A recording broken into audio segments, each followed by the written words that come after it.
Sir, you're charged with especially aggravated kidnapping. You're also charged with aggravated assault, and you're charged with theft of a firearm worth less than $2,500. You're talking about stuff that is not relevant. Hello and welcome to the Court of Public Opinion. I am the Recovery Addict, and boy do I have a case for you today. Why is the dog chewing on this guy? I think they have got the wrong guy there. Got the wrong guy, and the dog was biting him. He roughened him up quite a bit. There's a lawsuit. This is the next search on February 28, 2020, 7:44 p.m. How does the FBI find people? And people is misspelled P-E-O-O-P-L-E. Did the defendant find out how the FBI finds people in this case? Or she found out?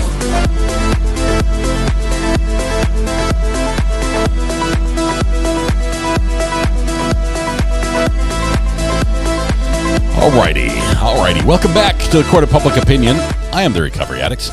Thank you for joining me here. We're back from the eternal lunch. I hope you guys ate. You had enough time for dinner. Honestly, I think. How many of you had 2 meals while we were out? Just by a show of hands, how many of you guys ate 2 meals? Oh man. Okay. I have to say I ran to the post office, but the post office has not done what the post office is supposed to do. Apparently, they have a package for me, but they haven't let me know yet. So I have to wait till it shows up in the goodie box. Let's see. Warning: explicit language, adult language, and content may be seen or heard. Viewer discretion is advised. Of course. Your discretion is always advised. All right. Oh snap! We were supposed to eat during the break. Yeah, that's why we call it lunch. That's why we call it lunch. Homemade curry, taco salad, and apple. Just started my lunch. Barely catching up on this morning. Yeah, it's all good. It's all good. Well, guess who's When are we going to break for lunch, Judge? Guess who had a great lunch? Adam Red Pen Nusky, content warning Nusky is a first in chat today. Adam's won several times. He seems to think he has the authority by winning the internet to ban letters, and he has banned the B button. Luckily, he's not a mod, because otherwise I think he would start timing out people who type any message with the letter B in it. Now, I realize his reasoning for doing this is sound, because on my laptop, I had a incident where I spilled water all over the laptop in the middle of a live stream. And wisely, foolishly, I decided to continue live stream until the end of the live stream and then try to dry it off. So I really just let it just seep down into... The B button has never been the same on my keyboard. Never been the same. It's very difficult to type the letter B. I was kick back, taking it easy. You've got to want it. You gotta hit it hard, and then you get like 15 of them. It's like B, fine. So you get like 1 or 15. That's the way it is. All right, welcome, Adam. Congratulations on winning the internet. It's all yours today. Keep it running. We'll all be happy. I was talking with Mrs. R.A. during the break. We actually went to the post office together just to discuss this, and we're talking about the case and bouncing ideas back and forth, because someone with more experience. I haven't been this troubled with the case and the facts and where I stand since the Aaron Dean trial. Aaron Dean was the case we watched, where Aaron Dean was a police officer responding to a call of suspicious circumstance at a property where the door was open or something, front door was open. He went around the back of the house, entered the backyard of the property, and looking around the back of the house, looking into the house, saw what he believed was an intruder. Turned out that was Tatiana Jefferson, the owner of the home. Tatiana heard noises in the backyard, and she reached for her firearm that she carried in her purse. And they basically confronted each other almost point blank at the window, and the officer drew and shot first. And she was killed.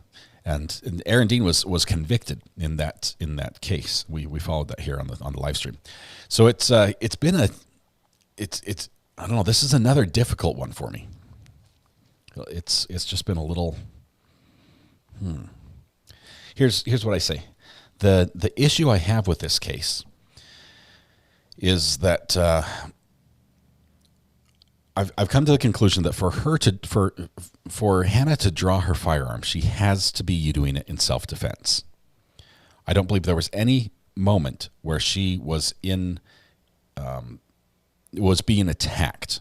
We haven't heard anything that there was. I realize there are some things that could have been used as weapons in the car, but I don't think we have any evidence that will say that she was being attacked and thus authorized or, had the right to defend herself with lethal force. And I've been looking through Georgia laws on self-defense and everything over lunch. So she has to draw that gun in self-defense. And for her, under Georgia law, to be able to use self-defense as a defense, she also has to have not instigated the situation. So if she goes up to the car and starts yelling at the guy saying, get out of the car, does she have the authority to drag him out of the car or force him to get out of the vehicle as a citizen? He's sitting there, the car's stopped. If she doesn't have the authority at that point, then she instigated. Does she have the authority to pull in front of him and prevent him from moving? If she doesn't have the authority to do that, she instigated. And if she instigated, then she loses the right to self-defense when it escalates. So I agree. I think Hannah needs to testify, because if there's something in there, if there's something in the story that we're not hearing that would let us know that there's a situation where we can get Hannah from where she first witnessed the first accident with the semi-truck all the way to the second point and to the side of his vehicle without instigating.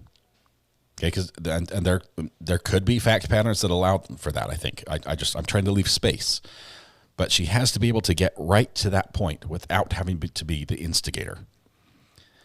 And if not, I think she will be convicted of at least one of these charges. That's my thought. All right. If I'm wrong, please let me know. I've been wrong before, and don't feel bad about calling me out and saying I don't buy it. I don't smell what you're stepping in. Ivan Victor says, for those waiting for trial, I just released a video describing my luckiest encounter with police ever on my channel. Love y'all. Thank you, Ivan. If you want to follow Ivan on the interwebs, he's on YouTube as well. If you type !Rebel in chat, it will give a link to his live stream or to his channel. Let's see. We have a couple things. We've got a little bit. We've got about 7 or 8 more minutes before the court comes back. This is Valerie. This is what I'm coming back to more and more, is that I think even if it was just briefly, I think she instigated. Now I'm not at a point where I can say with malice. I don't know where. I don't know where that would fall. But everything I've heard so far, which is where the state has to convince me of the evidence, that the defense could just quit right now. They have no obligation to testify at all or to present any evidence. Where I'm at right now, I believe there's enough evidence to say that she instigated the altercation. Did he ever get out of the vehicle? Only on a stretcher, Martha, unfortunately. Not until the ambulance arrived. Let's see. She took the law in her own hands. Bad judgment or anger got control. I was reading in, there's a Grisham and Poole. It's a criminal defense family down that practices in Georgia. Had an article about this, and I was reading some of their write-up on this.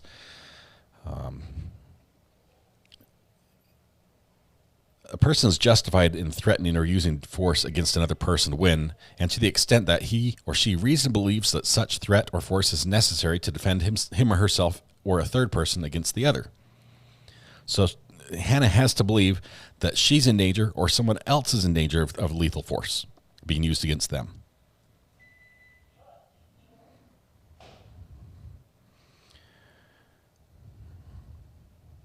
When do these rights not apply? When does the right of self-defense not apply? Stand your ground laws do not give a person the right to take the law into their own hands or otherwise leverage the use of force in an unlawful manner. Specifically, if a person initially provokes the use of force against him or herself with the intent to use such force as an excuse to inflict bodily harm on the assailant.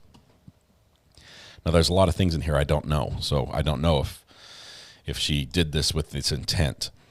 Lori, welcome to the gallery. Good to have you as a new member. Thank you so much. You can never leave now, just FYI. It's a one-way door. We have smashing into his vehicle was instigating. CJ, I don't think she ever smashed into his vehicle. She pulled in front of his so that he either had to hit her or came very close to hitting her. And at some point, I believe there was some contact. But I think she was out of the vehicle when that contact occurred. Let's see.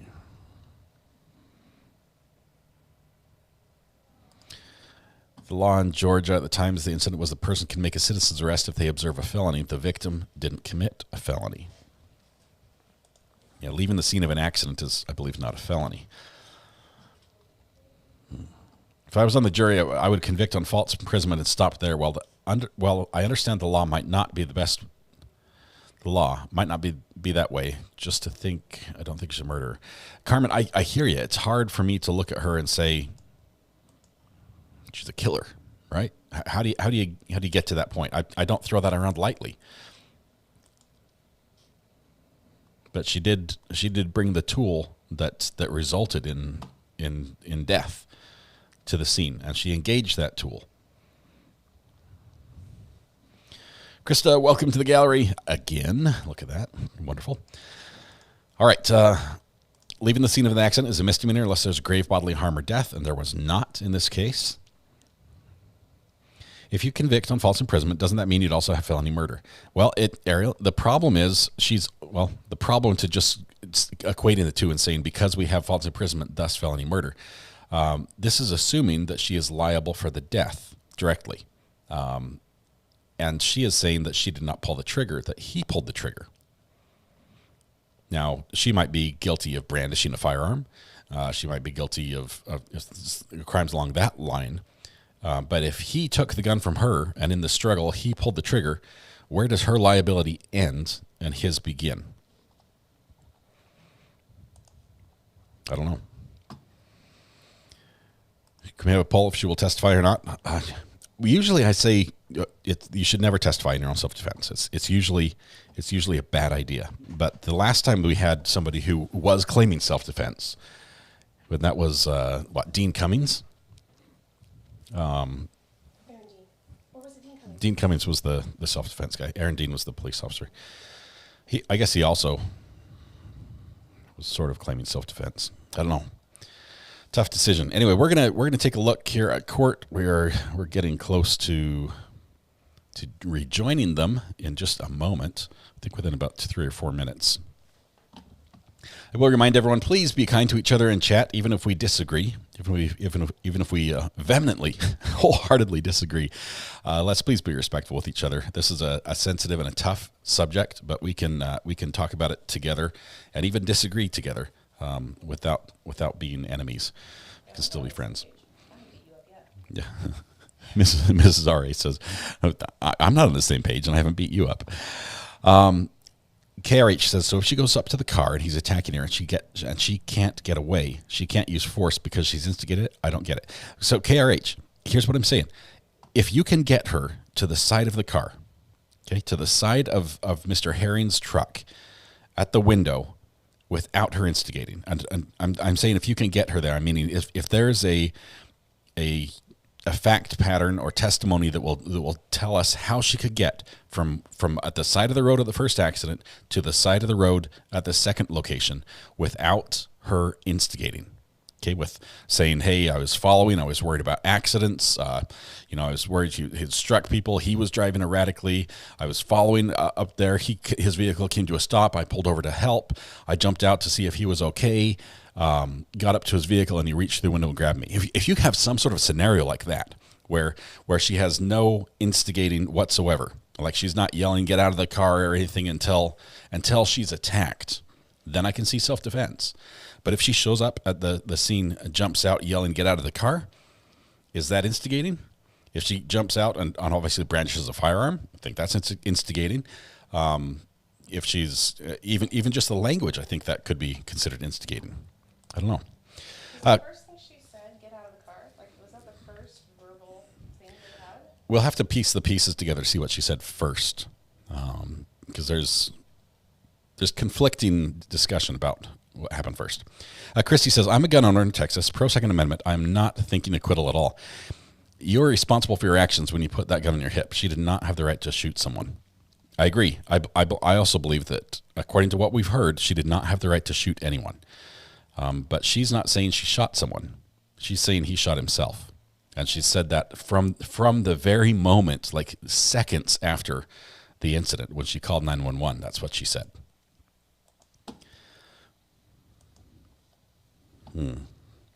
What do you take about her on the phone saying he pulled the trigger? Yeah, that's what I'm saying, Amanda. She's saying, I didn't, the gun went off, but that was not me. It was my gun. But she has to be able to have drawn it in self-defense, right? And for her to be able to draw it in self-defense, she could not have instigated. Let's see, we've got somebody on the phone here. Hello. Hey, it's Bree. I'll make this quick because I know Bree. court stuff's going to come back. Yeah, you're good. But here's where my issue is with this. When she called 911, they told her basically to stop. Mm-hmm. If she would have stopped, this wouldn't have got to where it was. Now, that's where I kind of feel like she instigated. Now, because when she got to that point, she could have just kind of kept following him. She didn't have to get out of the car. She didn't have to go up to the window. Like, there's things she could have just, stayed on the phone and kept giving directions where he was going, what he was doing, so they could have found him. So I feel like that's where my mind draws. Like, had she never called 911 at that point in time, they told her to stop following, and then this happened, I see it a different way. But since they told her to stop, she kept going. Yeah, and even though that wasn't the lawful order, right? She wasn't like ordered by a police officer Right. to stop. And it's not, it's just good advice, right?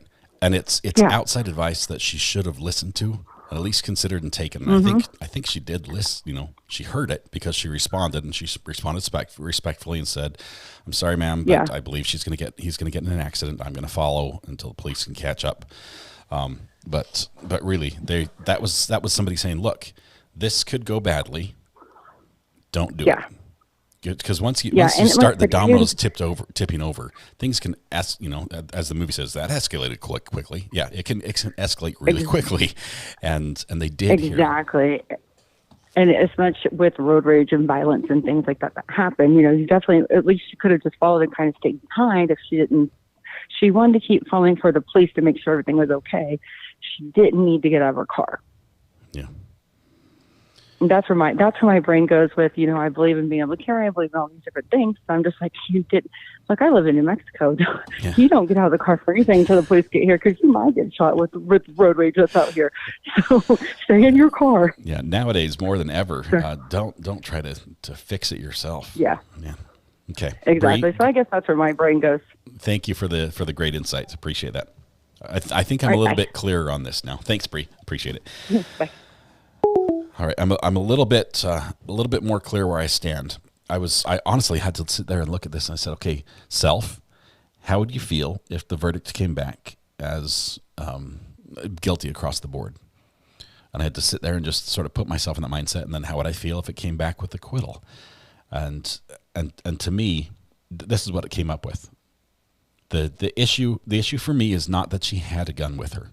Okay, I'm past that, because according to the law, whether we like it or not, according to the law in Georgia, she had done everything legally required to have a gun with her wherever she went, and she was, as long as she was in certain places, and she was in places where she was legally allowed to have a gun. So that I'm past that point.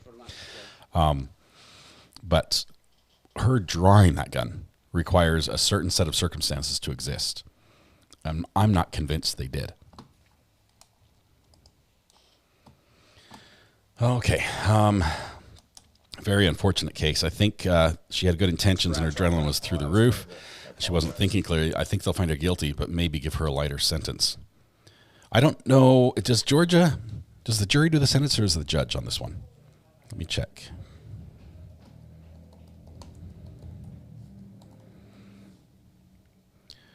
Let's see.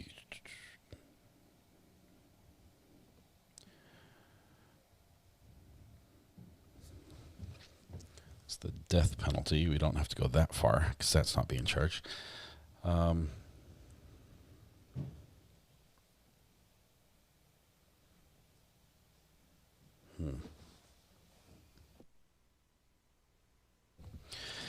Amber says, but you're basing your conclusion on the evidence that's been presented, considering all the errors and lack of transparency in some evidence. I have not come to a conclusion yet. I agree. I'm conflicted with the evidence. We don't have two witnesses that can agree with each other, other than that all of them say that she was, there was an altercation at the window, and she was, actively participating in it. That's about the only piece that stays the same throughout all the victims or all the witnesses' testimonies.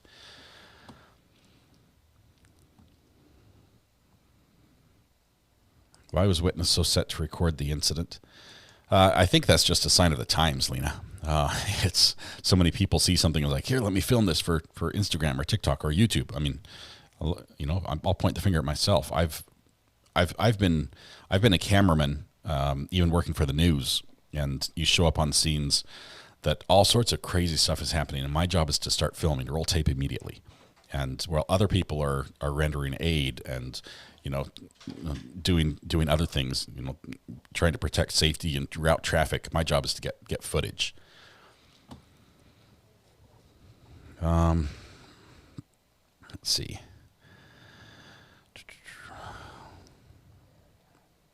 I don't know. That's what I came to over lunch. She did many things wrong. Police already had a plate number. Following, cutting him off, getting out of the vehicle, approaching his vehicle, hitting him, drawing her gun. Many things wrong. Kathy, did it surprise you at all that we had multiple calls to 911, and it seems like every single time the dispatch didn't know what was going on? Like all the other dispatchers, even one even said, "Oh, I don't think we've got that yet. I don't think we've had that call entered yet." When they had been sitting on the side of the road for 20 minutes before then.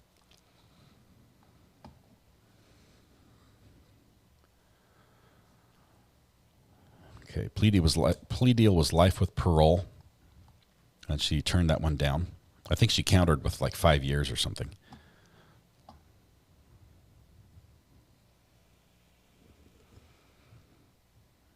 Okay.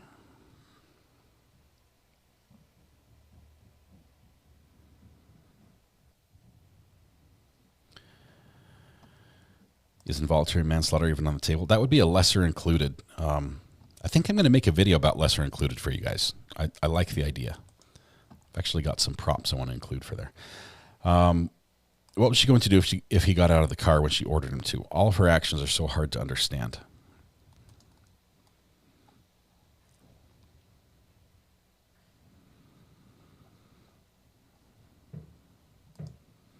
What more evidence do you think the state need to prove it then? Madeline, I think the state has, when it comes to malice, that's a tough one. If they prove malice murder, it would be in the moments before she shot, saying, but if she says I'm going to shoot you, that would go towards proving malice. But that's what every single officer yells as well, you know, hands up or I'll shoot type thing. And I don't believe the cops have malice.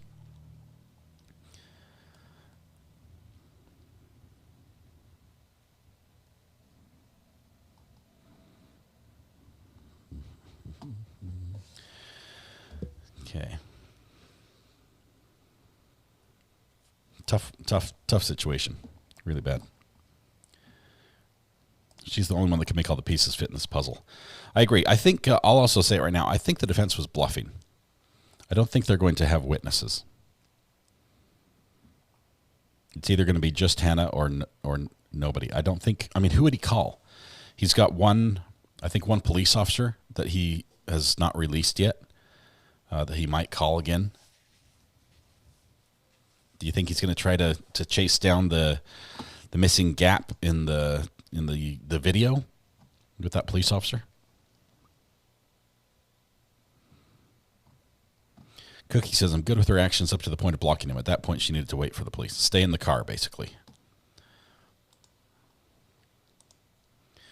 Nana, the state has rested. We're now waiting to hear if the defendant is going to speak in her own defense, testify, or if she is going to remain silent, or if they're going to call any witnesses at all.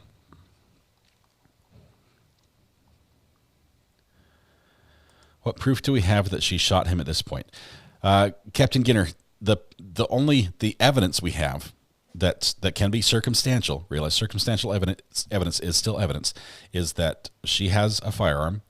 She brought it. We have video of her drawing it, holding it, pointing it in his direction, and he sustained an injury from said firearm. That's the only firearm involved. It was in her hand. She drew it. There was an altercation. That's what we've got. We have one witness who says, I watched her shoot him, and her testimony does not match up with the medical examiners, because basically you can't have both scenarios play out. You can't stand outside the vehicle and fire that gun through the window of the car, or through the space where the window is. Basically, the way she described it, the gun would have been outside where the glass would normally be up in the window, and also hit him going straight in from right to left, just by the belly button. That it doesn't work. You can't get there from here.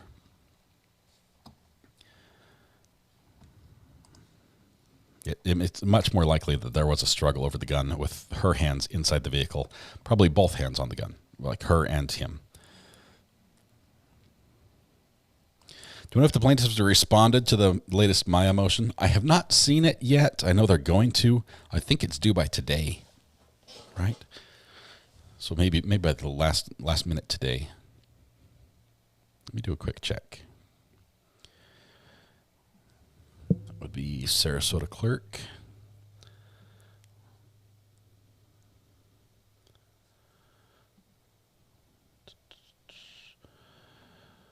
What's the number? It's 2018 CA 005321 NC, right? I think that's it.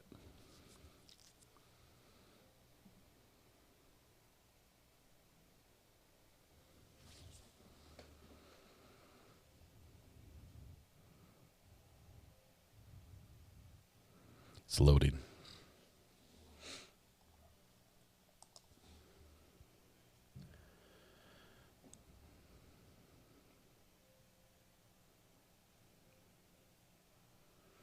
I haven't seen anything else posted since the motion for new trial based on juror misconduct that we got last week.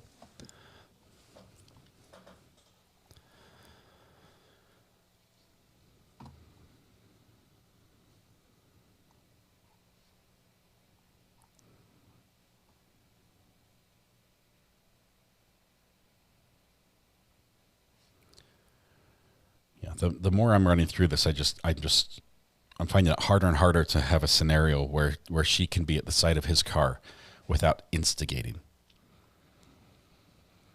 It just doesn't add up for me. Replay the witness video they showed this morning of the shooting. That was a quick one. Oh my goodness. Let's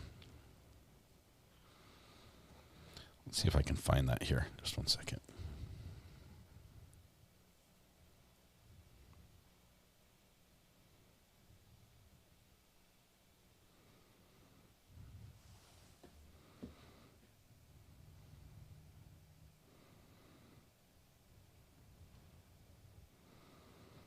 To the first witness.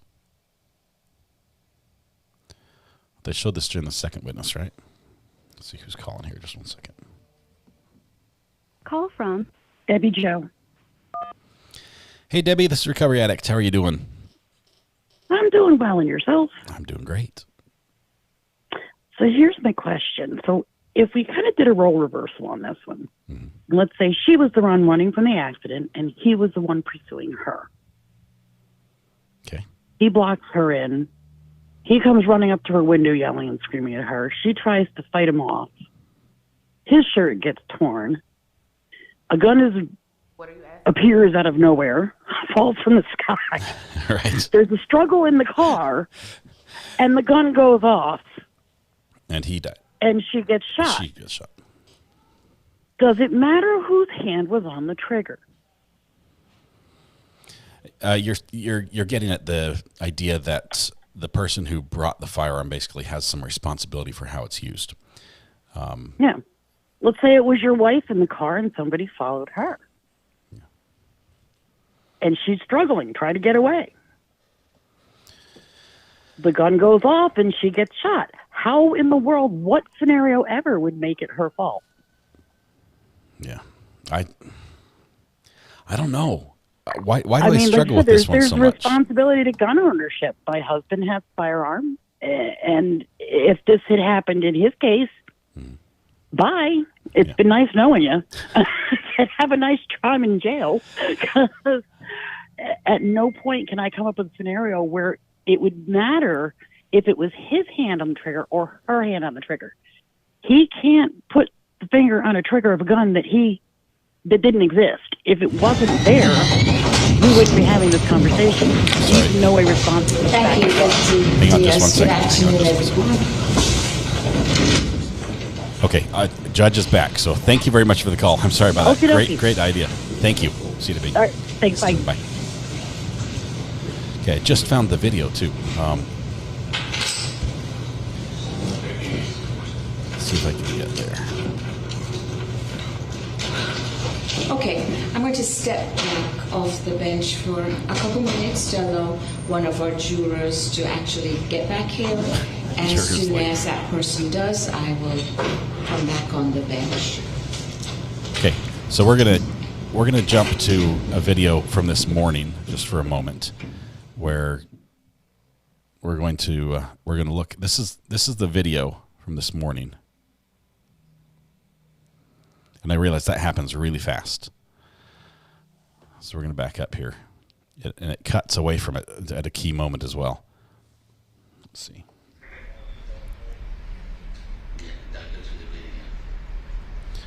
This is the video. She's trying to show the video. And you can hear her and they're screaming, stop, stop, stop. Hey!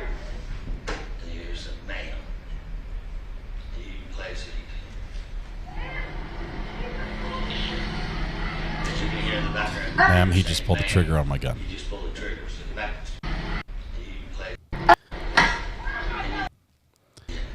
That's the moment. You guys, that's the moment of the...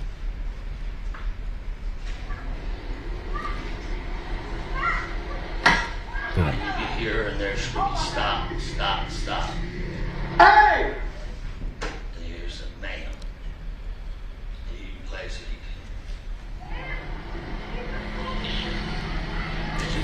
Okay. You're saying, "Man, he just pulled the trigger." So the back one more time. Okay, so that's the clip that's of interest here. Just one second. Let me get this off the screen.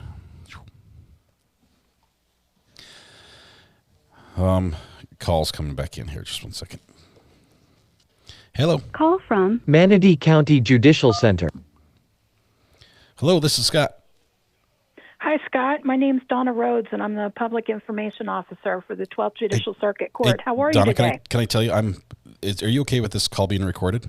Because it's currently being recorded. I just want to make sure. I can take it off if you'd rather not. Yeah, you should take it off. Okay, here we go.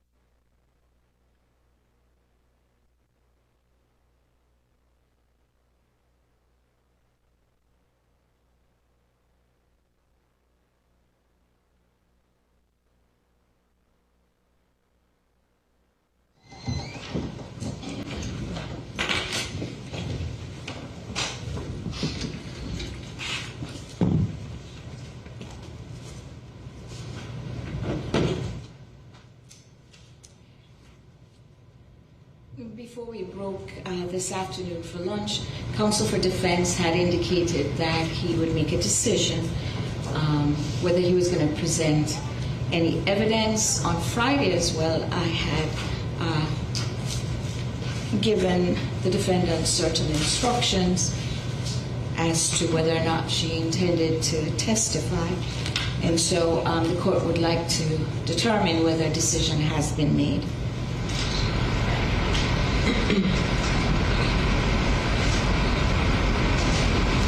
Your Honor, when I went back to my office, I started calling the individuals I had seen. And one of the individuals was Tim White, which I think the court's ruling kind of did away with anything I could get from him. So I didn't further the conversations with him. The other witness was Bill Yoder, who took the photos and come in there and testify to the photos he took, and possibly as an independent contractor saying why he took them. But I don't think that would hold the weight of having the investigating or everything else that we brought in. I think his testimony would just be delaying or furthering the case without having the substance that is necessary. That would not waste this court time or be judicially efficient. I have discussed with my client the pluses and minuses of testifying. I've gone over all the evidence and the witnesses that we talked about, and I've heard two different approaches.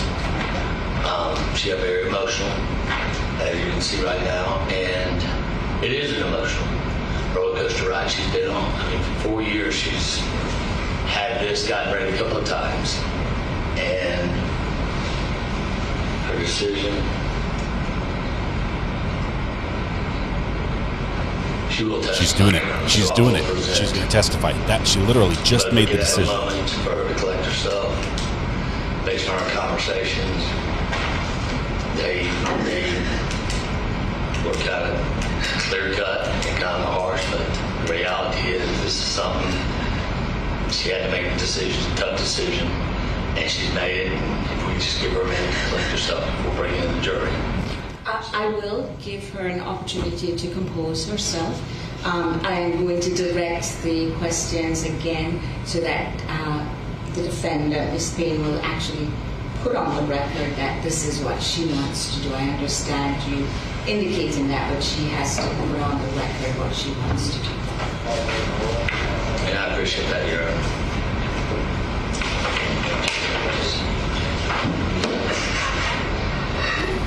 Wow. Okay, let me just tell you, that call was from Judge Carroll's judicial assistant. I left a call in for him. I just got included in the media pool for the hearing on Friday, but I might need to get to Florida. I'm just saying. I might need to get at least my live view to Florida.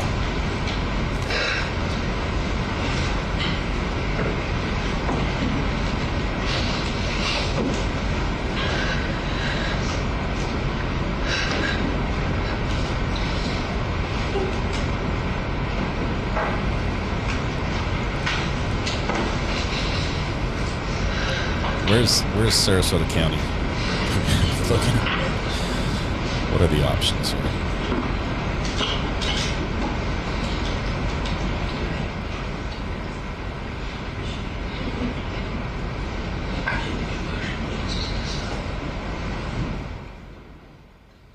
Okay. All right. It's a bit of a drive, come to think of it. Hey, Mrs. R.A. Florida trip? Okay. Because we're not really doing anything this month. Because we're not doing anything this month? Yeah. Man. Might have to get down to Florida. We'll see. I've got to do some homework on this one. Jill just says, get to Florida. Do it. Do it already. How long of the drive is that? Man, that's a bit of a drive, right? Is it worth flying? Is it worth flying?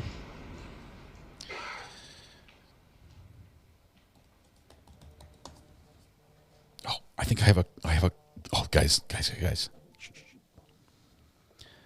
Hello? Hello? Hello?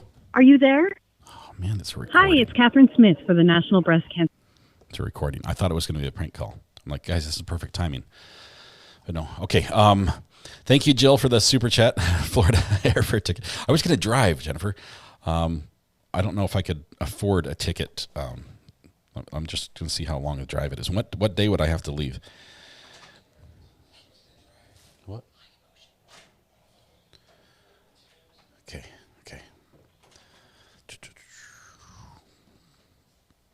We're waiting for audio here.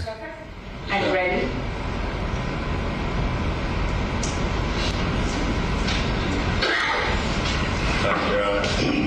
She said she will testify, but there will be, of course, a couple of motions we want to approach to talk about prior to any testimony.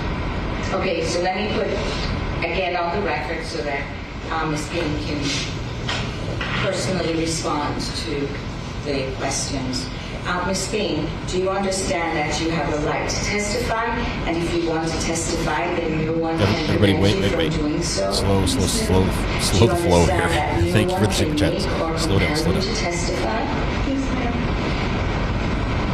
Do you understand that not your lawyer, you personally are the one who decides whether you will testify or not? Yes, ma'am.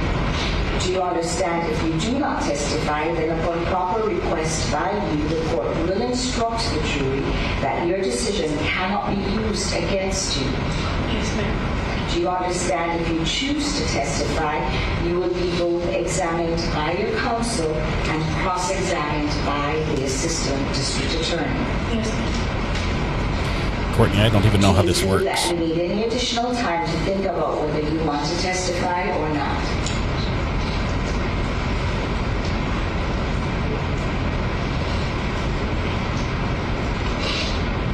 I'm sorry, did you ask if I felt like I needed more time? I did. But understand that I gave you on Friday all of the weekend to determine.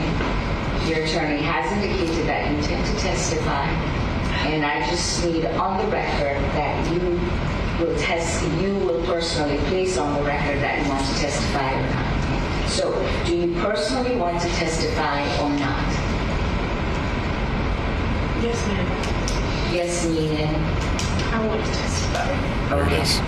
All right. This is going to be Attorney tough. Tucker, what motions do you need to make at this time? I believe from her testimony, we will be wanting to present a video. I believe also a video was stopped with a portion that we would want to be able to have the rest of that portion come in. Based on now that she's testifying, it won't be self-serving statements. It will be statements that were given at the scene.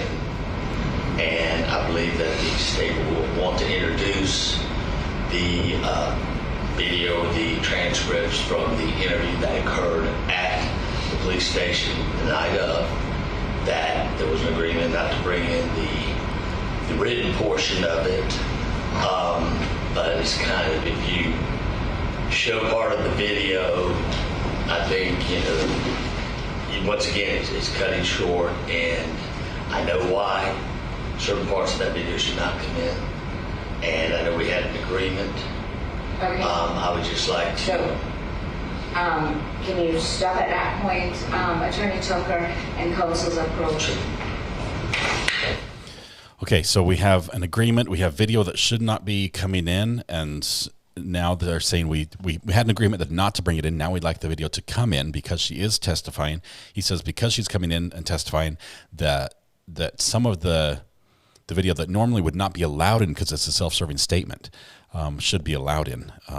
So we'll see. Witchy Mama says, Friday Florida Fund. Let's fly, says Kimar.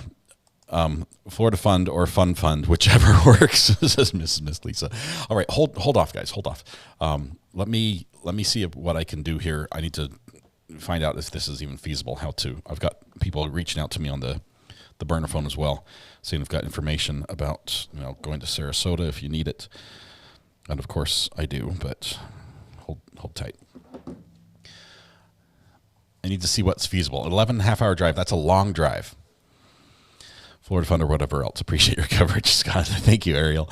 Very generous. Thank you, all of you. Just hold off on that front, please, please, please. Let me do the research on my end.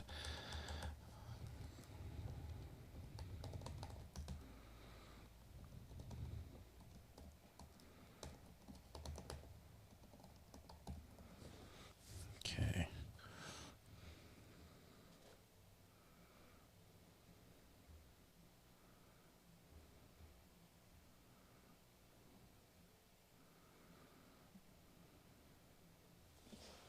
I've never been to Florida in my life.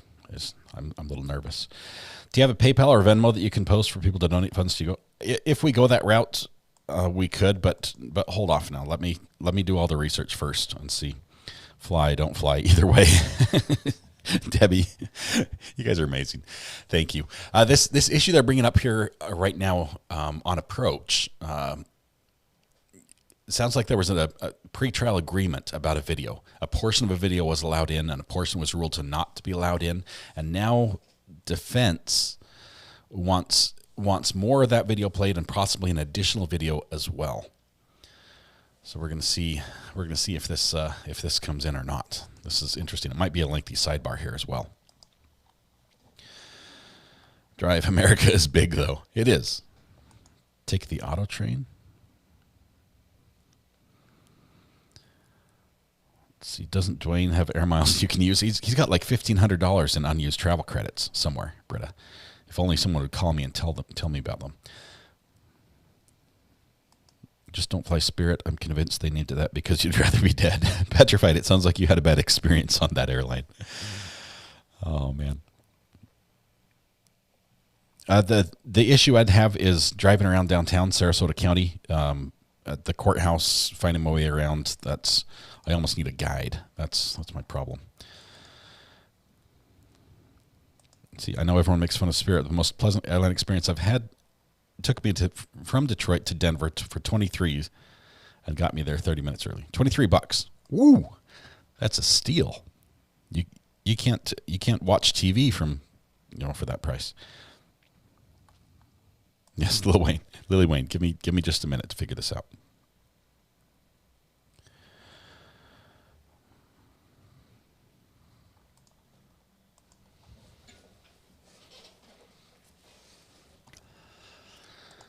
"21 hours from Tampa to Rhode Island. My daughter just came from Tampa for Christmas." That's a long drive. I can do long drives. I mean, 11 hours, it's a serious day. Courthouse is easy to find. Does it have free parking? Peter Tragos would give me good directions. Would he be a travel guide?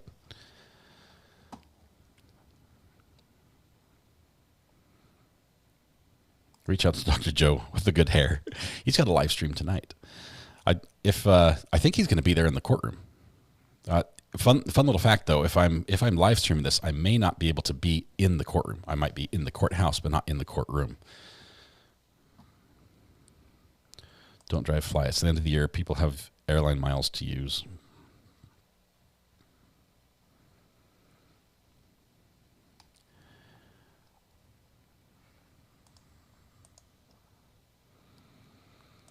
Rudy, it sounds like we're going to hear from Hannah. That's the plan right now.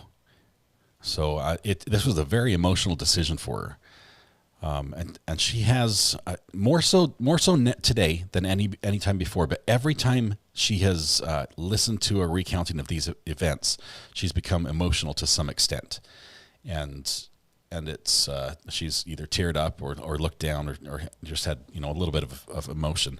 More so now, and this decision, knowing that she's going to have to relive this and talk her way through it and explain things through it. That's going to be tough. Let's see. Call from Crazy Cat Queen. Crazy Cat Queen, how are you doing today? I'm doing all right. Oh, good. Hey, I was going to drive down to Sarasota anyways from Tallahassee. So if you want, I can chauffeur you and drop you off at the courthouse so that you don't have to lug your equipment around and stuff. It's just a thought. I appreciate the offer. I don't even know where Tallahassee is. I'm That's okay. I do. That's the point. It's like a 5-hour drive for me, but I do road trips all the time that are in the 20-hour range. So you're it's inland, nothing for me. Inland a bit. I'm on the coast here. I was just going to do beach in view the whole way down until I got to Orlando. Yeah, no, that's across. If you're going to drive, but if you're going to fly, I'm just saying don't rent a car because that would be a waste of money. Okay. Awesome. If you're going to have there'll be a handful of people there. So. Homeschool Ground Zero says, "Crazy Cat Lady, only if you take 4 or 5 kids." So apparently she wants me to. 1, 2, 3. I've got. Well, I do have I have a trunk. That's good enough. We'll give it some thought. We'll let you guys know here shortly if we want to go with it. Thanks for the offer, though. Appreciate it. No problem. All right. Bye. Bye. You guys are awesome. All right. Does RA count as one of those kids? Of course. All right. I'm dying to know what the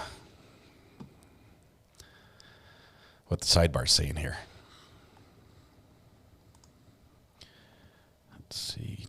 Do you think it's good or bad for her to take the stand after what we know in this case so far? Also, we need the video again in slow motion because, in my eyes, the gun wasn't in the car when she fired. When are we going to break for lunch, Judge? Putting this in slow motion, let's see, that would be... I have to feed camera 3 into my recorder. Is it set up to record? Nope, it's not. Of course. It's not set up right. It's not even plugged in. No. Okay, I'd have to do some work, but we might be able to do that probably for tomorrow if this continues through the night. I think it's good for her to testify because there's a gap that nobody else can explain. But she has to be perfect on this. Her story has to perfectly match all the evidence, or she's going to be just ripped apart. Can I crop and zoom on the video? Not live, EJF. I can't do it live, but I can do it in post. Sarasota has parking meters. Oh, bane of my existence. So I'm going to have to bring like $1,000 in quarters. Or can I use a phone payment? Why is RA going to Florida? Which trial is that for? Mike, we just got word back from Judge Carroll's judicial assistants that I've been included in the media pool for the hearing on Friday, but I need to get there.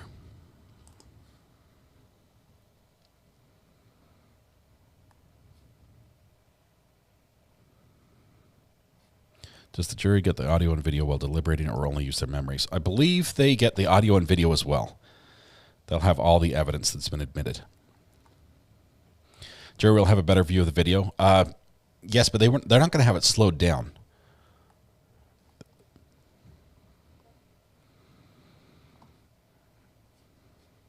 Guilty or not, I think your true intention will come out through our testimony.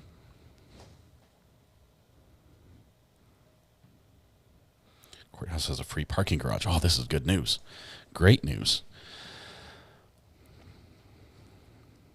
I thought you could teleport to Florida. If I could, I would have been there by now. Sarasota has parking ticket officers that don't mess around too. I'm nervous now. Big Sky, this is just a continuation. This is a 4-hour hearing. It seems like a lot to do for just a 4-hour hearing, but it's a hearing in the Maya trial. And just so you know, there's a possibility, always, there's a possibility that at the last minute, there's Chanley. At the last minute, you could lose out. The court could reschedule. I mean, you flew down there and like, we'll make it next week instead. There's all sorts of things that can happen. It's just this is court. That's what we're used to. Didn't your mom teach you not to accept rides from strangers? Be safe, rent your own car. Becca, if it is a very good decision to testify, she's going to have to get up there and just be very clear and convincing. I'm worried because this is going to be very emotional for her. And it might be difficult for her to be clear and convincing if she's emotional. Debbie, the hearing is involving all of the... all the motions that were made. Hang on. Let's see what they decide to do. The state's up. Why is the state up?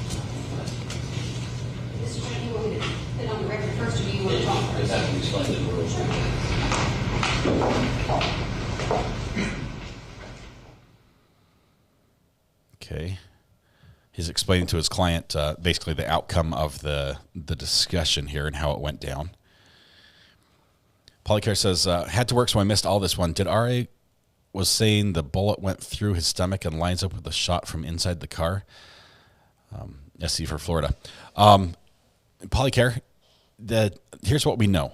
The bullet entered his body but did not exit. If it entered and exited, then we'd have a clean trajectory line that would not only tell us where the gun was, because the gun's going to be pointed at right where the trajectory rod goes in, but it would also tell us where his body was, because we'd have an impact either in the seat behind him or in the door or something, so we'd know where his body's positioned. Because it entered his body but did not exit, We can only determine from the ME's testimony where the gun was in relation to his body, and we can't tell how far away it was. We know it's between 2 inches and 3 feet. But the shot entered his abdomen, by his belly button. I think it entered just to the left of his belly button, but it went from a right to left direction. So it slightly went to the left, meaning closer to the door, which means that either his body was turned sideways facing the door when he was shot, which is difficult to do when the door's closed, which it remained closed for the entire time, or the gun was inside the vehicle to some extent and pointed towards him, so the gun would be in and turned, and then it would have to go from the right to the left through the abdomen. So that's what we're learning about. If there was a struggle over the gun, it's very reasonable to put the gun in that second position, but it's almost impossible for that injury to be sustained with the trajectory that we got and the location where it was from a shot being fired with the gun outside of the vehicle.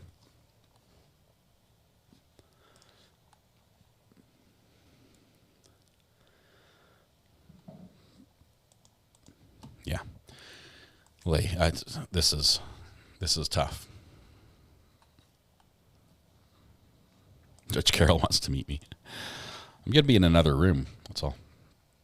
The case in Florida is the Maya Kowalski trial. It's already gone to verdict, but they have some hearings, some major hearings that are coming up, including directed verdict motions for a new trial, motions against juror number 1. They're asking for sanctions. At least the plaintiffs are asking for sanctions against the defense for hiding the I allow IJ. the state to go ahead at this time and place on the record particular times with respect to the video that is proposed to be shown. So it looks like we get to see the video. Attorney's making a quick call. Phone a friend. Judge, it's my understanding if the defendant is choosing to testify, there are 2 statements that are recorded of the defendants. The first one, she is detained in the back of a patrol vehicle, still on the scene. Sergeant Marion approaches and asks if she will talk to him, and then they have a conversation about what occurred. And that is located on Sergeant Marion's body cam from minute 1740 through 2303. We would, it was not our intention to play anything in additional on Sergeant Marion's body cam because he's talking to other witnesses. If the defense wants those things in, I'll leave that to them. But that's the only part that contains a statement of the defendant. The defendant is then taken to the Clayton County Police Department where she is Mirandized and provides a Miranda waiver, and then conducts an interview with Detective Hayward, who is here to testify in rebuttal if necessary, and Detective Moore. We were intending to start that interview at 7:37:56 because no one has come in the room yet. It's completely dark and empty.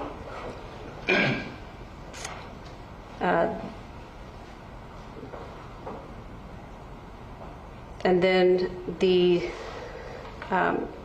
defendant is sitting in the room by herself for quite some time. There's a gap there as well from 7:37:56 to 7:53:40.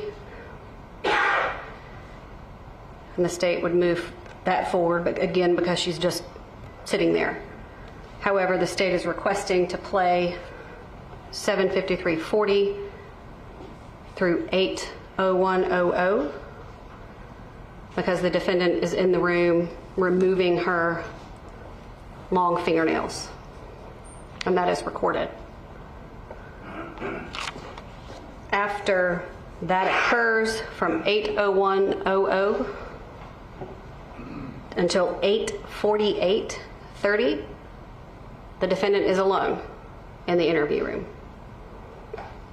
She moves around, she walks around, she lays her head on the table. She changes position several times, but there is nothing of evidentiary value in the defendant sitting alone in a room for 47 minutes and 30 seconds. So the state was not going to play, and we could put on the record in front of the jury that the defendant is alone and not being questioned during that time frame, so that there is no curiosity about why we're forwarding. So the state was going to forward that. There is a section where the detective begins to talk to the defendant about writing a statement, which the parties have agreed that for varying legal reasons it is not admissible. So we would redact or just move the cursor forward, and that would take out minute 9:34:00 through 9:35:20. And then we would play from 9:35:20 to 9:36:15, because that is when the detective has asked the defendant about potential injuries and she begins to point things out. So rather than stop when they first talking about writing a statement, I didn't think that was appropriate, because there is something that's beneficial, or at least in their opinion, beneficial to the defendant. So play that and then stop at 9:36:15 when the detectives are getting up to go get the paper for the defendant to write.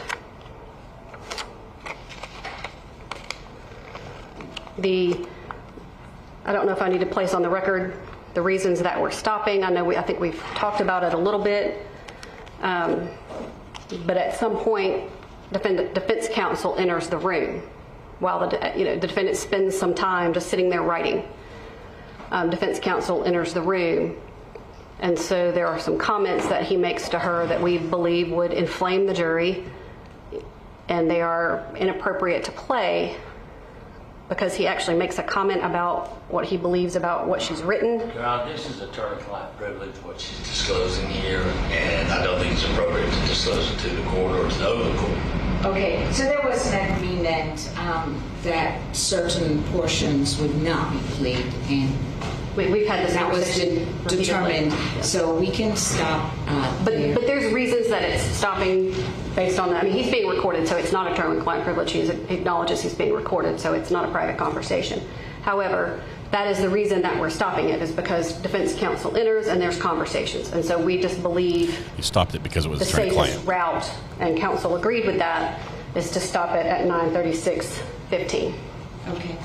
And is that your understanding, attorney? It is, Your Honor, and we just want to emphasize that 47 minutes that it is stated why they're speaking for, because she's in there alone and there's nothing being done.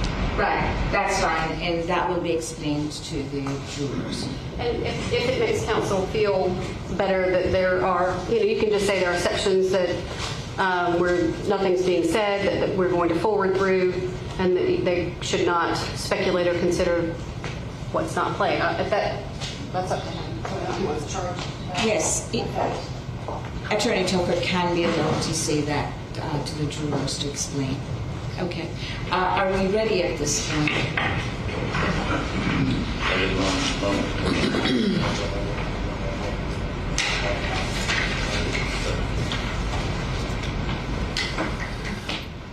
Bunty, you may be right on this one.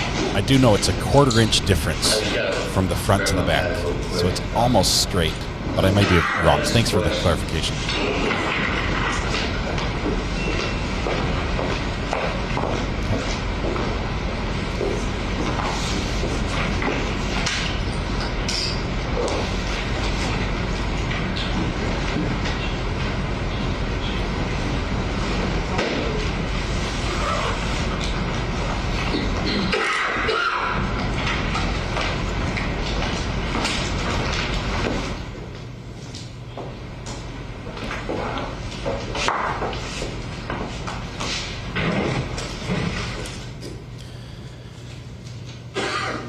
I don't think I'll have time to look at insects and reptiles. I think I'd be pretty much inside or traveling the whole time.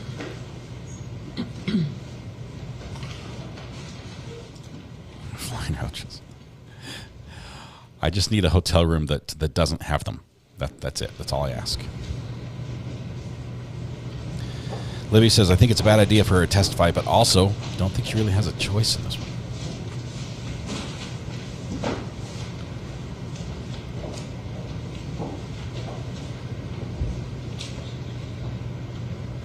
The gunshot was almost straight through the torso, but realize that what we do not know is which angle his torso was turned to. We know that there was an altercation at his window. Does that mean he's turned to the window? Does that mean he's sitting as in the regular driving position, hands on the wheel?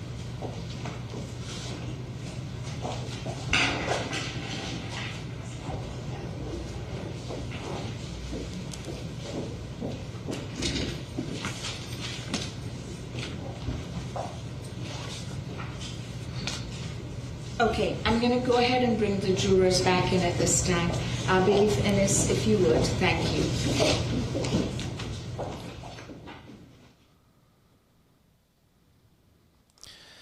It's not informative either way, but the location of where the gunshot wound is, with it being low on his stomach, down by his belly button, it would indicate that the gun would have to have been fired while it was inside the car, which would be more reasonable to assume to believe if it were a struggle over the firearm, which is what her story is. There was a struggle over the gun.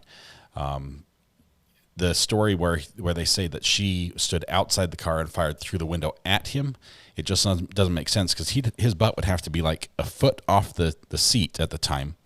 And his head, those Ranger has a low ceiling. So his head would have to be like torqued over, and he's like arching his back for his belly to be there, and it would have to be facing all of that, facing the direction. It's almost impossible for Gumby to get in that position to sustain the wounds the way that the medical examiner described it.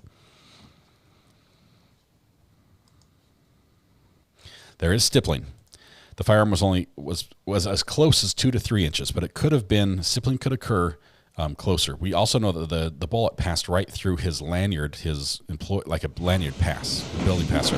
Good afternoon, ladies and gentlemen of the jury.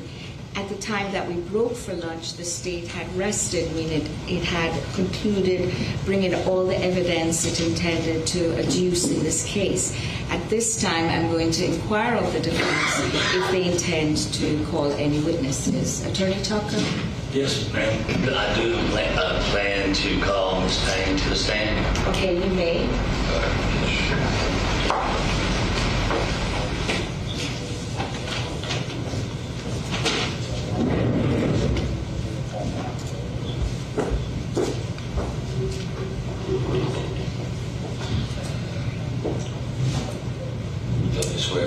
I can. Ms. Payne, please raise your right hand. Do you solemnly swear or affirm any testimony you shall give in this case today shall be the truth, the whole truth, and nothing but the truth, so help you God? I do. Yes, you may. Lower your right hand, have a seat if you just put yourself up to the mic and project so that we can all hear you and that the court reporter can record what is being said. You may proceed, Attorney Tucker. If you could say your full name for the record and spell it out for the court's knowledge. It's Hannah, Hannah, Payne, Payne. Okay, and Ms. Payne, have you lived in Dade County or Clayton County in close proximity? I don't want to get out of addresses, but have you lived there the majority of your life? I have. I was born and raised in Clayton County and then moved to Fayette when I was 8. Do you have any family members that are law enforcement? And if you recall, what do you do for a living? I'm in property management for apartment communities, and I've been in that industry now for going on 10 years. Okay, so you came straight out of high school into that? I did. And that kind of industry, what do you do for your job? Typically, I'm in the field. I go from property to property, either collecting rent, sometimes walking vacant and or abandoned apartments that could potentially be under construction, and I would show vacant apartments to potential renters. Okay. So at times you were carrying basically tills for your company of large amount of money? Correct, yes. Okay. And you testified that on some occasions or more occasions, you have to show empty properties or empty locations to people that you don't know or that you're told to by your company? Correct. Okay. Whether it be vacant apartments or vendors, either or. And how do you feel about that? I mean, it's a part of my job. In the beginning, we had smaller properties where I was the only person who was going from property to property. There were occasions that were unsettling, but it was still a part of my job, and the longer that I was with the company, the larger we got, the more properties we received, and the more, I guess, it put me more out alone, by myself, without additional site staff, without anybody with me. And they would know that you were going to these sites, correct? Correct. Not exactly which ones. I would be kind of all over the place, depending on which ones I was going to. And because you were going to all these different places to meet people you don't know, did you do anything for your safety? I did. And what was that? I registered for a concealed carry permit, and when I received it, I purchased a firearm. Did your company know about this? They did, yes. And were they in support of this? Yes, they were. And it was not unusual for other individuals with the same type of work to wear a gun or have a gun? No, not at all. Okay. And you said you purchased a gun. What kind of gun did you purchase? It was a Springfield, and it was a XD because it was smaller, so I was able to keep it concealed. Okay. And you got a valid permit, correct? Correct.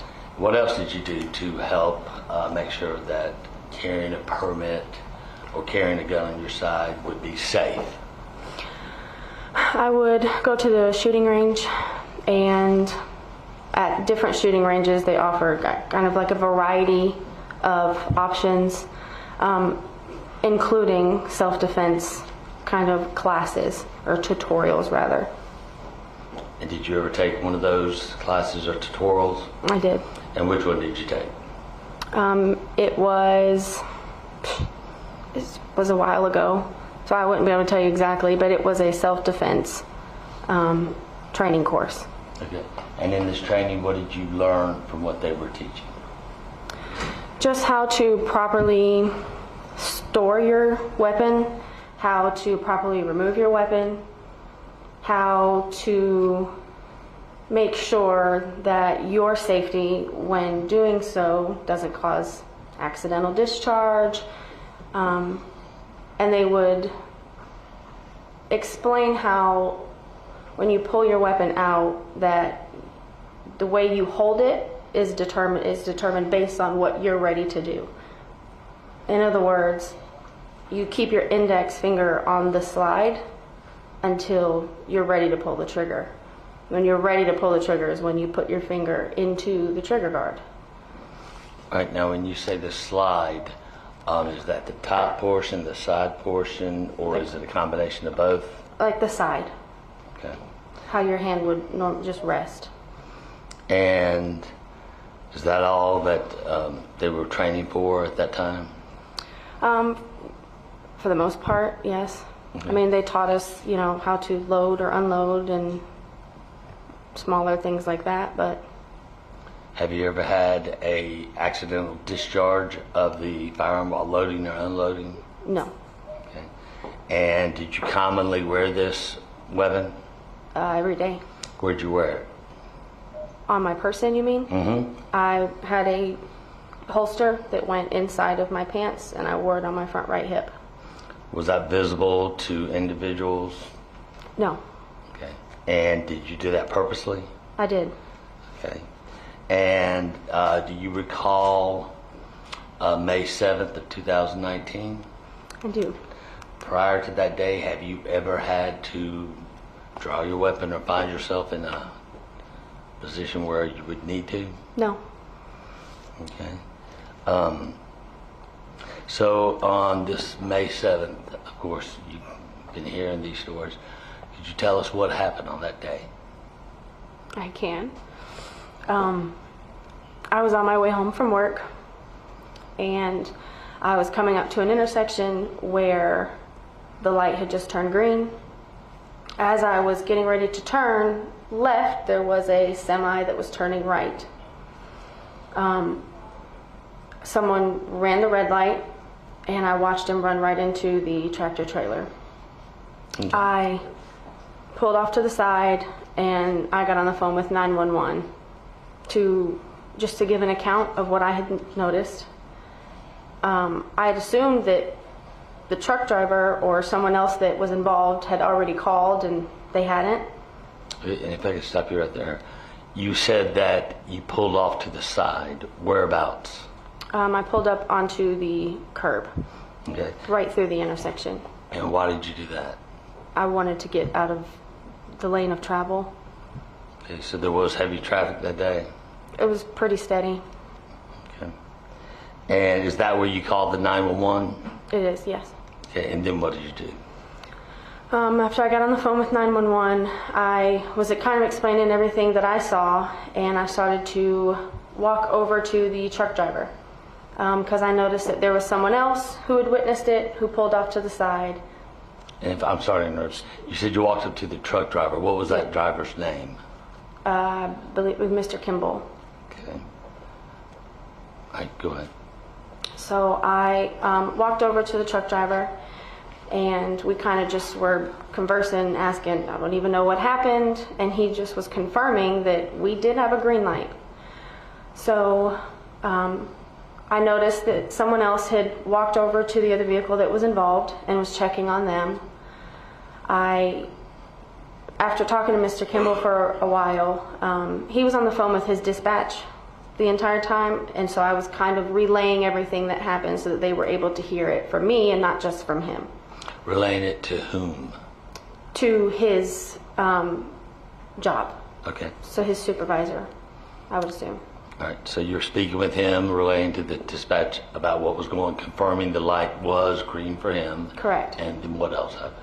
After that, we were kind of just standing there waiting for the police to arrive, and the other gentleman who had witnessed it walked over to us, and he introduced himself and said that he was a state officer, and he flashed his badge and said that he had checked on the other gentleman and that was asking us, are we okay? Is everybody all right? And actually told me that he had saw where he ran the red light and confirmed it to Mr. Kimball as well. Okay. Now, Clara, he came and identified himself as a state officer? Correct. Okay. And you've heard a couple of times it being called a correctional officer or another name. Are you sure he identified himself as a state officer to you and to Mr. Kimball? Correct. He told me that he was a state officer. I didn't find out that it was a correctional officer until months later when I found out from you. But he did show a badge? He did. Mm-hmm. Okay. I mean, he didn't pull it off. He just lifted his shirt, and we saw the badge, and then he continued. And how was he speaking to you, or how was his demeanor to you and Mr. Kimball?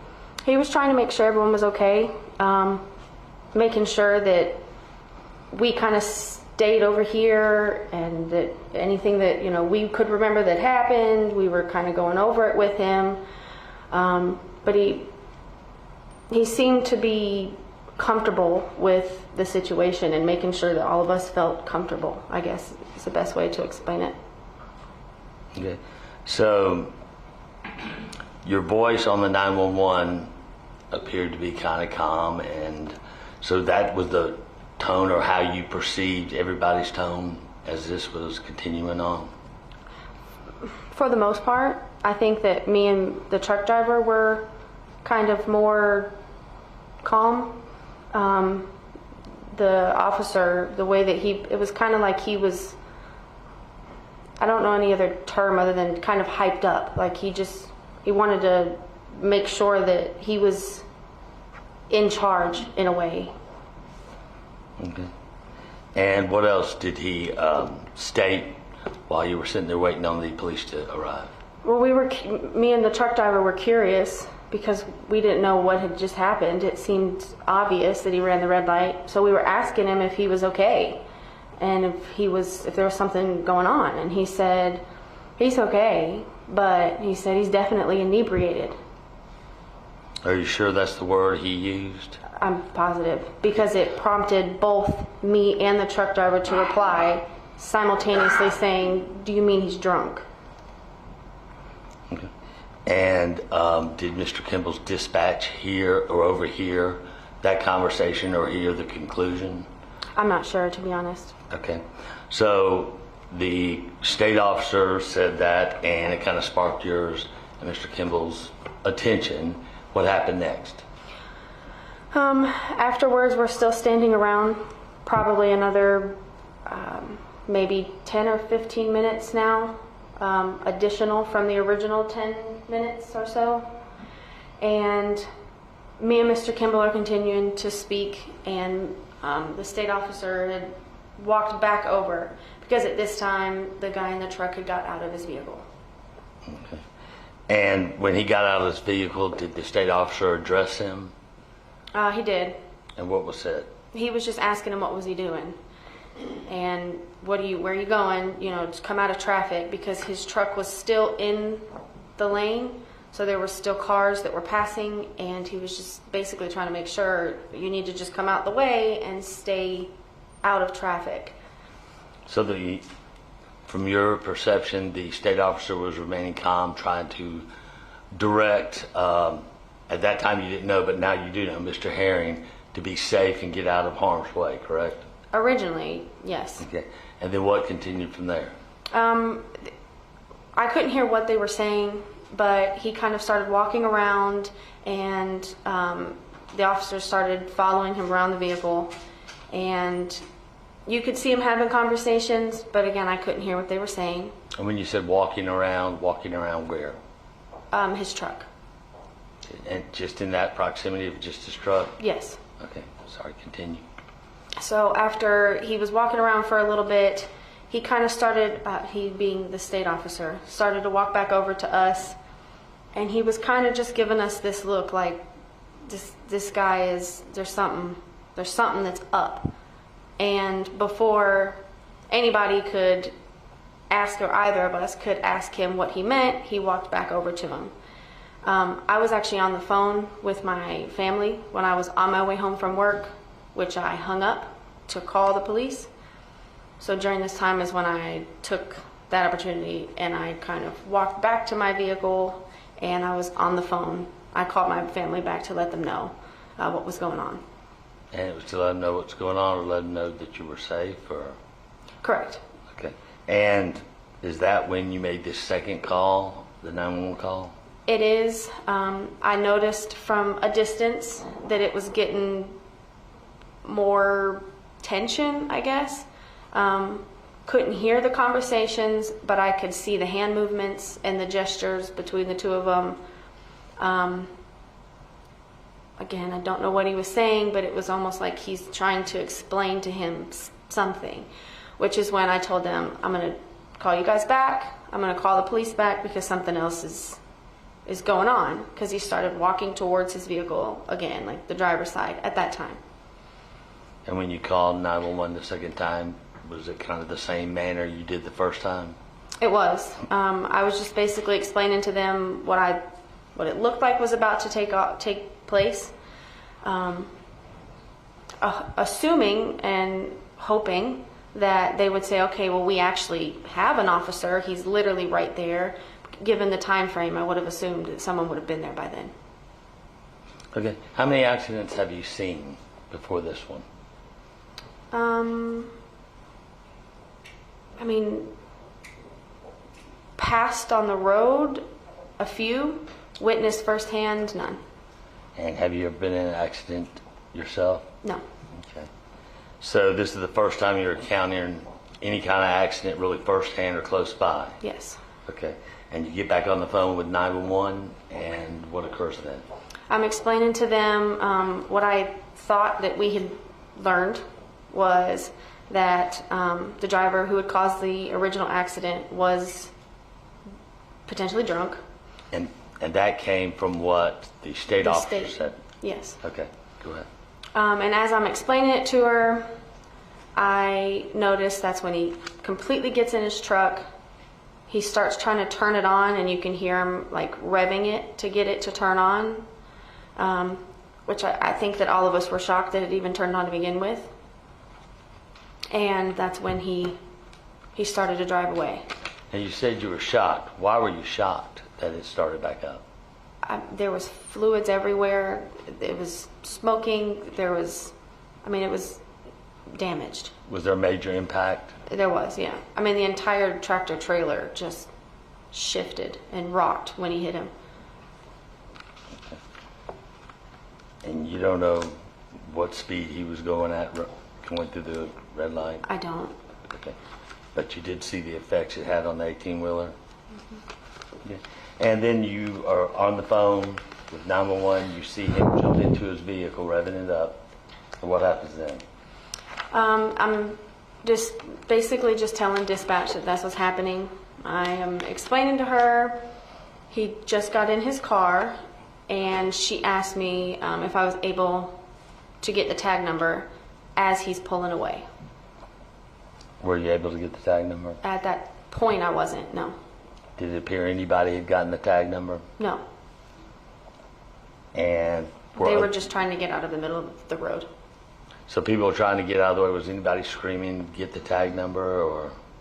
I mean, at the time, all I could see was the state officer and the truck driver the state officer was kind of grabbing the truck driver, kind of telling him, to get out of the way.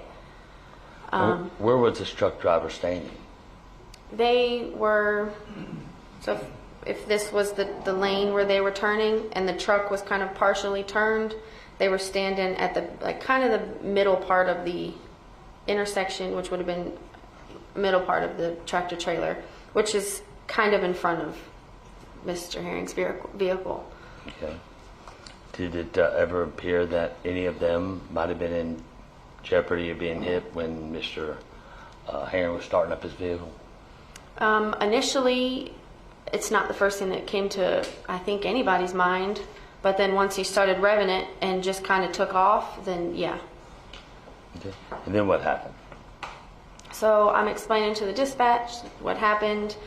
And as he's pulling off, she's asking me, was I able to get the tag number? Realizing I wasn't able to, I was already at my vehicle.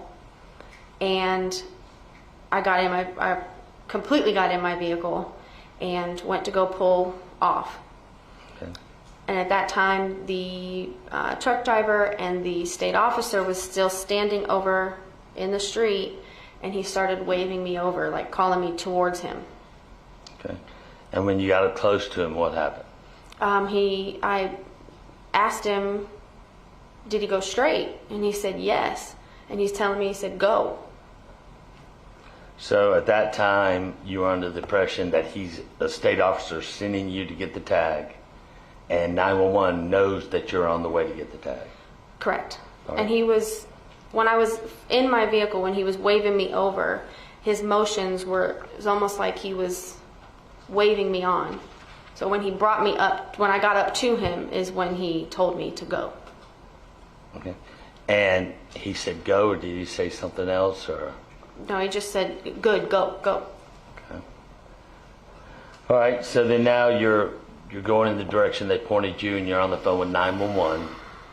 Was 911 saying anything? No, she was not. All right. There was kind of silence from the time that she had initially asked me if I had got the tag. I was still kind of getting my bearings, and I just started repeating to her, telling her, okay, he's going down Clark Howell or Forest Parkway. So you never heard them give a warning of not to chase, or? No.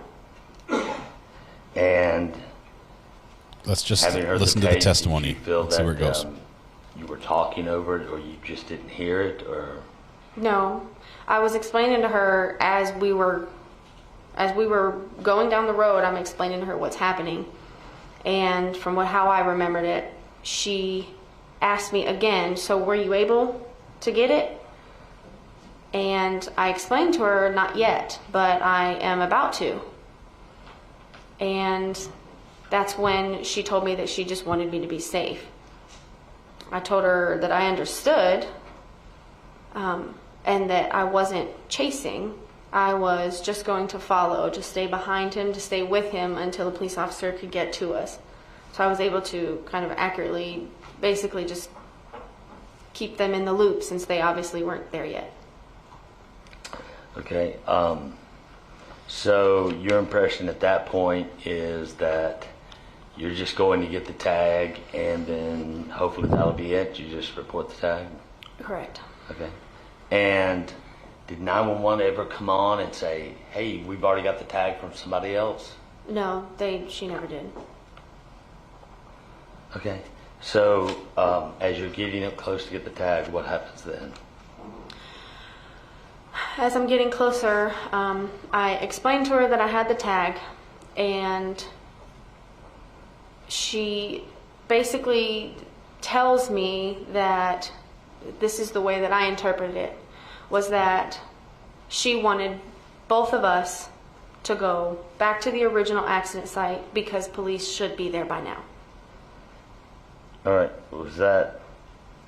Did she say something before that about you just returning, or the only thing you heard was that both of y'all needed to be? Correct. She just told me she wanted me to be safe. I told her I felt like I was safe. And that's when I told her that I was going to stay with them until an officer could get to us. And she said that that's what she wanted me to do. At any time, did you identify you had a gun or was carrying a gun? I didn't. Okay. So you're following the individual to get his tag, and you get it, and then your interpretation of what was said is that they wanted both of y'all to come back to the scene. Correct. So what did you do at that point? At that point is when we had both come up to the intersection, and I saw him stopped in the turning lane. So I right here. Turned as well, and when I stopped, I was under the impression, with me having 911 on the phone, that I could just be kind of like a messenger. So I took my phone on speaker and I took it to him to show him that I had the police on the phone, and I'm telling him they want us to go back to the original accident site. All right, at this point, y'all have not made contact, correct? No, we have not. So how far do you think you pulled over the distance between you and his truck? Well, he was in the turning lane and I was in what would be considered like the right straight lane. And the distance between the vehicles were probably,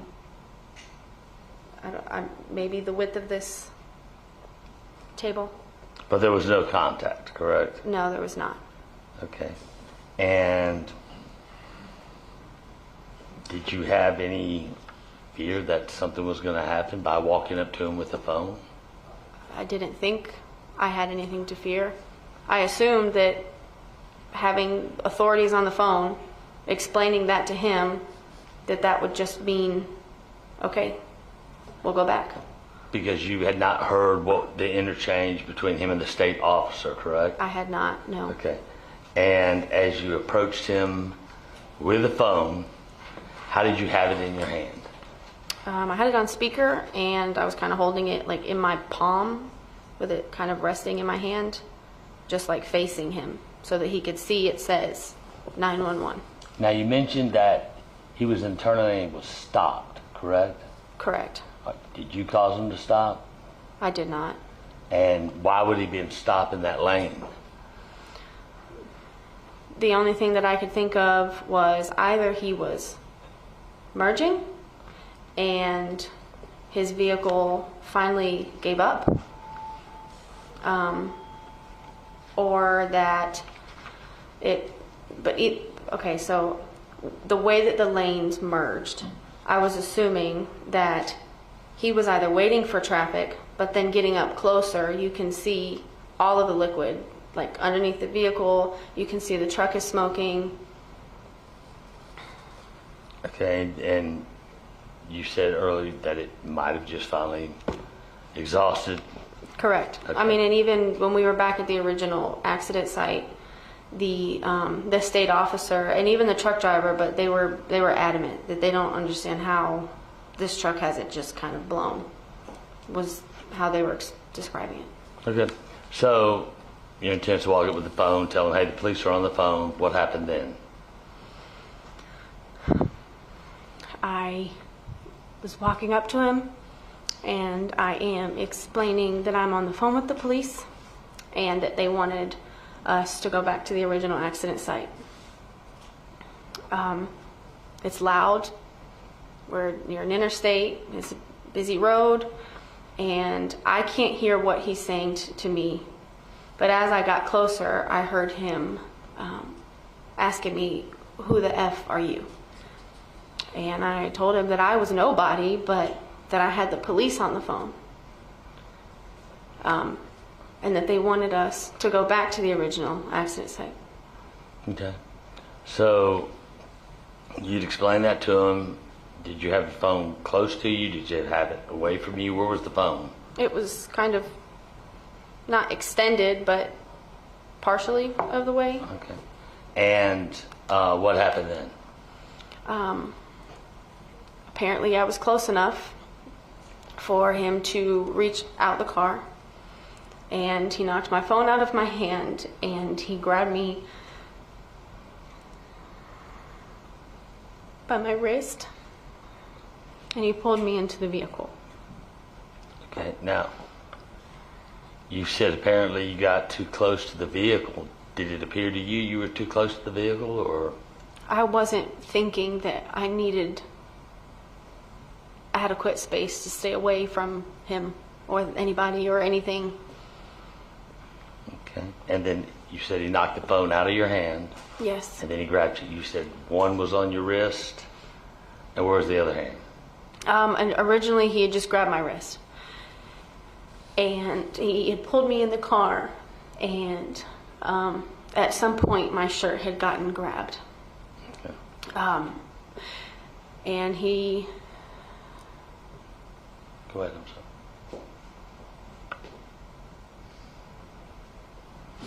He was pulling my wrist, and he pulled me in the vehicle, and he kept yelling at me, telling me, "I have something for you." And he used, "I have something for you, bitch." And he's leaning, and he's reaching, and he's pulling. And at this point, I remember that I'm sorry. Take your time. I remember that he had let go of my wrist, and he grabbed me by the back of my neck. And it was as if he was trying to kind of keep a hold of me. The entire time I'm telling him, I'm thinking, I'm still have to be on the phone with the police. They have to know. I'm telling him to let me go. And that's when he hits the gas, and we go forward. I'm still in the car at this point, and while it only may have been a few steps or a few feet, when you are being held against your will and you have no idea what's ahead of you, and you're looking down, it felt like it lasted forever. And I just remember, it was like I saw my life flash before my eyes, and I thought I was going to go down Riverdale Road, hanging out the side of this car. And the whole time, are you trying to get away from this situation? I'm trying to pull away from him, yes. And how did you do that? My entire body was up against the vehicle, and I'm just trying my hardest to push away with any part of me that I can, whether it was my arms or my knees, trying to just put distance in between me and the vehicle, thinking I could get away from it, and was unsuccessful. And at one part, you hear yourself screaming, "Get the F out of the car." What was going on then? I'm thinking that I have a better chance of not being drugged if he's not in the vehicle.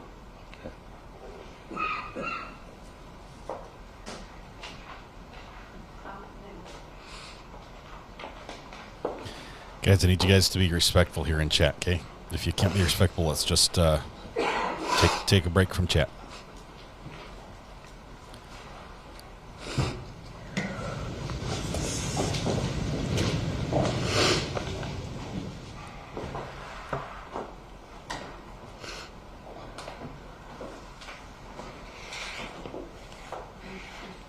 He's asked for some evidence. Get some ASMR.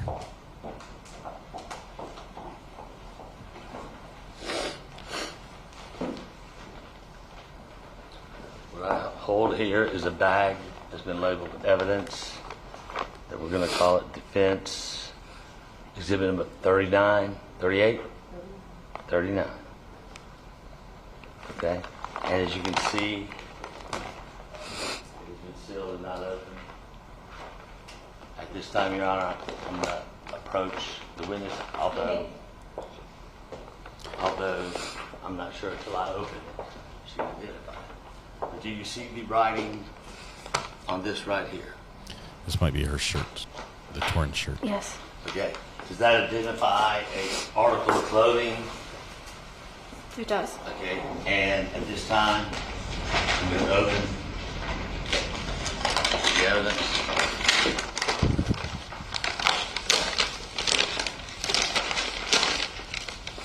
Because we're in Georgia, we don't use any gloves or anything.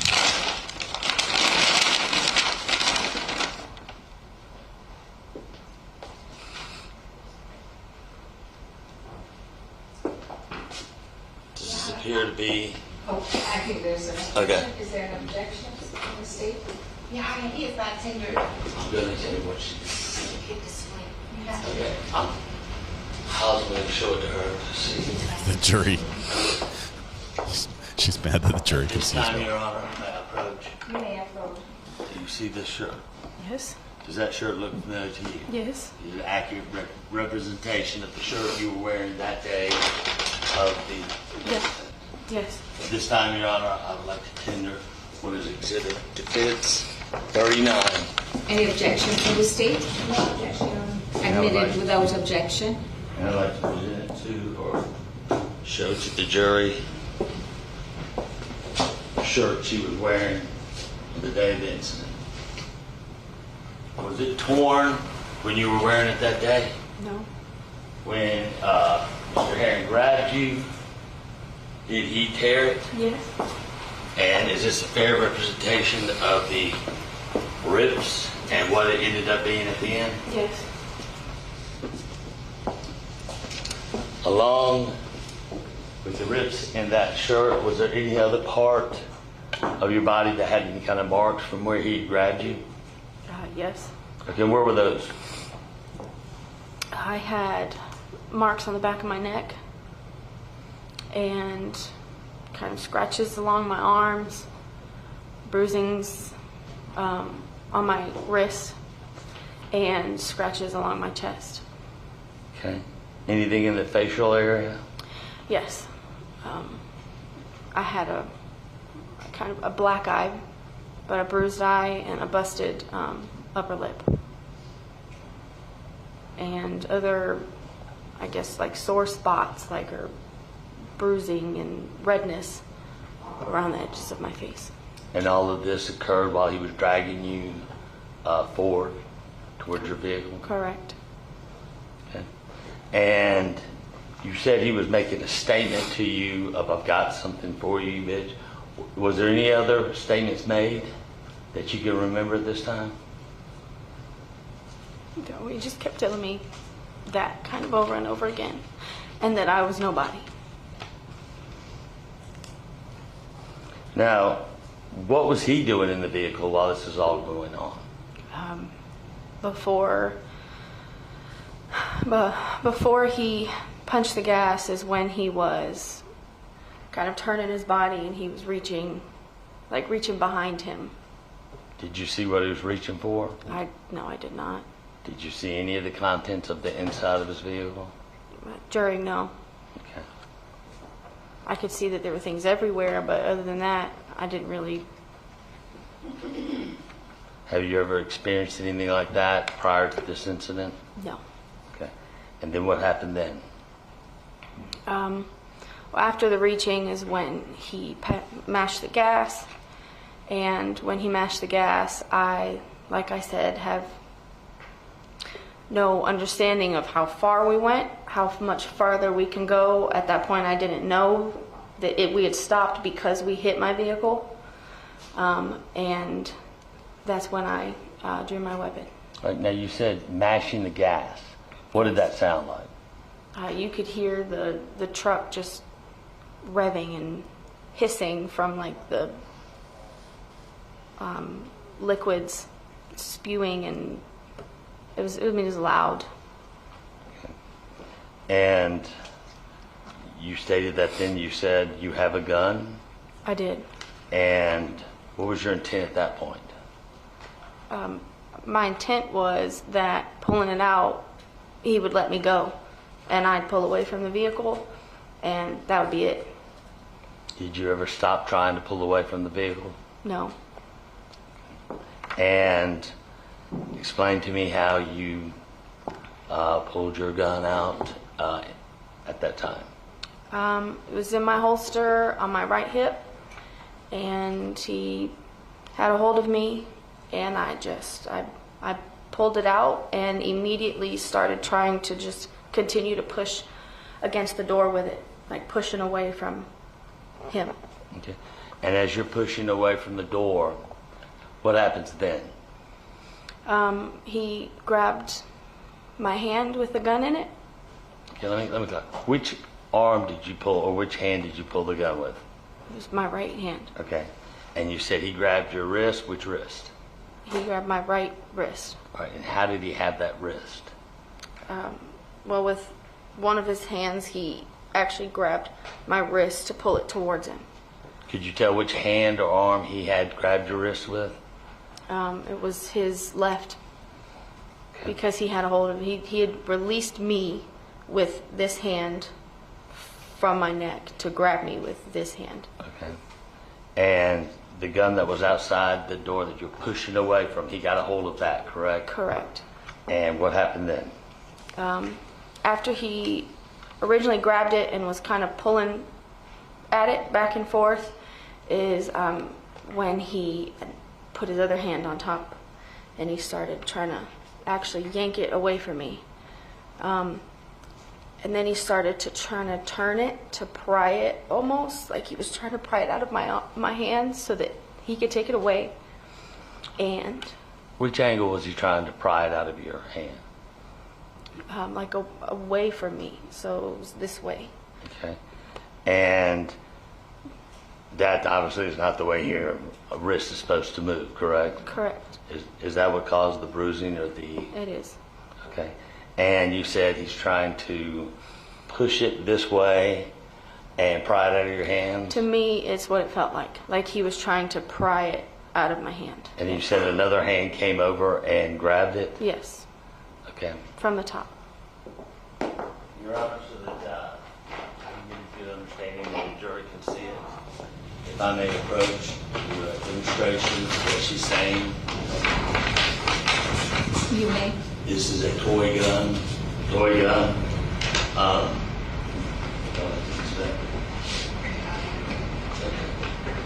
And has an orange tip to show it. Does have a slide on it. As you can see, that you can pull back.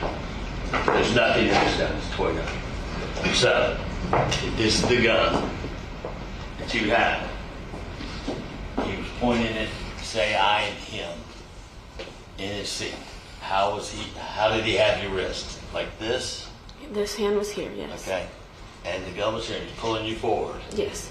And you said he had you here But on this? he was closer. Okay. So, and he had your shoulder with this hand, or what was this hand doing? That he let go He let go. once he got a hold of this wrist. So he came. And he grabbed the gun.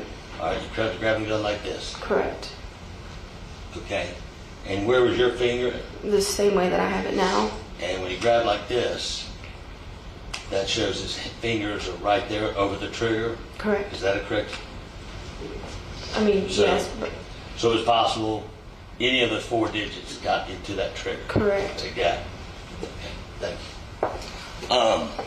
So that occurred, and he's grabbing the gun like that.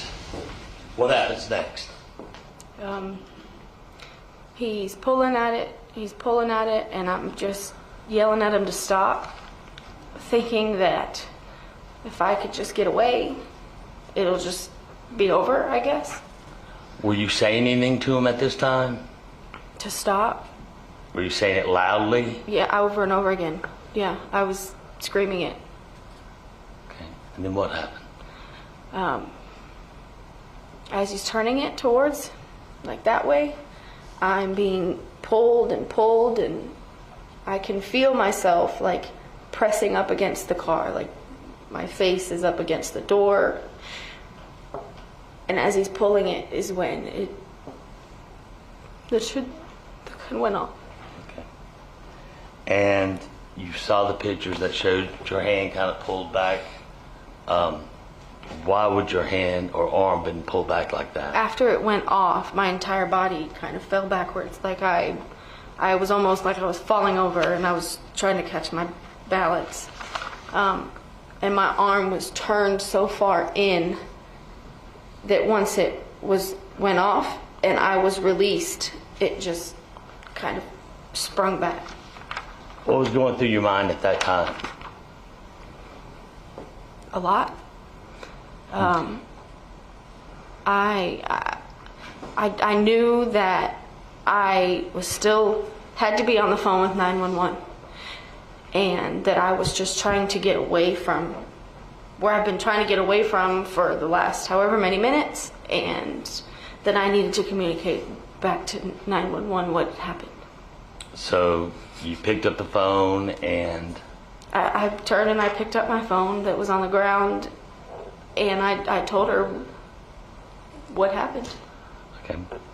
At any time, did you look around for a shell? No. Pick up a shell? No, I did not. Were you concerned about a shell? I was not at all. Okay. And when you got on the phone with 911, you stated that he pulled the trigger? Yes. And what else did you state? To her, I had told her that he had just pulled the trigger on my gun. And I remember kind of looking around, and I noticed behind me that there was someone who was standing behind me, and I asked them if they seen everything, if they would stay to, be a witness. And he was asking, like, if we were okay. He's like, are you okay? Is everything okay? And I told him, I said, I am, but no, he's not. And I asked the dispatch for an ambulance. Okay. So your concern at that point was to try to get dispatch to send an ambulance out? Correct. Did you look around to see if anyone were close? I did. And that's when I noticed that there were actually, there were police that were, to me, felt so close that all of this could have just been avoided.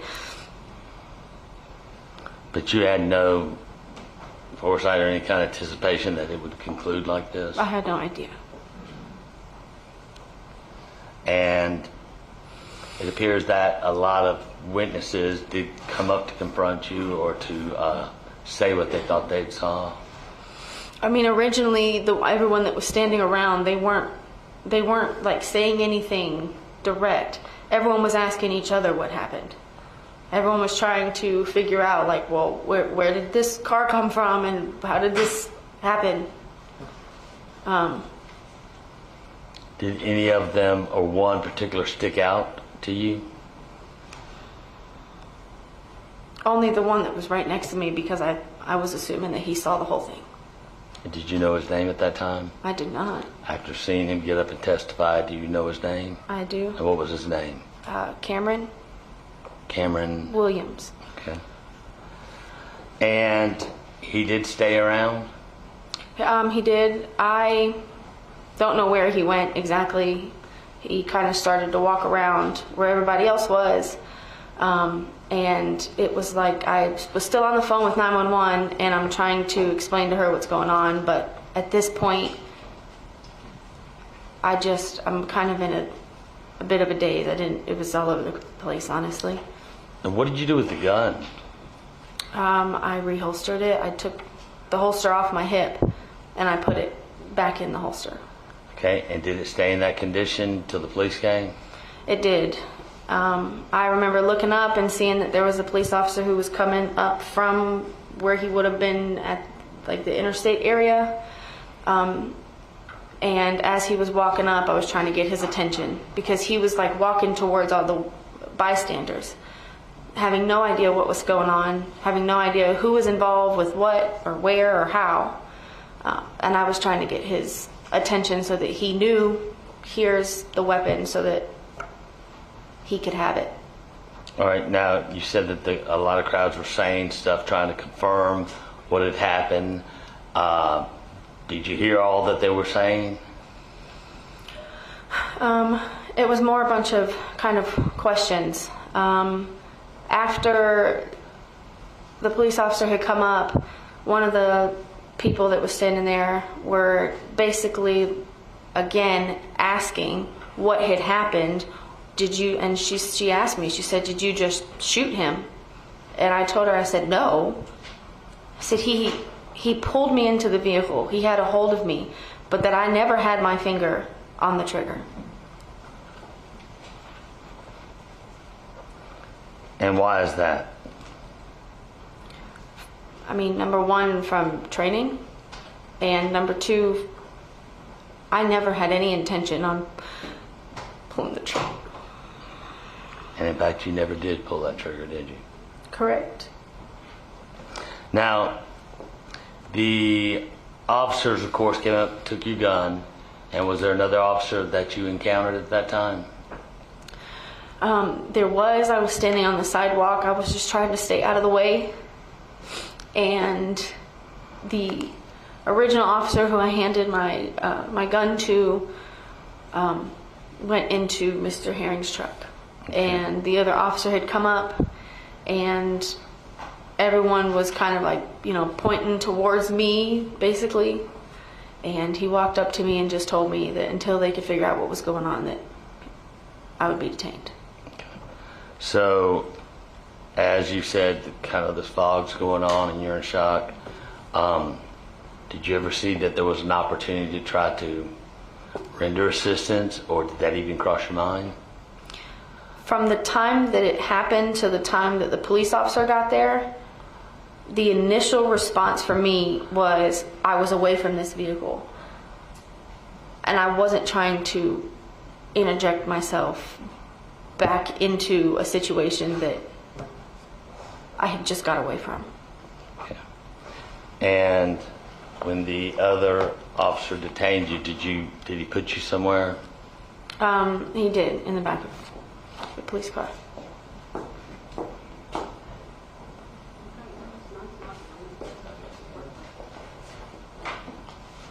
And Your Honor, if I could have a moment, I'm put a recording in there. So it may take I'm going to take a recording or video of what occurred with you in the back seat. It may take me a second to use this technology. While she's doing this, let me just say, they're ready to go.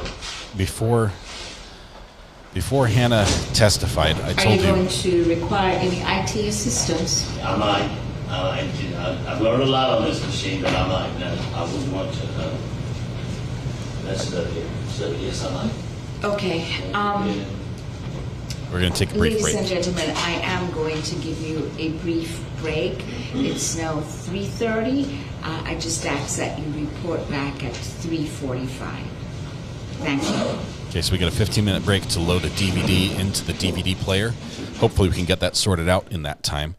But I tell you, before we went on break, the one thing I said is if she testifies, what we would have to hear is that she did not instigate at any point up to getting her on the side of the vehicle, and she just told that story. She just told a story saying that she did not instigate. Everything she did, the car was already stopped. She was not blocking him in, so the unlawful detainment is out.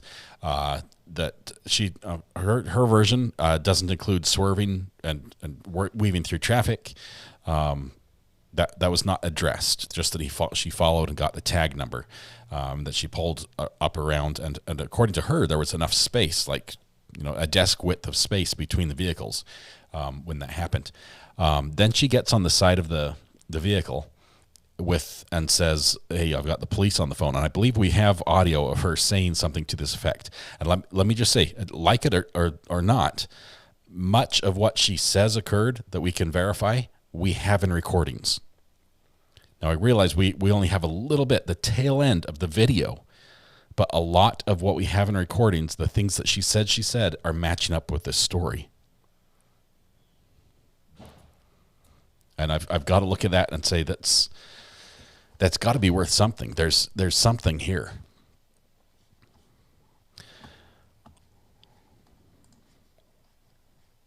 It's more than just a Sarah Boone, I didn't intentionally pull the trigger. She's saying I didn't pull the trigger. My finger was never on the trigger. And the way they described the firearm, not only does that account for an existing bruise that was documented by the police when she was taken in, the injury on the wrist, okay? It also accounts for the angle of the shot that went through his stomach, because he's pulling her arm in and twisting the gun back while he's grabbing the gun. It accounts for his DNA on the top of the slide, which is where they got it from. It accounts for how the trigger could go off because his finger was in there. Her hand is still on the grip, okay, which is disengaging the two safety, the rear safety, that's called the beaver tail safety on the back side of the handle, where your hand has to be pushing it. That's one safety. The other safety is that a finger has to be pressing the trigger directly. That seems like a lame safety to put the safety on the trigger, but that's what they do. I'm saying it's matching up pretty well, and whether we believe her or not, the evidence is matching up to this. Call from Brandon Johnson. Hey, Brandon, this is Recovery Addict. What are you thinking of this testimony here while we try to load a DVD player in the courthouse? Well, I'm very disappointed in a lot of the chat for not keeping an open mind, but a lot of people are hung up on, well, he was just defending himself. Well, she couldn't have been defending herself. Both people can be defending themselves equally because it's subjective. So it's not a matter of who is defending themselves, because if it's both based on a reasonable fear, both people can be defending themselves at the same time. Yeah, it's and based on what they're observing and what they've seen and what they read the situation as, they could both be acting in self-defense. Yes, and if her story is to be believed, he could not know why she is coming up to his car, but it's not reasonable to attack somebody coming up to your car with a phone, right? So he could have perceived it as a weapon, so that would make it reasonable.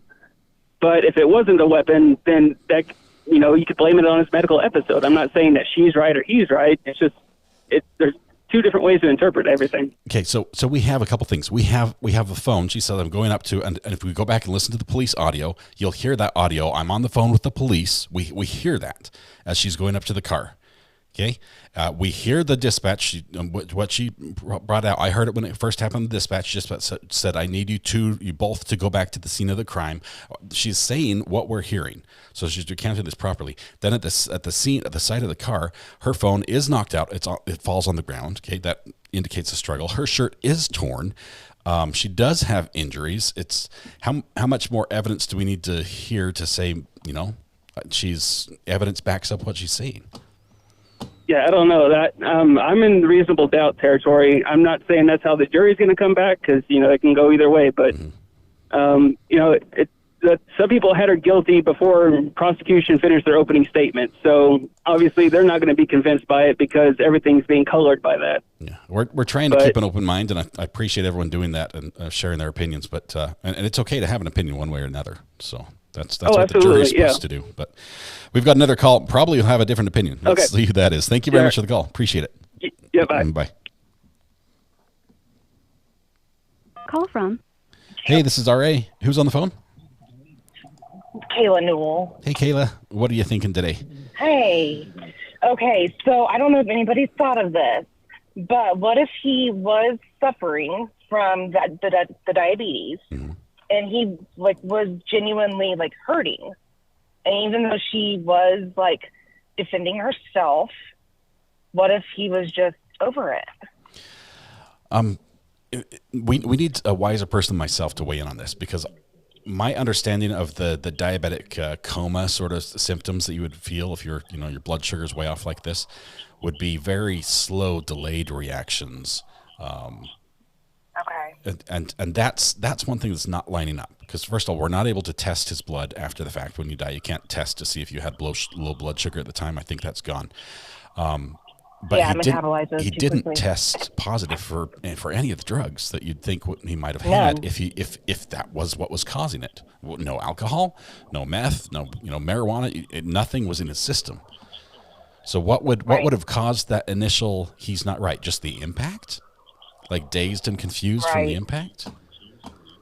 Maybe a brain injury or something. Yeah. Who knows? That was my thought. That's all. Here's what I'm thinking, and to let me know on cross-examination. This is going to make or break this case, I think, for Hannah. If she can't keep this story together, now if she's telling the truth, 100% the truth, I think she'll be able to defend it just fine. But if she's twisted some facts to make herself look better, I think the DA is going to be able to squeeze that out of her. So. Yeah, I agree. Thank you. Appreciate the call. We'll see you. Thanks. Bye. Thanks. Bye. Man, this case is getting more and more interesting for me. Just incredible. Parrot Court, thank you very much. Welcome to the gallery. Good to have you. Still a longtime supporter there. Sean Anderson, wasn't there a photo that you could see her finger on the trigger in her right hand? The gun was outside the truck, pointing it to the ground. The video we showed, I think that was right after the shooting. Right as she's pulling it back out. And to me, it wasn't clear. I'd have to zoom in and see, but initially I thought it was off the trigger from the still we had. Call from Witchy Mama. Hey, Witchy Mama. Thanks for calling in. What's on your mind today? Hey, Scott. I just wanted to make the point that with low blood sugars, one of the big trigger appearances for it is appearing drunk. Okay. But would that then... People get topsy and turvy and stumble around. They'll slur their words. There's a lot of stuff like that goes on. But does that track with the sort of altercation she says happened at the side of the truck? Could that still occur? Sure.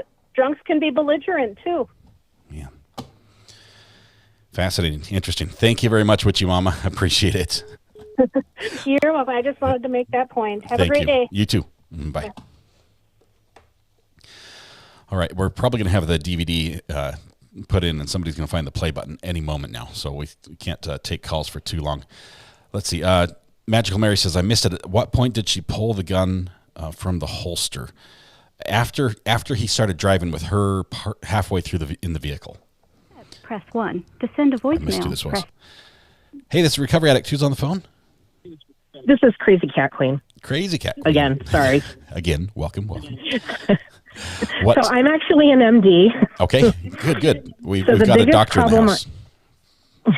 So the biggest problem I have is the ME did not do, or at least she did not report doing a vitreous fluid test, which is where you're going to find the actual level of blood glucose and the electrolytes to determine whether he was high or low blood sugar. So that's one problem. Can that be conducted post-mortem? Yeah, absolutely. That's why you actually it's the fluid that's behind the eyeball lens. Wow. And you'd only want to do that. And that doesn't get metabolized. Yes. That's not one you want to do. Although, I mean, if you're anesthetized, you could actually do it. But yeah, so that's actually the standard, especially if you're thinking hyperglycemia, because it causes electrolyte imbalances, which after death, you run a blood test, you're not going to get anything valuable from that, so it's kind of a waste. Yeah. The second thing is the photo that Sean Anderson had mentioned. I agree with him.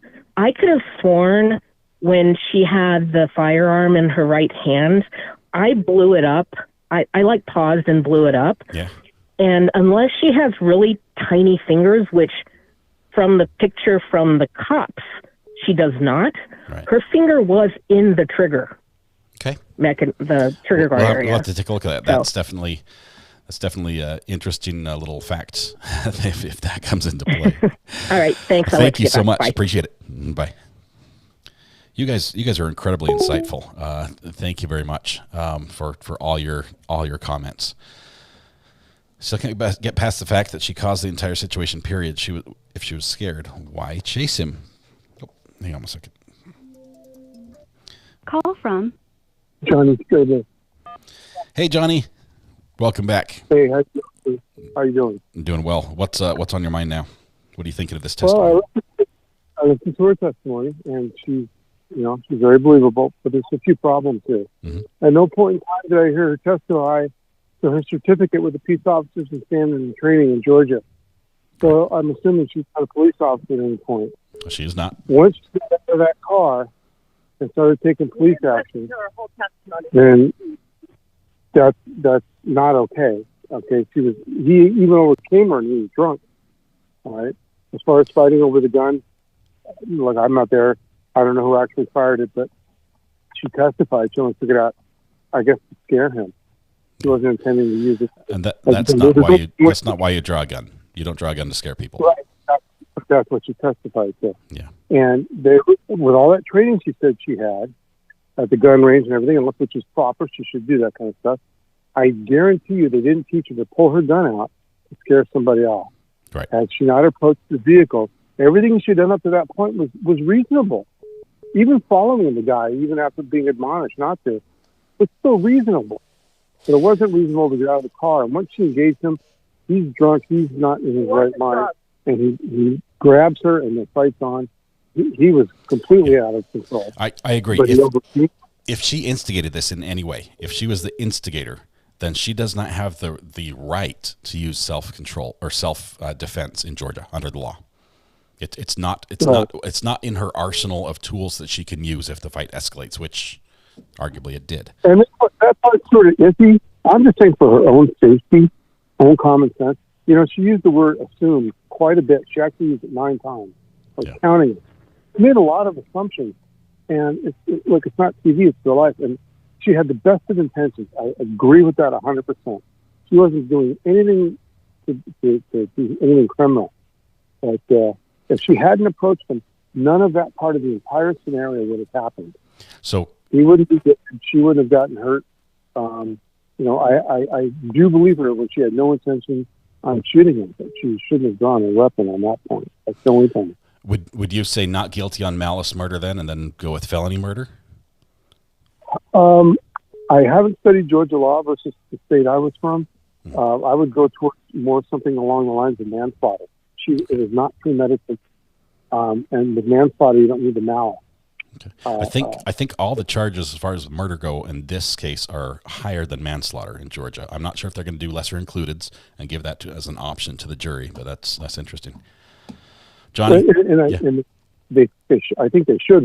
I know you got to go. I think they should add that in there real quick. Get a lesser included. They might already be. It might be like you always get lesser includeds as well. I'll just have to look up the law and see what happens. But oftentimes that's decided at the last minute as well. Yeah. Well, all right, excellent advice. Excellent points. Thank you so much, Johnny. Appreciate you. Anytime. We'll see you. Bye. Call from Michael Dowd. Hey, Michael, this is R.A. How are you doing? I'm good. How are you? Great. What are your thoughts here now that Hannah's been testifying? Well, coming from a family along the line of law enforcement, I tell you, even though, laws definitely vary state by state, the South is much different than the North, having lived in both South Carolina and Pennsylvania, okay? But my dad and my brother would both tell you, instigation would be when she first steps in that car and makes that decision to follow. That's the instigation. It's not the gun, getting out of the car and the scuffle. Because none of that, she made the specific choice to take action under her own validity. Against advice. Yeah. Well, exactly. Yeah, exactly. So it actually started back there. Yeah, you bring up a point that makes it very difficult for me to. I mean, I wanted to look at this and say, at which point did she go too far? Yeah. But everything it was incremental. It started with one thing. Nothing. None of that would have happened as long as she did not get in her car and follow. Nothing beyond that would have happened, and that's a simple fact. Mm-hmm. Great advice, Michael. Appreciate it. But I hate to tell people it's Georgia. Things do and are looked at completely different than most areas, and people do not understand that. Like people up north or Midwest, or in the West. Yeah, I still have trouble understanding it myself. But every state's they're very different. pro-gun. The people are different, and you never know what a jury's going to do. Michael, thank you very much. Yeah. Appreciate the call. Nice talking to you. Nice We'll see talking to you. You too. Bye. We got a question here from Madeline. It says, I live in Sweden. We don't have the same gun laws like you do. So question about the gun. With that kind of gun she had, is that easy to pull the trigger when the gun is pointed at you? This particular gun, unless it was modified, took about a 7 pounds trigger pull, meaning you have to exert about 7 pounds of pressure to get the trigger to pull. And that's not a lot. It's also not the lightest. It's not the lightest trigger pull. But if someone was struggling over the gun, that's well within the range of pressures that would be exerted trying to maintain grip on something. Ferg's still on the lam. Kathy, I checked this morning. I hadn't caught him yet. I can check again for you in case. Let's do another search. I've got a hot button set up just for him. Yep, he's still on lam. Now, the prosecution is going to be tough on her, so things could change my opinions. Daisy, this is their job. They have to cast doubt on. First of all, I don't think the defense is done with her, right? They're going to play a video, and they're probably going to have some more questions. We'll see. I think they're going to get another video in of her in the back of the police car, and maybe something that was said there. We're probably going to have a video of her taking off her nails. Now, the question: why would you take off your fake nails? The state sort of put that out there as like she took off her fake nails because she had already scratched herself on the neck and now she had to take her nails off the proof.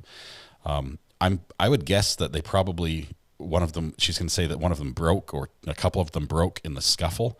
And so she was just taking them all off out of nerves. Yeah. Just wonder how she'll present on cross if she gets combative. Oh boy. Yeah. This will make or break her believability factor in a big part. But if they're not able, if everything they present her to, she has a valid explanation that matches the testimony, matches the evidence we've heard, it could actually be better for her after cross than before. But that's like perfect storm. That doesn't happen very often. I think she pulled the trigger when trying to pull the gun away. Him pulling the trigger doesn't make sense. He'd have to push trigger, but he was pulling on the gun.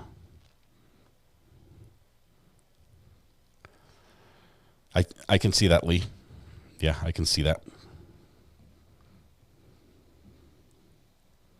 But also, Lee, let me just say this. If everything happened the way she said to that point, I think that gets her to the side of the truck without her instigating. Yes, she followed, but that's not instigating. That's not illegal. That wasn't picking a fight. That was saying, hey, the police are on the phone. Here, look, I've got the cops right here. And the phone gets knocked out of her hand on the ground. She gets pulled into the car. Now suddenly it's gone from, hey, I'm trying to inform you about the police, what they're telling me, to it's a fight for survival.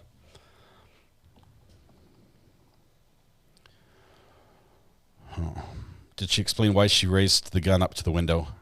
Yes, she said that she wanted to use it to scare him off so he would let her go.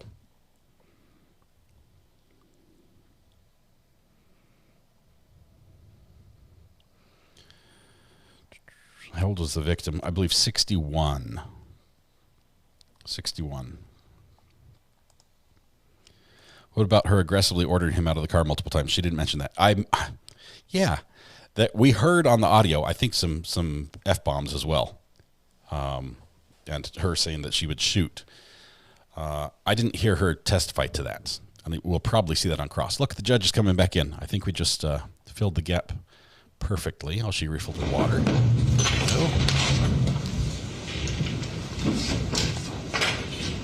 It's a nice chair. Okay, are you ready to proceed? Yes, ma'am. I'm trying to be a step ahead and have the features pulled out. Court appreciates that.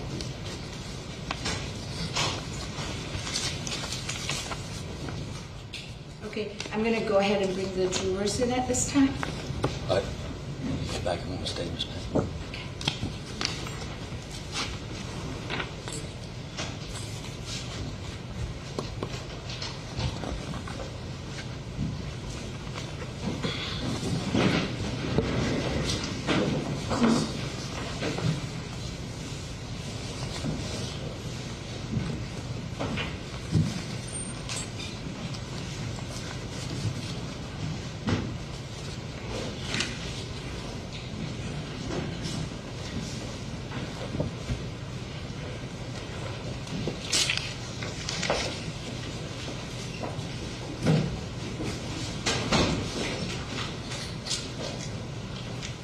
You may be seated. Thank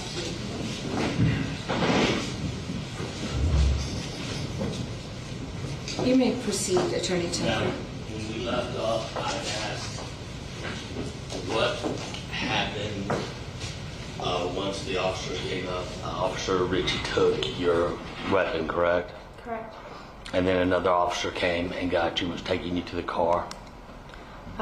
Correct. I mean, there was a little bit of time that went in between that, but from him taking my weapon to me walking, trying to stay out of the way, and I just remembered kind of going back and forth with the witnesses, talking about, again, them asking what happened. And I remember yelling for one of the officers to come up, and that we needed an ambulance. I was asking where the ambulance was. Okay. And you do recall being placed in the back of a car similar to this, correct? Yes. And there was a video that you've seen prior to today that shows what happens in this video, correct? Correct. And I will show you a small bit, and then I'll stop it so you can confirm that that is the video that you recall of the interview with you after being put in the vehicle. Okay? Okay.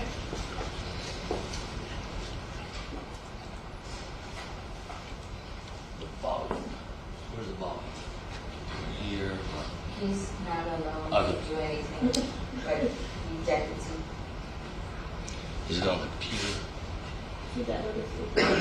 Oh, yes. You can't find the volume. The volume. Oh, the speaker, okay. I won't be too loud. Oh, dear.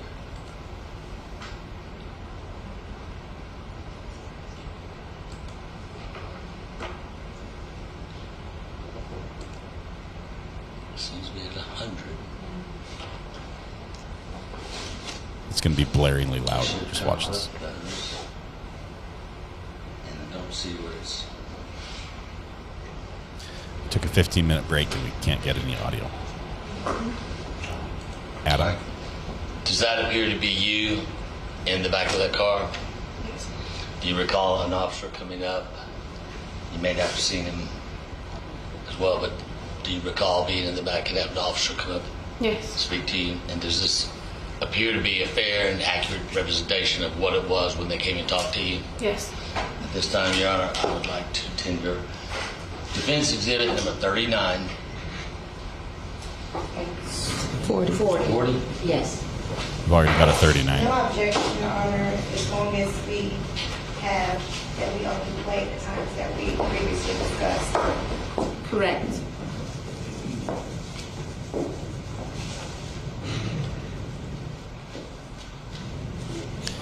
Okay, so he's only got to play. He's only allowed to play certain portions, and he's probably going to screw that up. I'm not sure why the volume is not working. But of course, we need volume. Hold on. It's Here goes the court clerk, who should be seated typing.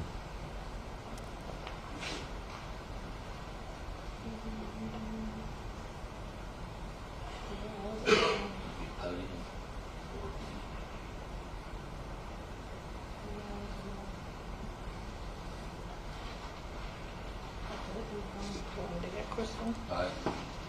Just see if there's any volume.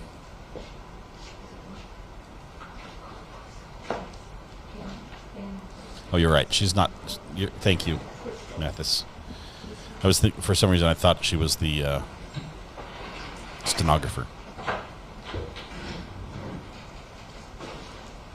My question is, what were you doing during the 15 minutes?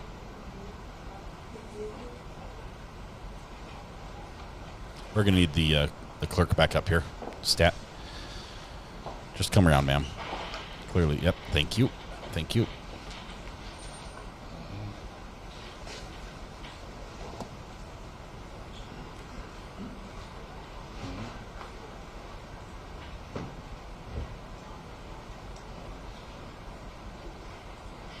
And here comes our IT sheriff, deputy of IT.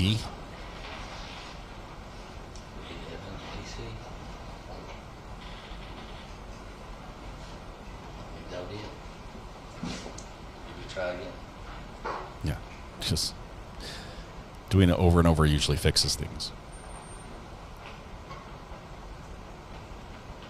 Let me just throw this out there. We fixed the audio for the 911 calls, and it broke the audio for this. Maybe undo the fix for the 911 calls, and it might fix this. I've got it. Going through the PC, the PC has volume all the way up. I've got the audio here.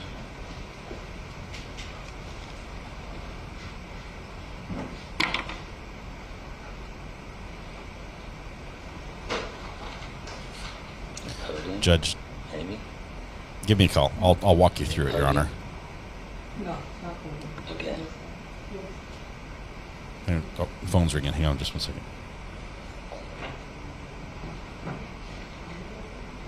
I got the video from broadcast. Okay, I choose We arranged. We're going to get this sorted out. We'll have to send somebody over. There's got to be video broadcast.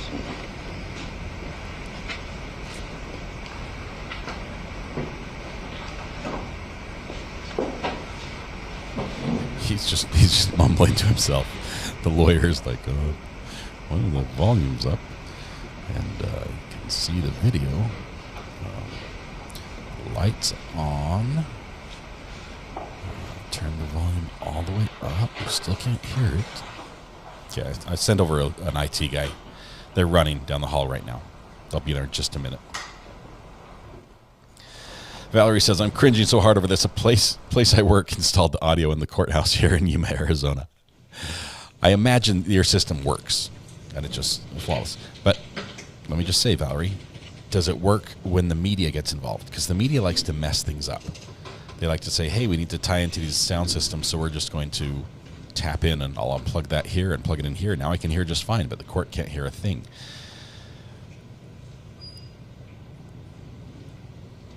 This is me on a Monday. Yep.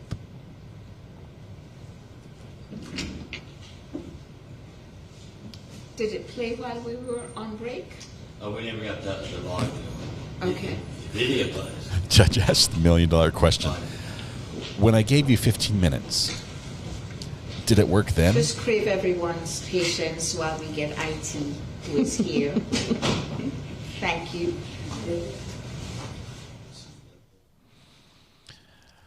Man. We also did start watching day one, also on day two. Jury selection took forever, though. Yeah, they got everything worked out, but they never got as far as testing the actual volume on the clip he wanted to play for the audio it contains. Watch it just be muted. No, I think they do have an advanced system. It's sort of like built in. Everything's supposed to plug in and just work, but it's not working. That's my professional diagnosis.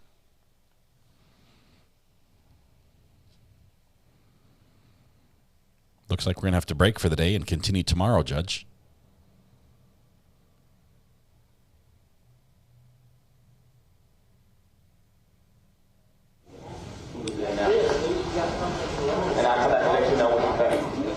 Let's see if we can see this video. Hang on 1 second. I'm going to talk to her. Huh? Are they opening up that press again? Yeah. Oh, yeah, you go get there, and I ran up there, because I ain't no fool. Yeah, appreciate it. All right. How you doing, man? So you said you recall that situation happening. That's fair, accurate representation. Of him walking up to the car. And then, from what's going to occur here, I would like you to listen, please. And not doing good. I'm Sergeant Marion with Clayton County Police Department. All right. Can you just give me a clue and you kind of talk to me and telling me what happened? Okay. Take your time.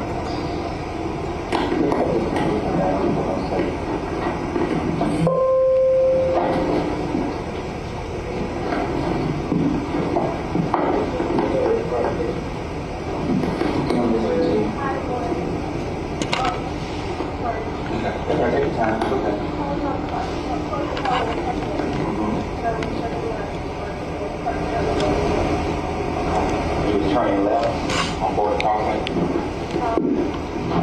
Right for me, and semi to the right. Right to the right. Okay. Barely reached in front of my car, ran into the semi. Okay. I pulled off the road, I called the He ran to the semi? Okay. Ran to the right. Okay. Okay. Almost 20 minutes later, I called the police back from the road and told them that he was drunk and that he was get out of his car. There was a police officer, I don't know from where. This is so hard to hear.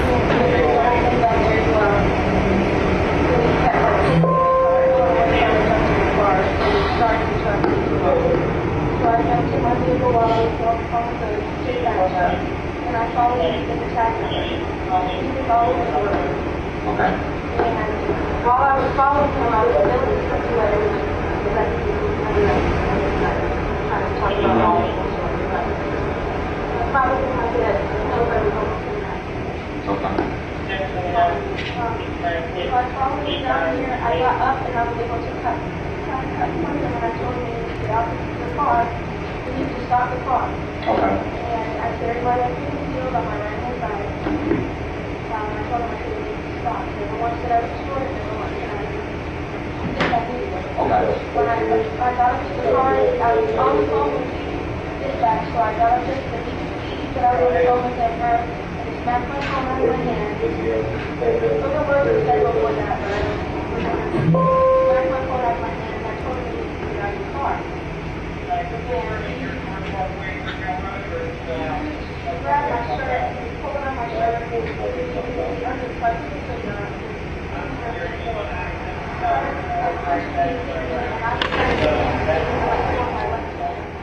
While he was grabbing me, after I took my phone out, he got my right hand, he was pulling and he was back to the passenger side of his car. And he started reaching, like he was reaching my hand. Which is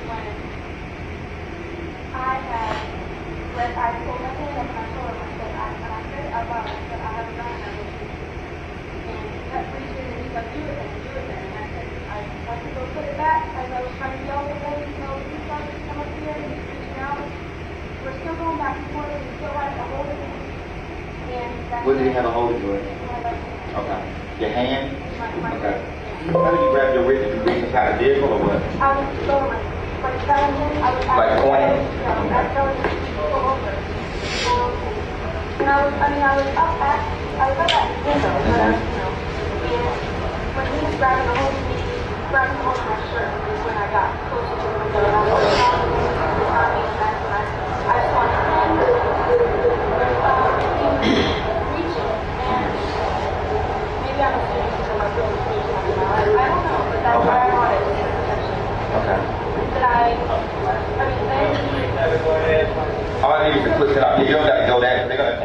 to talk to you. Yeah, I need to know what came up to when the weapon was fired. I pulled it out and I told him that I would shoot him. And I was waiting. He grabbed me, my hand, where I had my gun, I was holding my gun with that hand. He pulled me to him, and I'm pulling away, pulling back to trigger. I didn't want to pull the trigger. He's not having anything in his hand now. I can clearly see he doesn't have his gun. He doesn't have anything on it.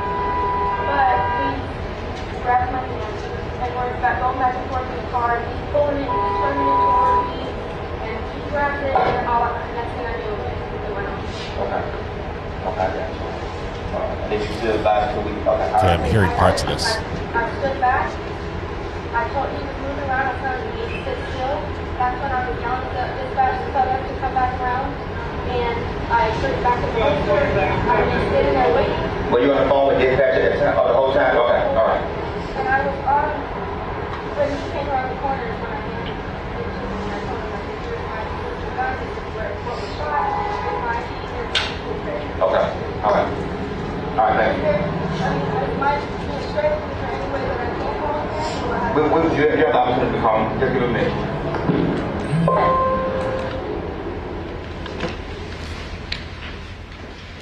Interesting little bits there.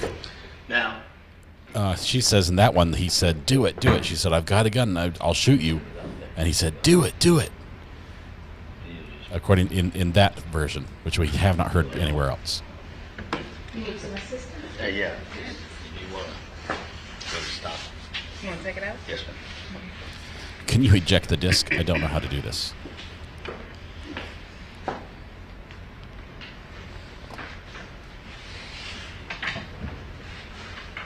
Now, having heard that, is that what your recollection of the count, how it happened?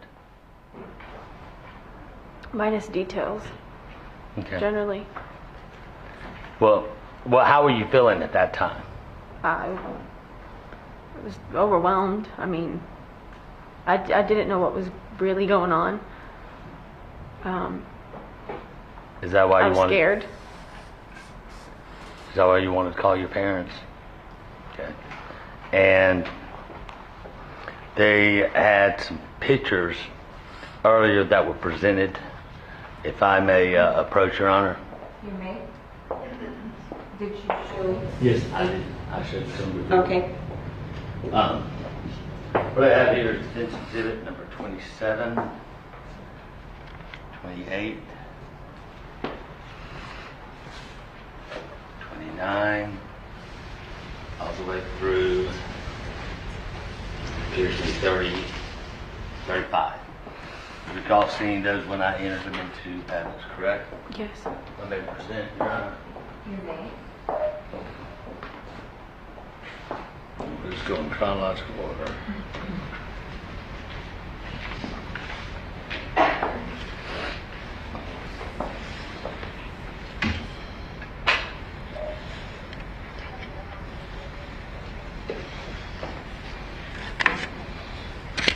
Okay. Does this look like a fair and accurate representation of where it appears you were scratched? Yes. Okay, is that where when you said he was reaching for your head or trying to pull you in, that's where the marks came from? Yes. They didn't come from putting a sweatshirt on, did it? No, it did not. Okay. And this is defense exhibit number 28. Do you recall this? Yes. Okay. And this area here, is that, what is that? It's my wrist. Is that where the swelling or what? Yes. Is that your right hand? I believe so, yes. Okay. And that would be swelling for why? What reason? Well, there was swelling on both, but on this side it was from where I was grabbed, but then my right wrist is where it was being like twisted and pulled. Okay. And grabbed. Is this another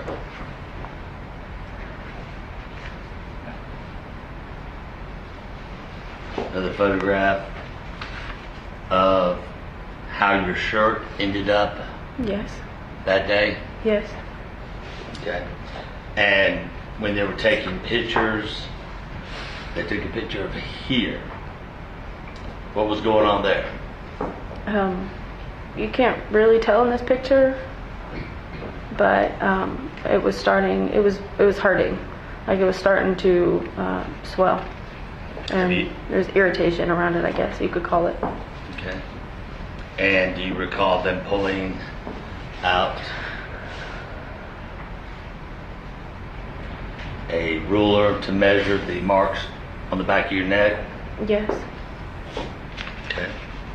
And you recall them taking pictures of your hand there? Yes. Well, hang on. Okay. And describe what was going on there. There were like scratches and marks all along my hands and on my fingernails. There were a couple of them, and to try and remember now, I don't remember which ones, but there were a couple of them that were broken off when all of this was happening.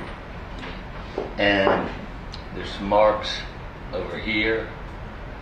Do you recall what those marks were? The one right on the top was where Detective Moore basically was asking me if I was showing her where it was hurting, and in that area she wanted him to document that it looked like a busted blood vessel. Okay. And do you recall seeing this being presented into evidence? I do. Did you ever see that in the vehicle? Not at the time, no. But was that the biggest nightmare you had if that was in the vehicle? Yes.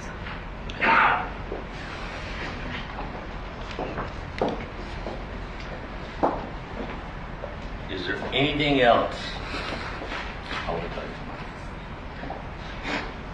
Is there anything else you can remember about that incident that you might have missed from seeing the back of the truck or back of the police car and speak with them in those pictures?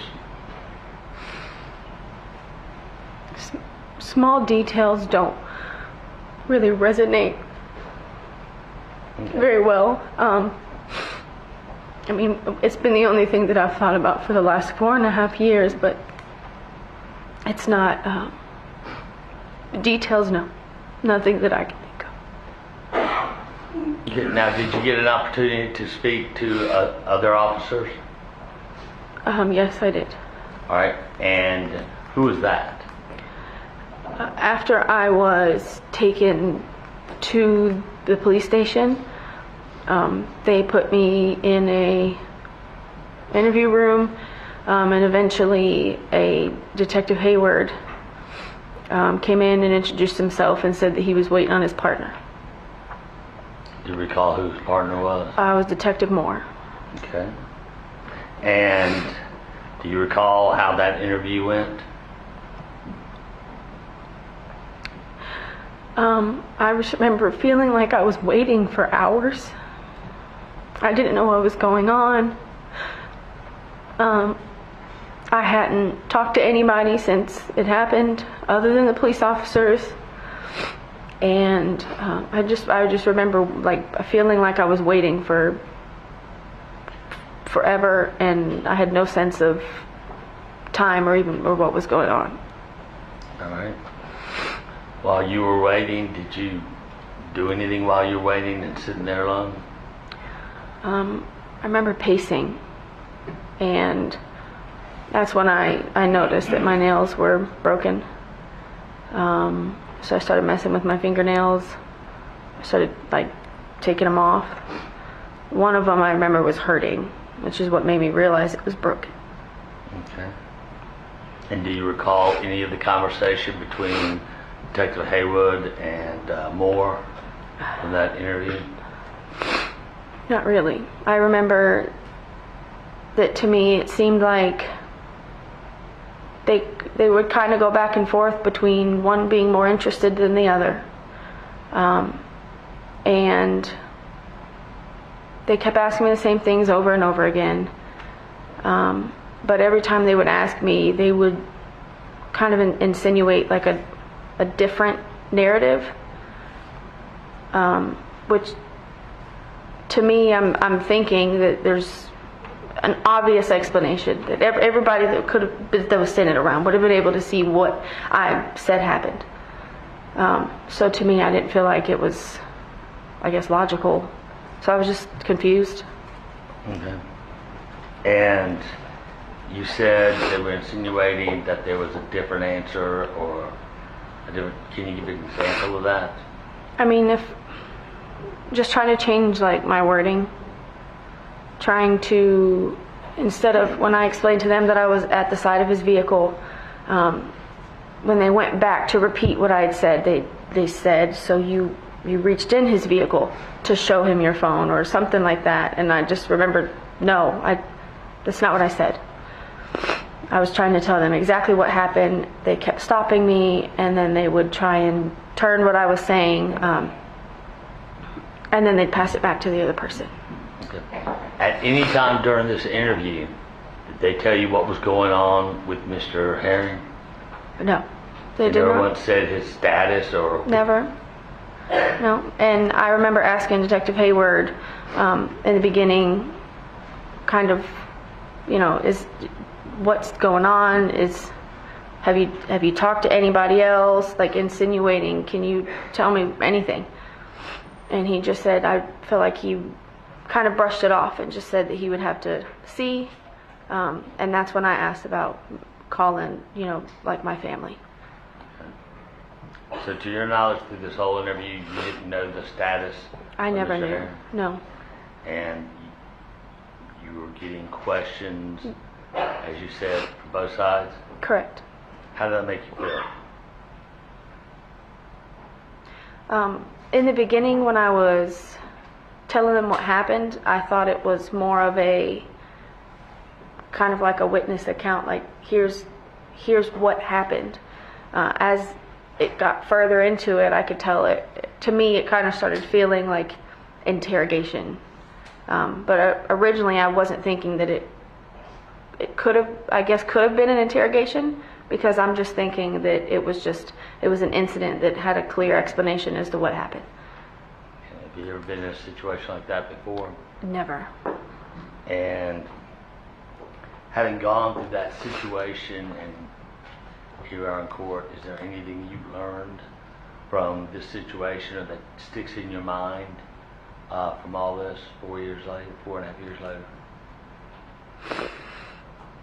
That not everybody is going to have a reaction that you think they're going to have, and that clearly trying to do the right thing is not the right answer. You think you're ever going to help anybody else, try to help anybody ever again? No.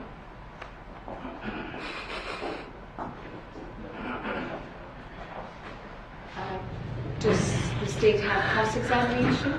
Okay. Here we go on cross. The ADA is going to handle that.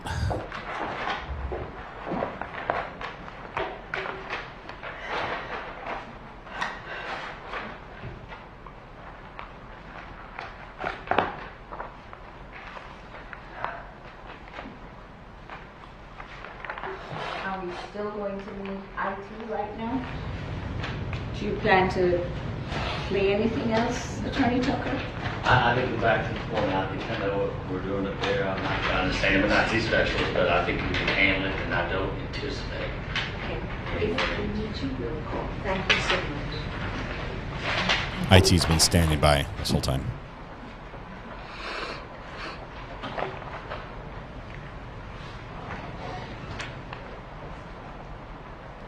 All right, as you just discussed, you remember having an interview on May 7, 2019 with Detective Warren and Detective Hayward. Correct. And you recall during that interview when you were discussing the original incident that occurred on Clark Howell, that your vehicle was almost struck by Mr. Herring, correct? Correct. It was not struck. No, it was not. and that you were able to stop your vehicle before he came through the intersection. Correct. And at that time, you were able to go around and you pulled up on the sidewalk and waited to call the police. Correct.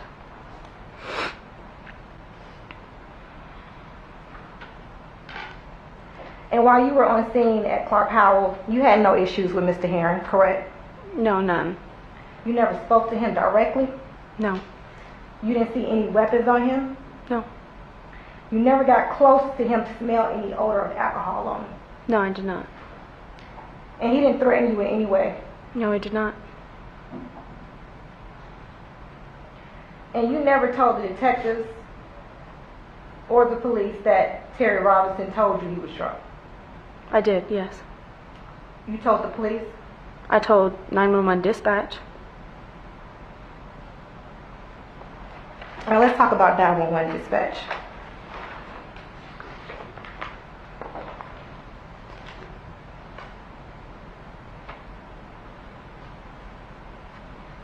Now, you also stated that when Mr. Herring took off from the incident location, you were already at your vehicle.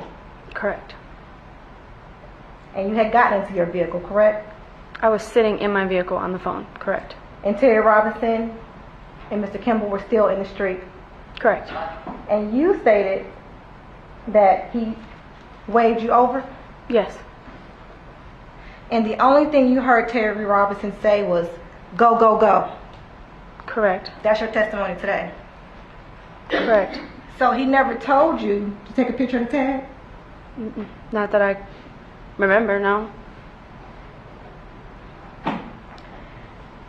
And you also testified today that you never heard the 911 dispatch give you a warning not to chase? No, I never said that. I said that she told me that she wanted me to be safe. And I said that from what I took it as was that she didn't want me to chase. And when I explained to her I wasn't chasing, I was just simply staying with him until a police officer could get to us.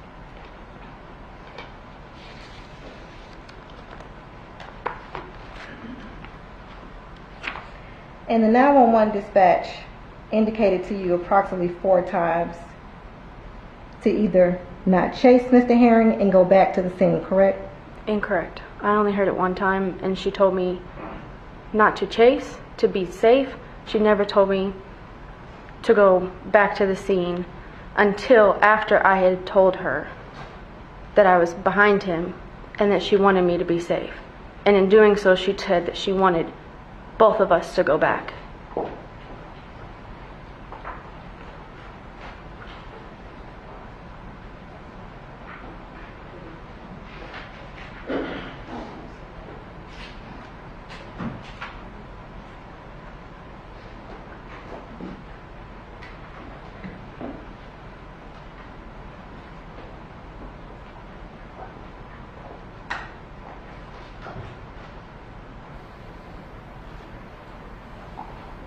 The defendant has to be careful here.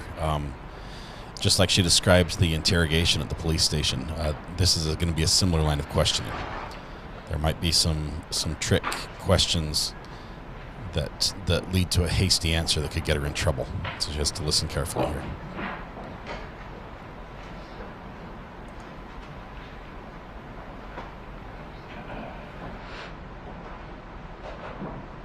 May I approach the witness, Your Honor? I'm handing you what has been previously marked as State's Exhibit 40, which is a copy of the 911 transcript. If you can review that.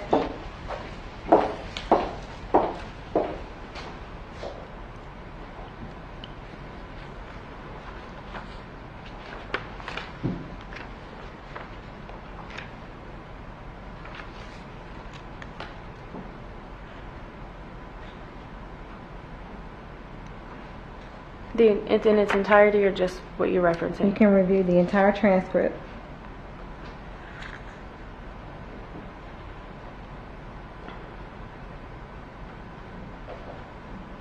This is for impeachment. Let's see if they can catch her in something.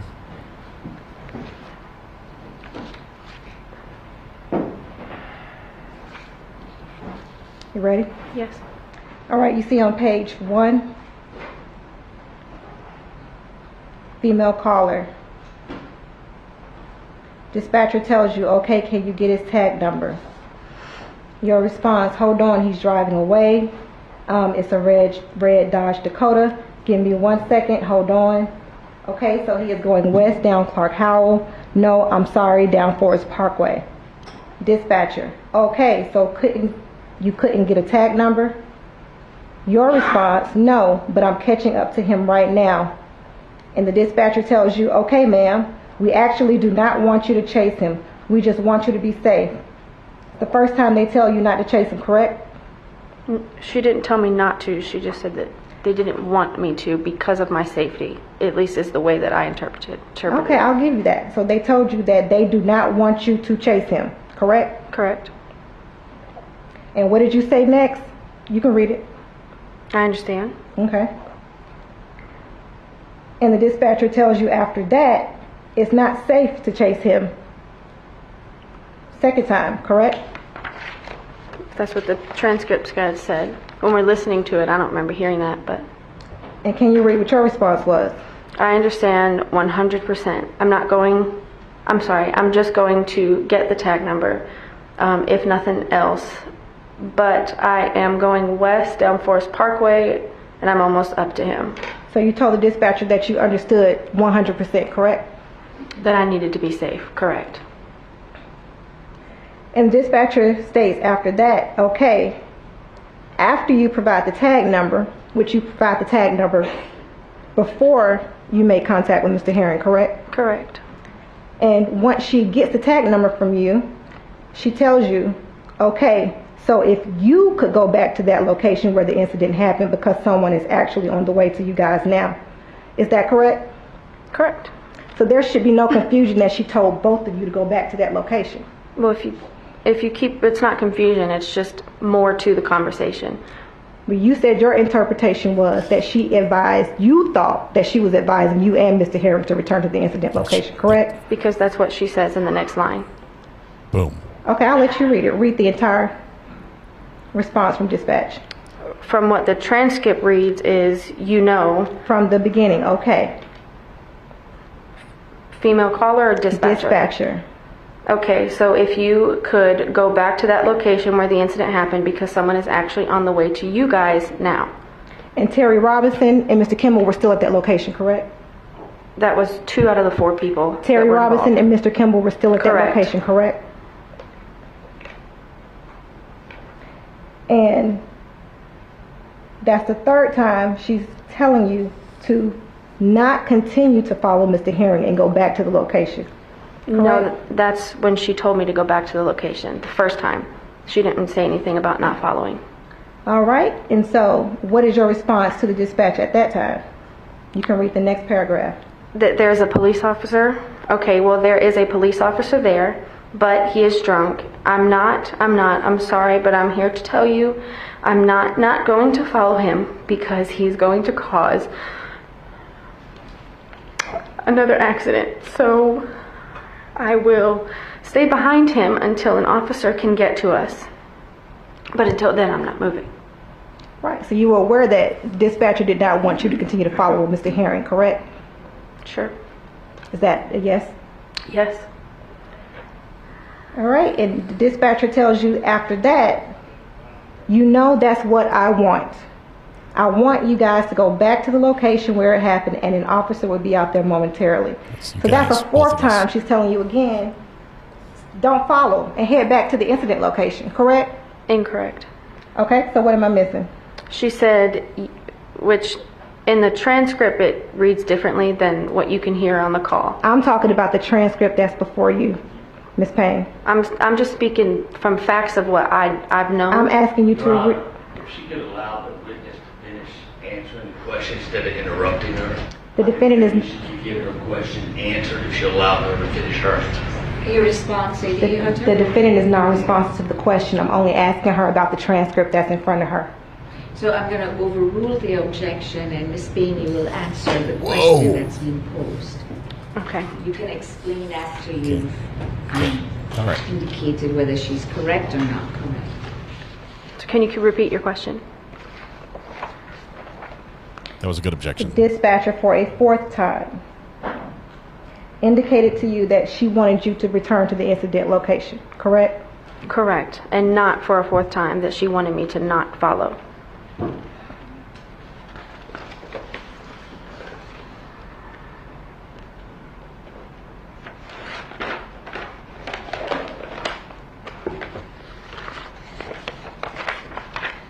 she says, I want you guys to go back as well, which is what Hannah had said earlier. She wanted both of them to go back. So when she gets up to the car, she says, I'm on the phone with the police. They want us to go back. Okay. You testified that you didn't cut Mr. Herring off on Riverdale Road. You saw him stopped in the turning lane.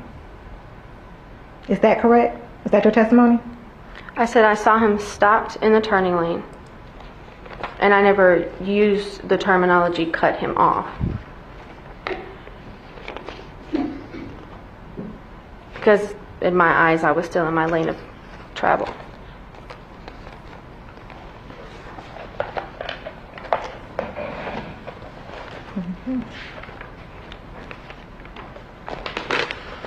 And do you remember telling the detectives on May 7th, 2019, that you got in your Jeep, you followed Mr. Herring, you told the dispatch that you were following him, and she told you that she didn't advise it. She told you to get his tag number. You got the tag number by the time you got to the end, right when I got to Riverdale Road, correct? Your Honor, objection. This is a very long question. If she can break it up, maybe the witness could understand it and answer a little bit clearer. Your response, Eddie. And I'm asking her if that's what she said. That's a statement that she would have made to the detectives. I'm asking her, was that a statement that she made to detectives? Okay, so I'll overrule the objection. It's not a compound question. She's just asking if that's actually what she said, so I'll allow it. So if you're asking me if I remember word for word what I said 4.5 years ago, I can not say that I do remember exactly what I said. And do you recall that you told them that you came around that curve and you had an opportunity to get in front of him? If that's what I said, then I don't remember. Like I said, exactly. It was 4.5 years ago. There was hours worth of interview. So. And do you recall telling the detectives that you got in front of him and I stopped in front of him and I got out? Okay. You recall that? Again, I don't remember word for word what I said. I would have assumed that I would have explained what happened, which you were able to see in the pictures. So it's your testimony today that you did not cause him to stop his vehicle? Correct.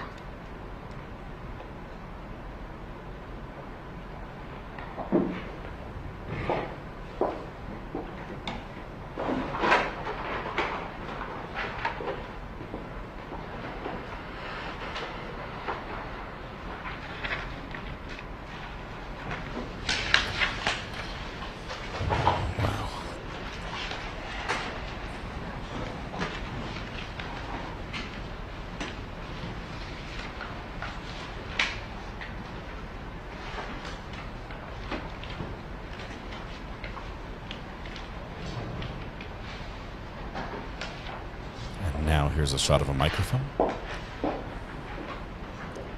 showing you what has been admitted as Defendant Exhibit 5. Is that your Jeep? It was.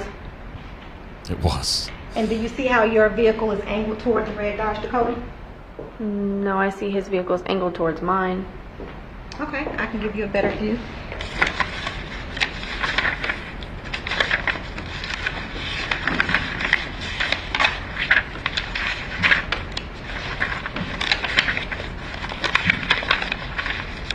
Did that picture show a good space around the outside to get around?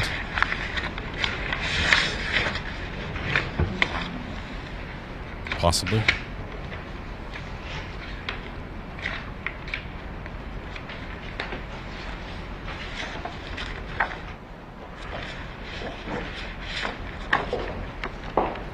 Showing you what has been previously admitted as State's Exhibit 8.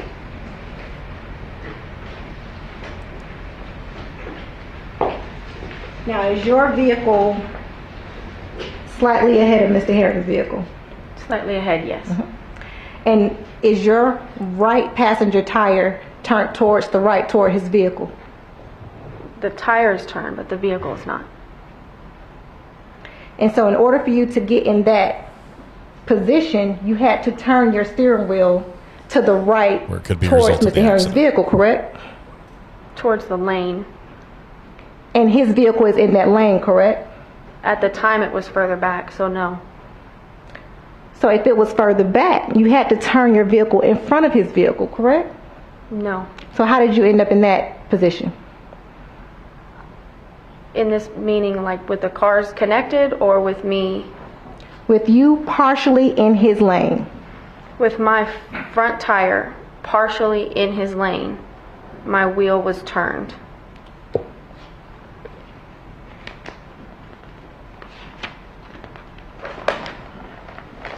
Now, you testified that you walked up to him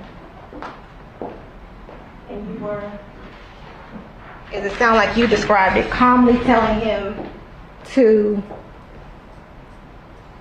that the 911 dispatch wanted him to go back to the scene? Correct. And telling him calmly that you were on the phone with 911? When you say calmly, do you mean like was I irate or was I louder? That is your testimony today that you did not get out of your vehicle and run up to Mr. Herring's vehicle telling him to get out of the car. Correct. And you never once got out of your vehicle and go up to him and tell him to get out of the fucking car. Well, everyone heard I did. And so at no point on that 911 tape did you ever tell him to stop, go back to the scene? I did. And did you hear that on the 911? Conveniently, no.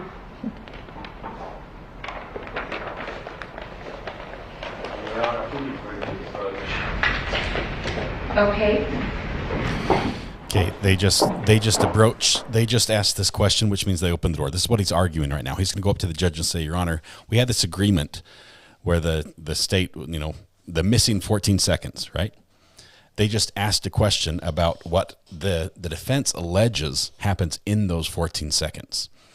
And now they've got her to answer, and she said conveniently no. So he's going to say, Your Honor, they opened the door. We now get to go into this. We now should have the opportunity to address this. And I think the judge will let him. I think she leaned a little bit that way, that basically, under cross, if she testifies, then you can get into this. So I think this is going to be coming up.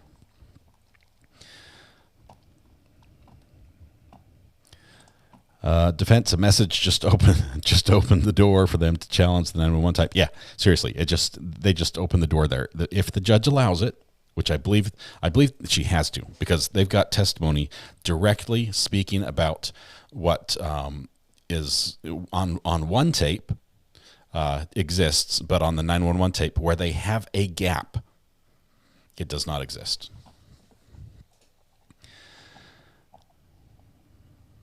She's holding her own. Andrea says, "Don't like your attitude at all," but she's holding her own on this, on the defense. This is interesting to see. He will conveniently lose, like he has 94.68% of all the other objections. Okay, so this is an objection. This will take us up to 34. And I believe he's only won three of the 34. Not 4, because he was running about 10%. I think you're giving the judge a lot of credit. I'm just thinking back to her discussion about this initially. When he first brought it up, she said, "I want to hear it. Play it." Instead of saying, "Hey, nope, it's in the past. In the past, you accepted. You didn't object timely." She says, "I want to hear it. Play the two things." That's why we got the video from this morning. She's like, "I want to see this and hear it." And then she sort of left it open. She didn't shut it down in the moment. So I think they've opened the door here. Conveniently no. That's a big wow. Where's our counter? The counter is not working. Let me show you why the counter's not working here. I'm pretty sure the iPads are not supposed to look like that in the corner with the spider webs all over the screen. But that's where the counter is. We'll get it. We'll get it sorted out. Okay. Lots of tired people in the gallery there. This is mostly the family side. I think that right there is mom and dad, or I think that's mom and dad.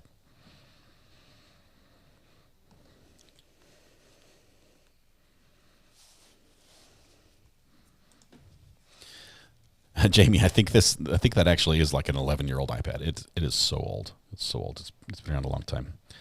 It's still working, Jennifer. Just don't touch the part of the screen that will give you glass splinters.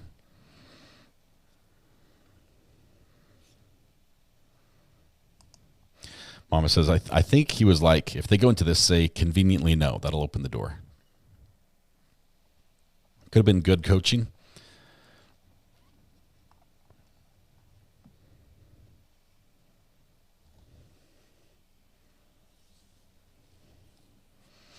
An iPad case and screen protector? I don't think I've ever had an iPad case or screen protector. I had an iPad Air, not an iPad Air, the cellular one for a while. I don't know where that went. I had it for school when I was in school. I graduated in 2011. Yes, I know I was very, very late going to school, but I did it. That is some very bright yellow hair. It's an interesting look. Is he rocking? Is it like the full mullet? Guess what? We have new iCloud terms. I have to agree to. Not now. Okay. Where are we?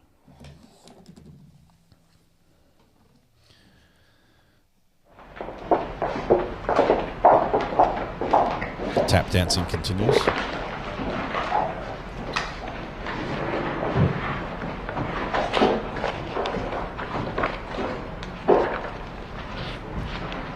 We'll see if that's allowed in when we're on redirect.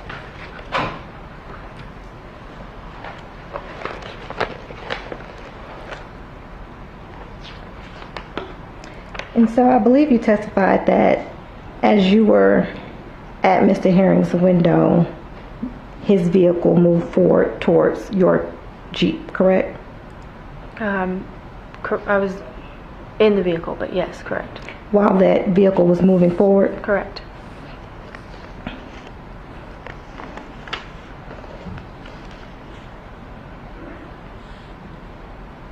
So do you remember speaking with the detectives? Okay.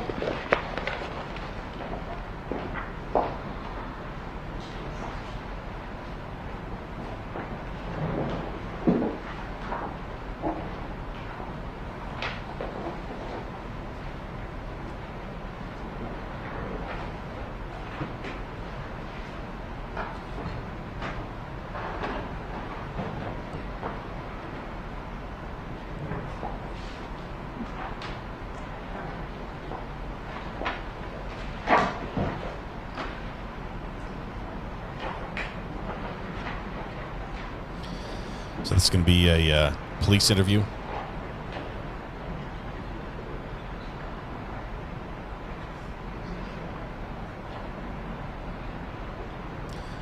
They're probably looking for either something omitted or something different.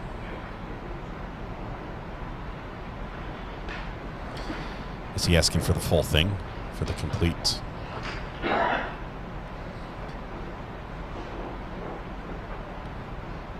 I think he's sort of pleased with himself with what he just said there. Either he's getting it reduced or getting it enlarged. One of the two. Different number of pages will be going up.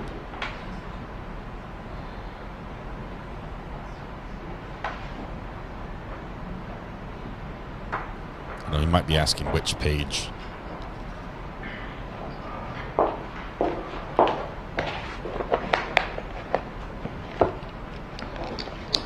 May I approach, Your Honor? Yes, you may. I'm handing you what has been previously marked as State's Exhibit 41, which is a copy of the transcript of your interview with Detective Moore and Detective Hayward.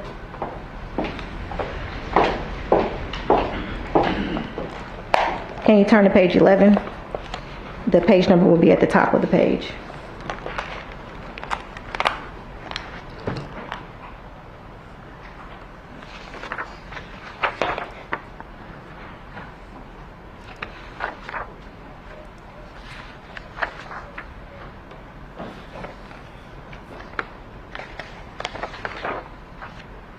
Okay. And down at the bottom of the page, where it says your name, and it starts with "and." Yes. And can you read that paragraph? And he's just like, who are you? Who are you? I said, I'm no one, but I'm on the phone with dispatch. I'm on the phone with the police. You need to stop. You just caused that accident. And he's like, yeah, okay, I got something for you. And that's when he pulled forward. And Detective Moore asked you, so at this time, it was just words being exchanged. There was no, he stopped, and then what did you respond? She stopped, and I responded saying, no contact. And she responded, no contact at all yet. And what was your response? Right. So at the time his car pulled forward, there was no contact between you and Mr. Herring, correct? It was between the vehicles. So when Detective Moore said there were just words being exchanged, there was no contact. Is your position that she was just talking about the vehicles? That's what I would assume, yes. So words and vehicle? Yes. What is the question tonight, Your Honor? Your response will be contact. I'll move on, Your Honor. Okay, I will sustain the objection. Ooh, he won one. 4 of 35.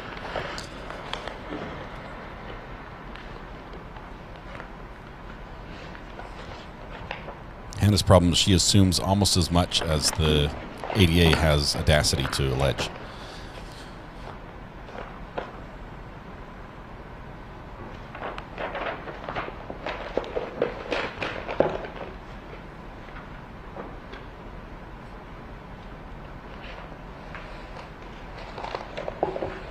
Now, is your testimony today that you've never had your finger on the trigger?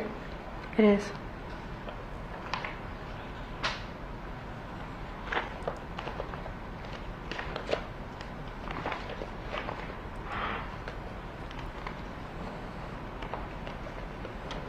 He objected that there wasn't a question.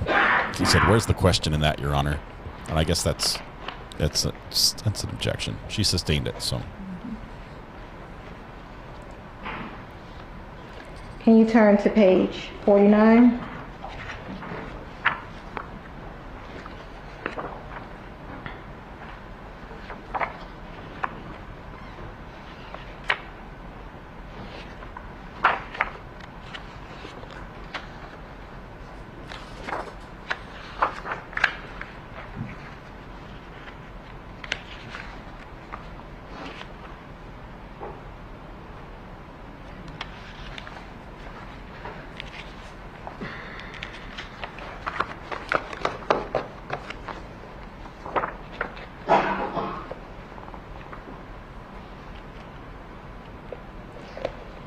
Okay. All right. Down at the bottom of the page where you see your name and it starts off, I mean. Can you read that paragraph?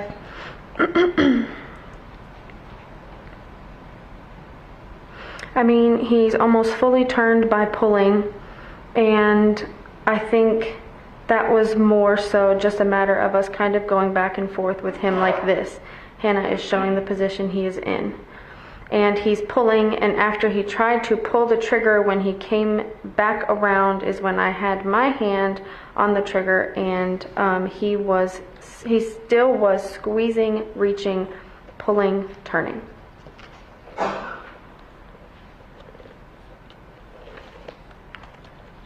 But I'm pretty sure that in prior testimony we were speaking of the trigger guard. And can you turn to page 41? She wanted to cut her off there.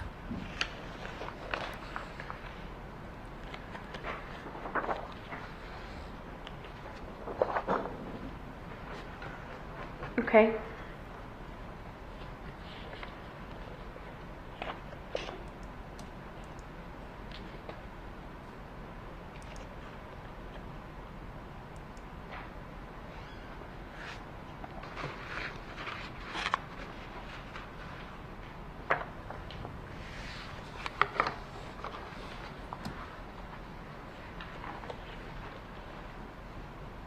Can you start down where it says your name? I pulled it out. I pulled it out and I had it up here. And Detective Hayward asked you where the muzzle was pointed. What was your response? It's more so pointing sideways. And he also asked you that he stated it was not pointed at Mr. Herring, just raised. Correct. And he stated ready if you had to pull it. That's what he states, yes. And on page 42,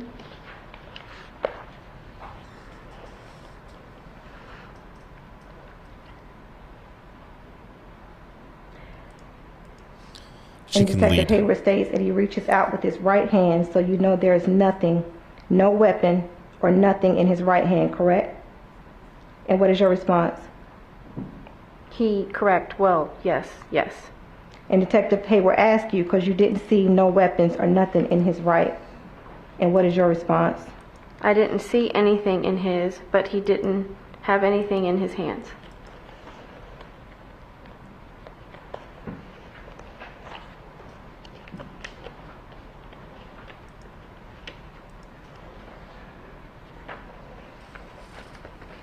And on page 40, turn to page 40.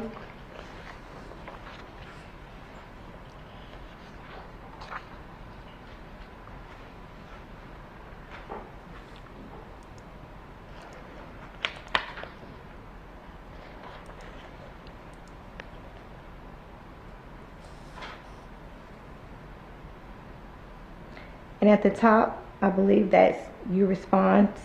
And I had my gun in my hand.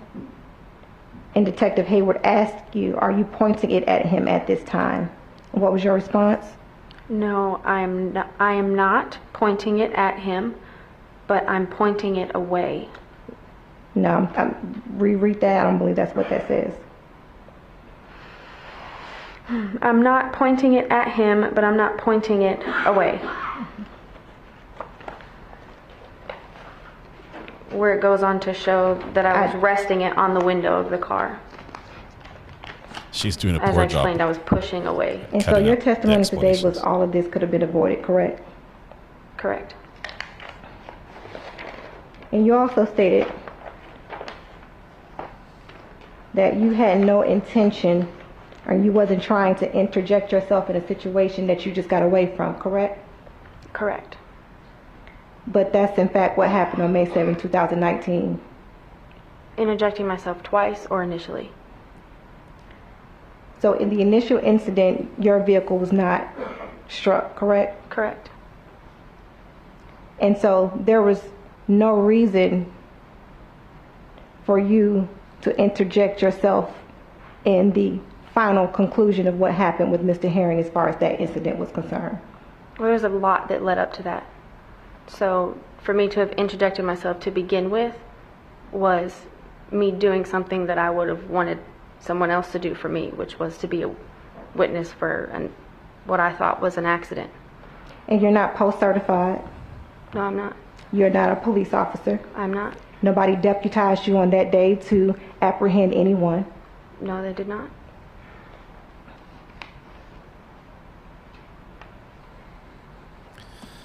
I think they overcharged. And you also stated that you never had any intention of pulling the trigger. Correct. So when you told Mr. Herring that you would shoot him, you were just bluffing? Oh, it's not I wasn't bluffing. I was, as I explained, thinking it was a deterrent, like I would be able to get away. And you said you had training with this firearm? Yes. And in that training, you didn't learn that you don't pull a gun unless you're going to use it? I learned that you don't put your finger on the trigger unless you're going to use it. And it was your testimony today in that interview that your trigger, your finger was on the trigger, correct? My finger was in the trigger, on the trigger guard, not in the trigger.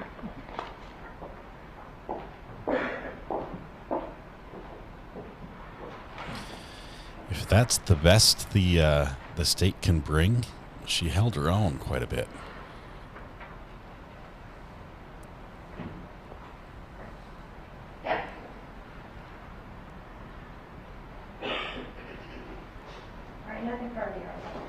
That's all they've got. Any redirect? Yes. Attorney Todd. Yes, ma'am.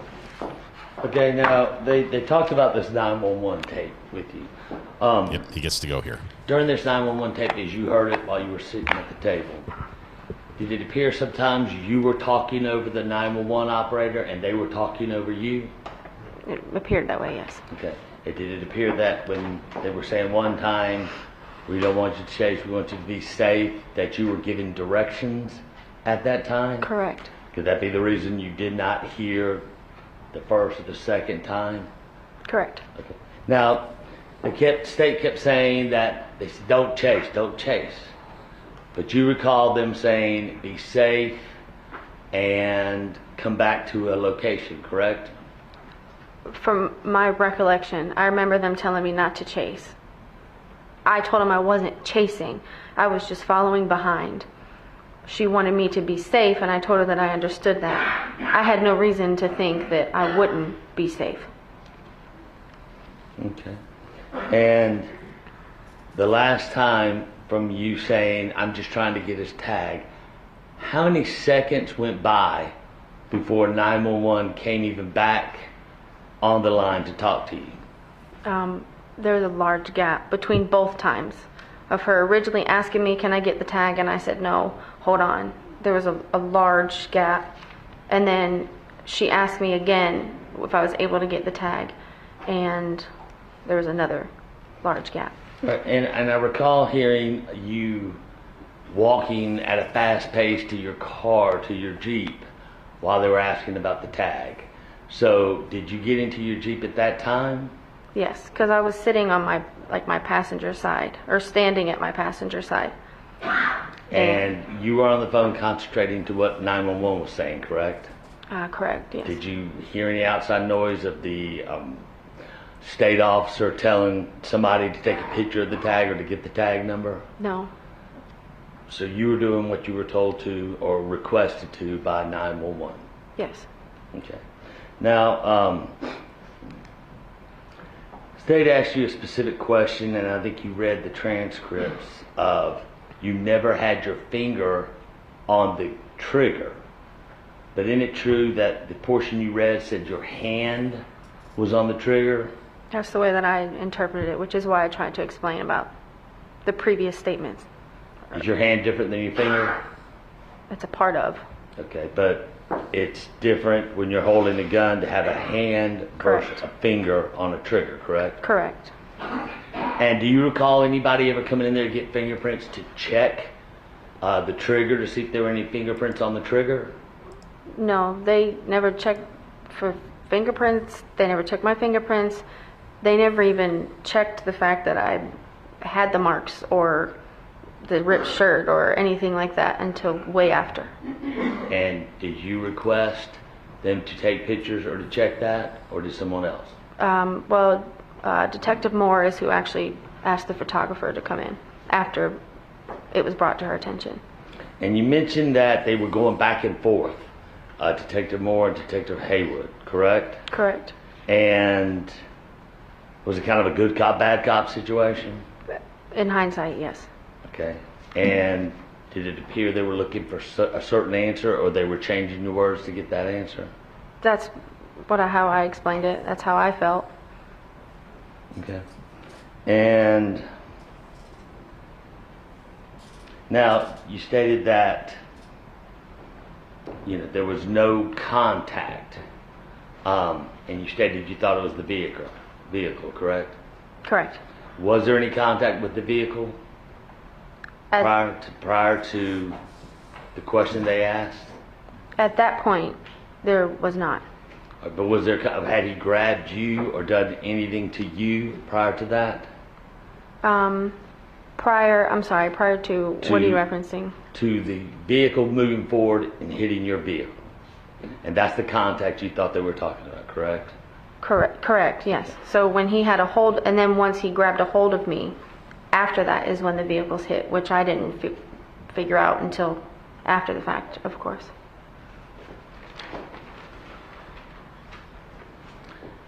Now, it said you pulled it out and possibly had pointed it sideways, but the gun would have been sideways, you stated, pushing off of the car, correct?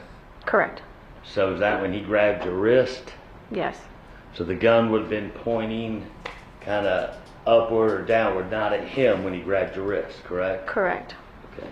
And when he grabbed your wrist, he tried to pull the gun into... It's cross, Your Honor. I'm sorry, I thought in cross you can ask leading questions or ask questions about what they You're asked. redirect. At this point, you're not cross-examining, you're redirecting.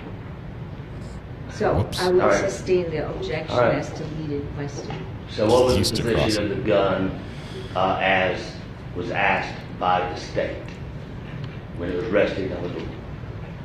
It was in my hand, and I was like this. So it was like towards the steering wheel, I guess, is where the natural position would be until it was grabbed.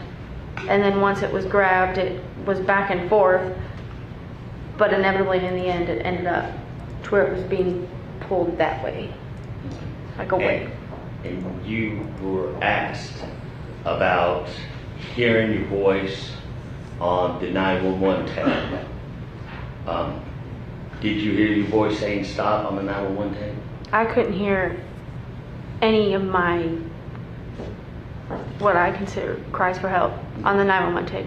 Do you recall a Cameron Williams that came and testified that had a video? Yes.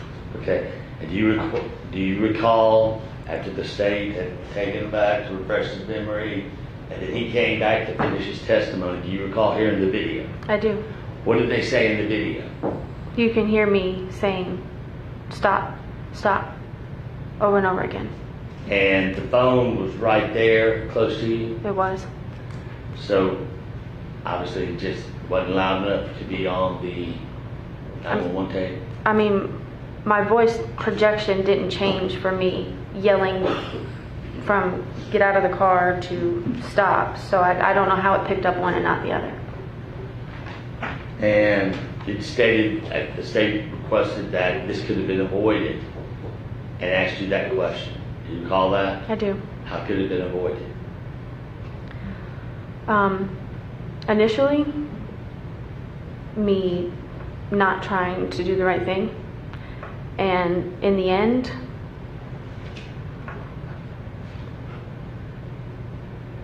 I don't know, just trying to stay away from the original scene, put it that way. Okay, so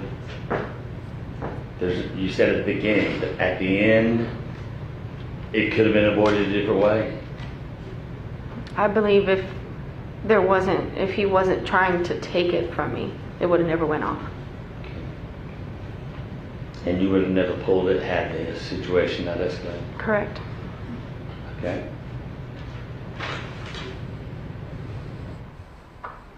And you told the detectives, as well as the 911, as well as the people around there, that you never had your finger on the trigger? Correct.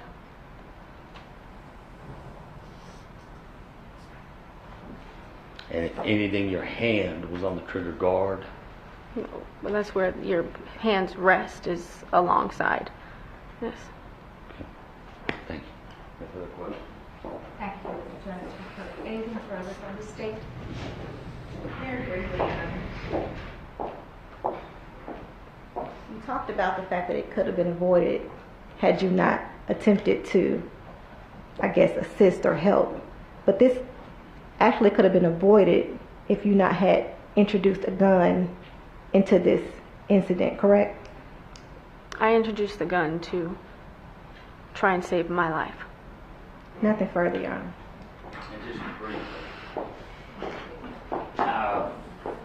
There's the self-defense. She asked the question to interject yourself. Objection. What is the objection? He's already directed the witness, Your Honor. He already redirected. Narrow scope. And you're saying, I think, come back and redirect again what you've done another question, round of question? I'm going to sustain the objection. Attorney. Whoa! Tucker. Yes. You get one shot. You get one shot. With this witness, Attorney Tucker. Obviously, yes, I am. I'm dealing with the witness. Okay, you may step down.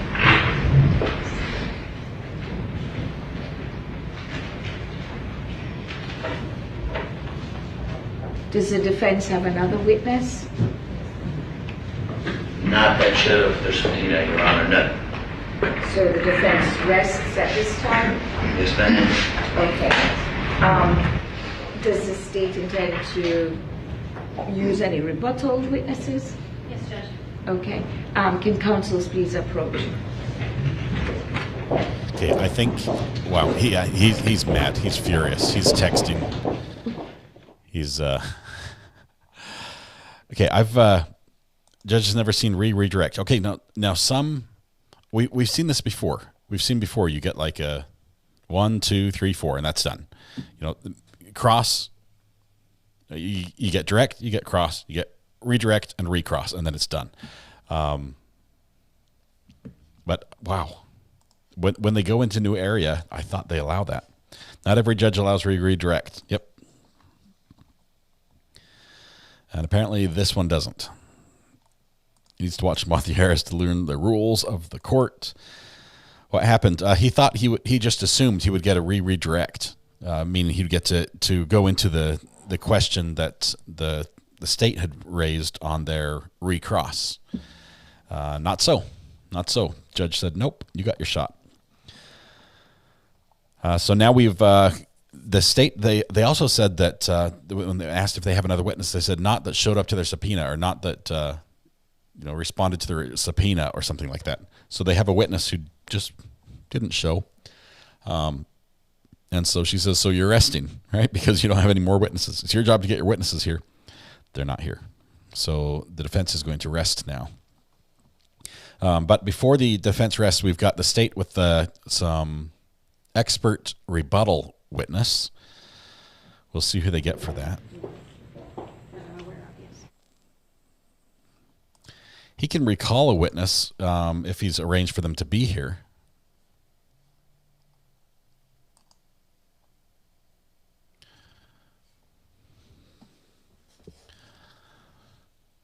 Yeah, man. These trials can go off the rails so fast. They do. Wouldn't the attorney know if he gets a redirect? I mean, if it's just this judge who is not allowing it. I guess the judges can sort of make their own rules. The judge rules in their courtroom. It's their thing. Anna, welcome to the gallery. Wonderful to have you here. Thank you very much. Mm-hmm. Amber says that was so wrong. They've done a third round several times in this case during the state's case in chief. Have they? Ooh. Counsels, approach again for just a minute, please. If they have done a third round with the state's witnesses, that might be appeals territory. Well, I don't know, because nothing was objected to, and sometimes a lot of things can fly if you don't object. The defense never objected to a third round, and that could be why.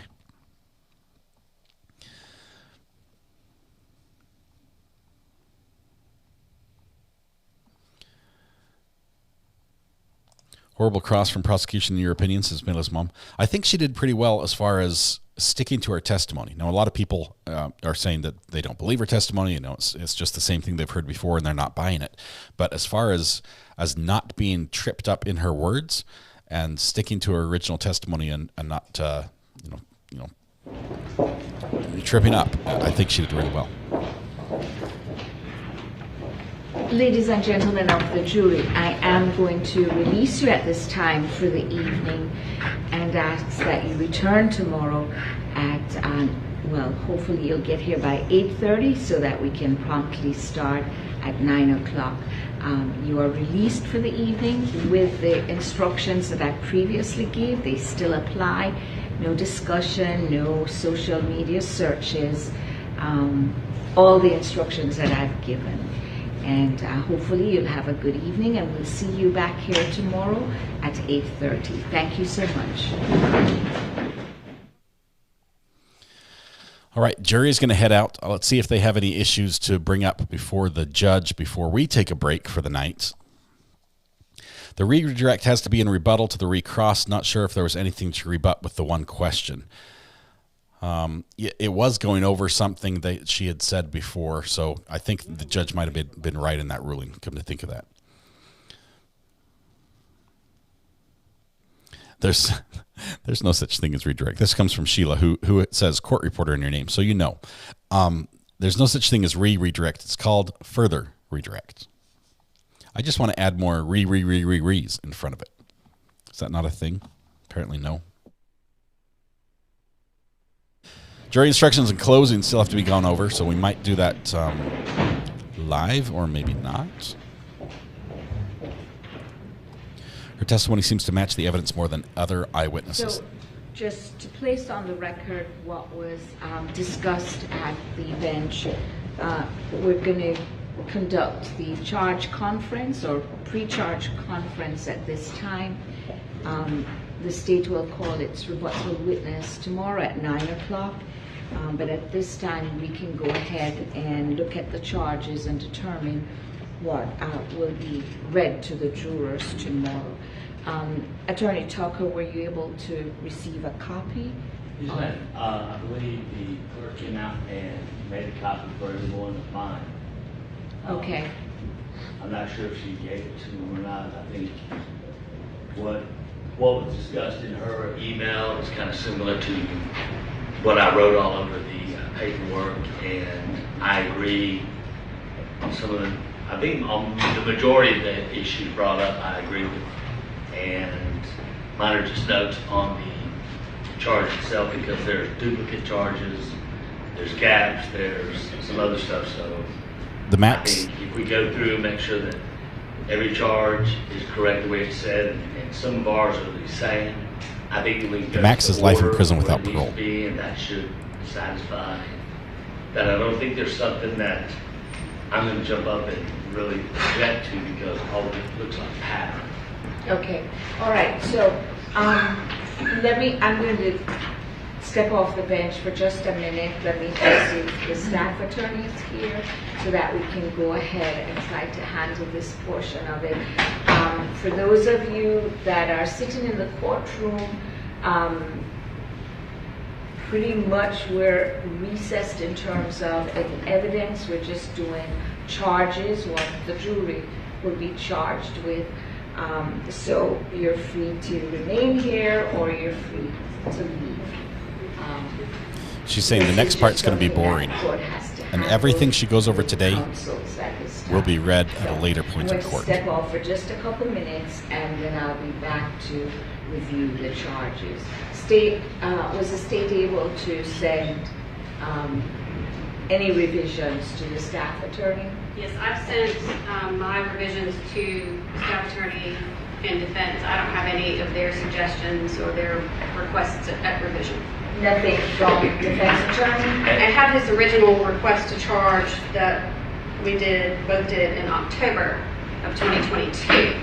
But I don't have anything, if there's something more important, I have what he emailed, but his comments and suggestions and things along those lines I don't have. You do not have? I do not. And I believe the staff attorney came out this morning and taken my copy and made copies for all parties. That was my understanding. And she came back later on and gave me my copy back. Right, but did you email anything to Chief Assistant or to ADA? I emailed and explained that I'd made my corrections on these documents, but it was similar to her comments and documents, and that I would have this present and available. And that's what I was understanding the staff attorney did, was make copies for all parties. Okay. But there's All right. similar comments and similar statements that I think we sit there and just go through it. We can knock it out. There's not going to be much objections. Okay, all right. Give me a second. I'll be right back. Judge needs a break. Everybody gets a break. Defense attorney is texting all his buddies. Can you believe what just happened? Can you believe?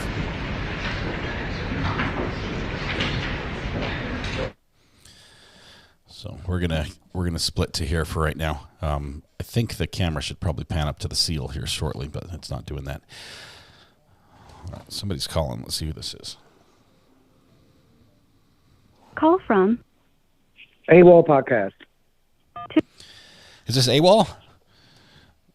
Yes, it is. Hey, this Recovery Addict. How are you doing? How you doing? Pretty good, man. Your channel's the best. I want to have your take on something here. Okay. As I'm a firearms owner. Okay. Considering the fact that the shell casing was still inside of the firearm, like I said, as a firearms owner, that means it did not cycle properly. So somebody's hands had to have been on it for it to not eject the empty shell casing, whether it was hers or his. If I'm not mistaken, did the examiner didn't say that gun had any malfunctions? Am I wrong? Right. Let me say, I've fired, I'd safely say about 5,000 plus rounds through pistols in my life. I've done a lot of pistol shooting in a lot of different calibers, and I've had guns jam before, but never have I had a semi-automatic firearm jam with the bullet still in the chamber. Sometimes it will get caught, partially ejected, and so the slide doesn't go all the way forward, and it's like stuck in there. I've never had one jam like that. The only thing I can think of is if that slide was mechanically prevented from cycling when it was fired, and either that could have been the steering wheel, that could have been somebody's hands, but that's according to what we know, that the gun had no malfunctions, and it's the Springfield XD9. It's a good model. It's a reliable firearm. And for it to perform like that would indicate that something was stopping it from cycling.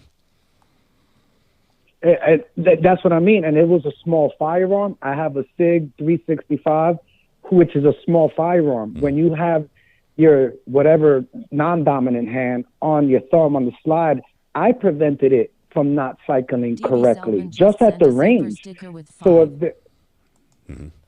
So if they're having this tussle, it leads me to believe that there was a tussle, whether her hands were on it or his hand. But something prevented it, which it leads me to say that something happened. I don't think it was just straight. She put it in there and pulled the trigger. Something happened, and that's what leaves me at a pause.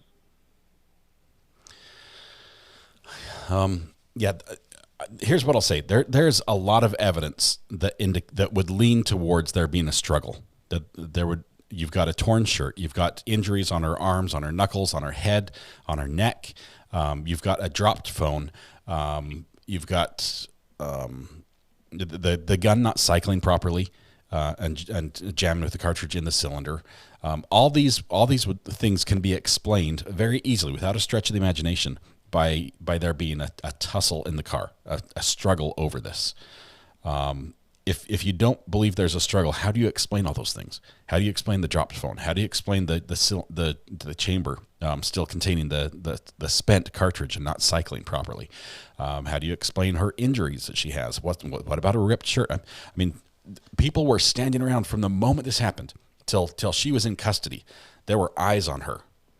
This isn't like after the fact she's like, oh, I've got an idea. I'm going to tear my shirt, do a little Hulk Hogan style, and that will be my story. That's not how it went down. I know, and so all right, I'll leave you with this because I know you have a lot of callers. Mm-hmm. So with that being said, that's the only dilemma that I'm having, that I feel like a struggle did ensue. But if she didn't initiate this wouldn't be a conversation worth having. So that is where I feel like she has to suffer some consequences and repercussions to initiating an action that maybe it wasn't unlawful, but not practical. So what is, there has to be, I mean, because then it's just a wild, wild west. at the end of the day. It's hard to So, look I at don't a know. I'll situation leave you like with that. this. Hey, well, thank you very much. Thanks for the comments. I appreciate the call as well. Yes, sir. I'll listen off air. No disrespect. Okay, I'll hang up sounds- so other people sounds can get good. on. You're the best. I'll listen off air. Appreciate Thank you so it. much Thank for you. your time. Uh-huh. Yes, sir. Yep. Bye. All right. Let's see what I was going to say. I lost it.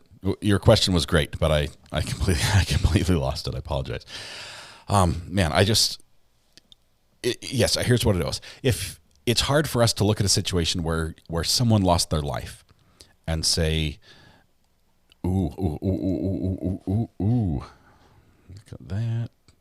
That's the plaintiff's motion or the notice of filing hospital regulations in support of response to post-trial motions. Which one are you looking at? Thank you, Lauren. Appreciate that. Can't wait to see that.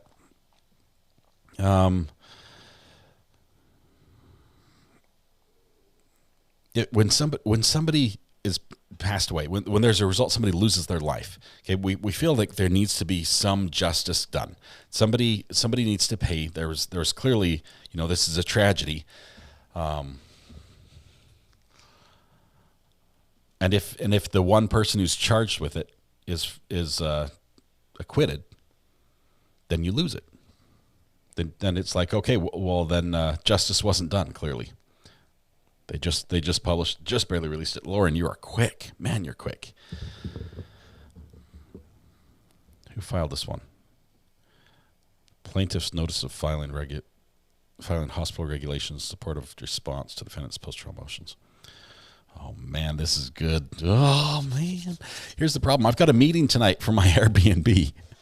We've got our big. We've got to go over all sorts of budgets and numbers and things.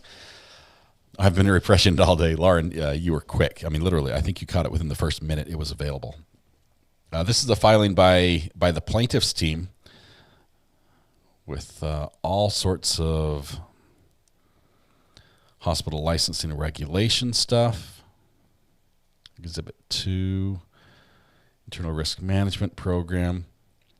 I know these look like they're supportive documents for underlying claims or for larger claims.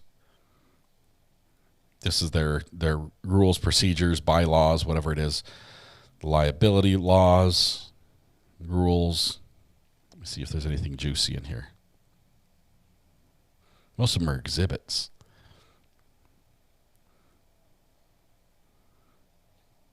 Inspections rules, the governing body, how it functions. Yeah, these are just exhibits here. I think we're waiting for another document. I think there's another. There should be another document in here somewhere. Incident reporting system. Ooh, the Joint Commission. I see some Joint Commission in here. The page is blank.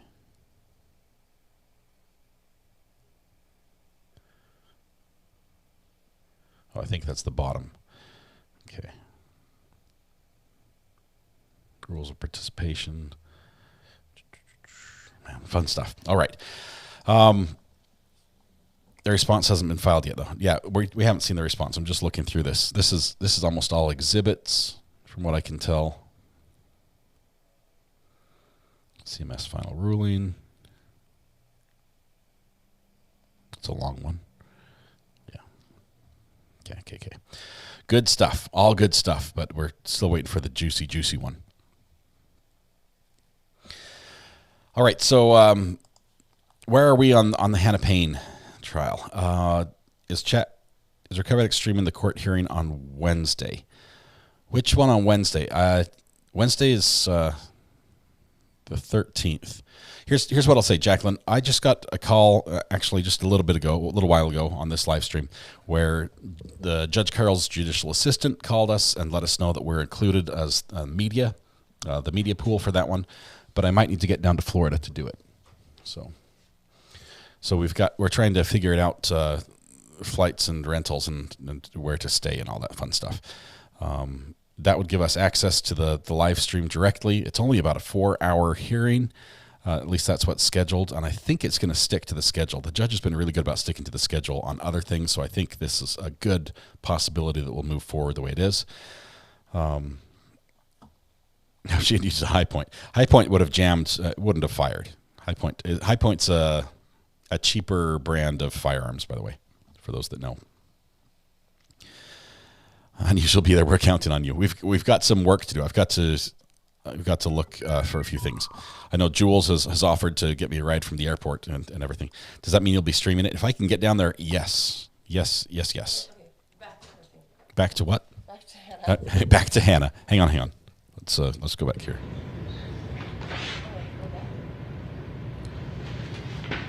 Everyone seems to have vacated the courtroom. We're just handling rules and things like that. This might be a little bit lengthy.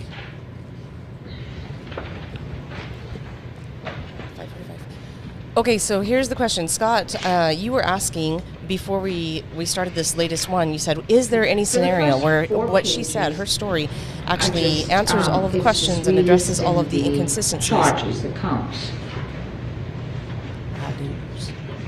Okay, page 5. This issue and plea of not guilty.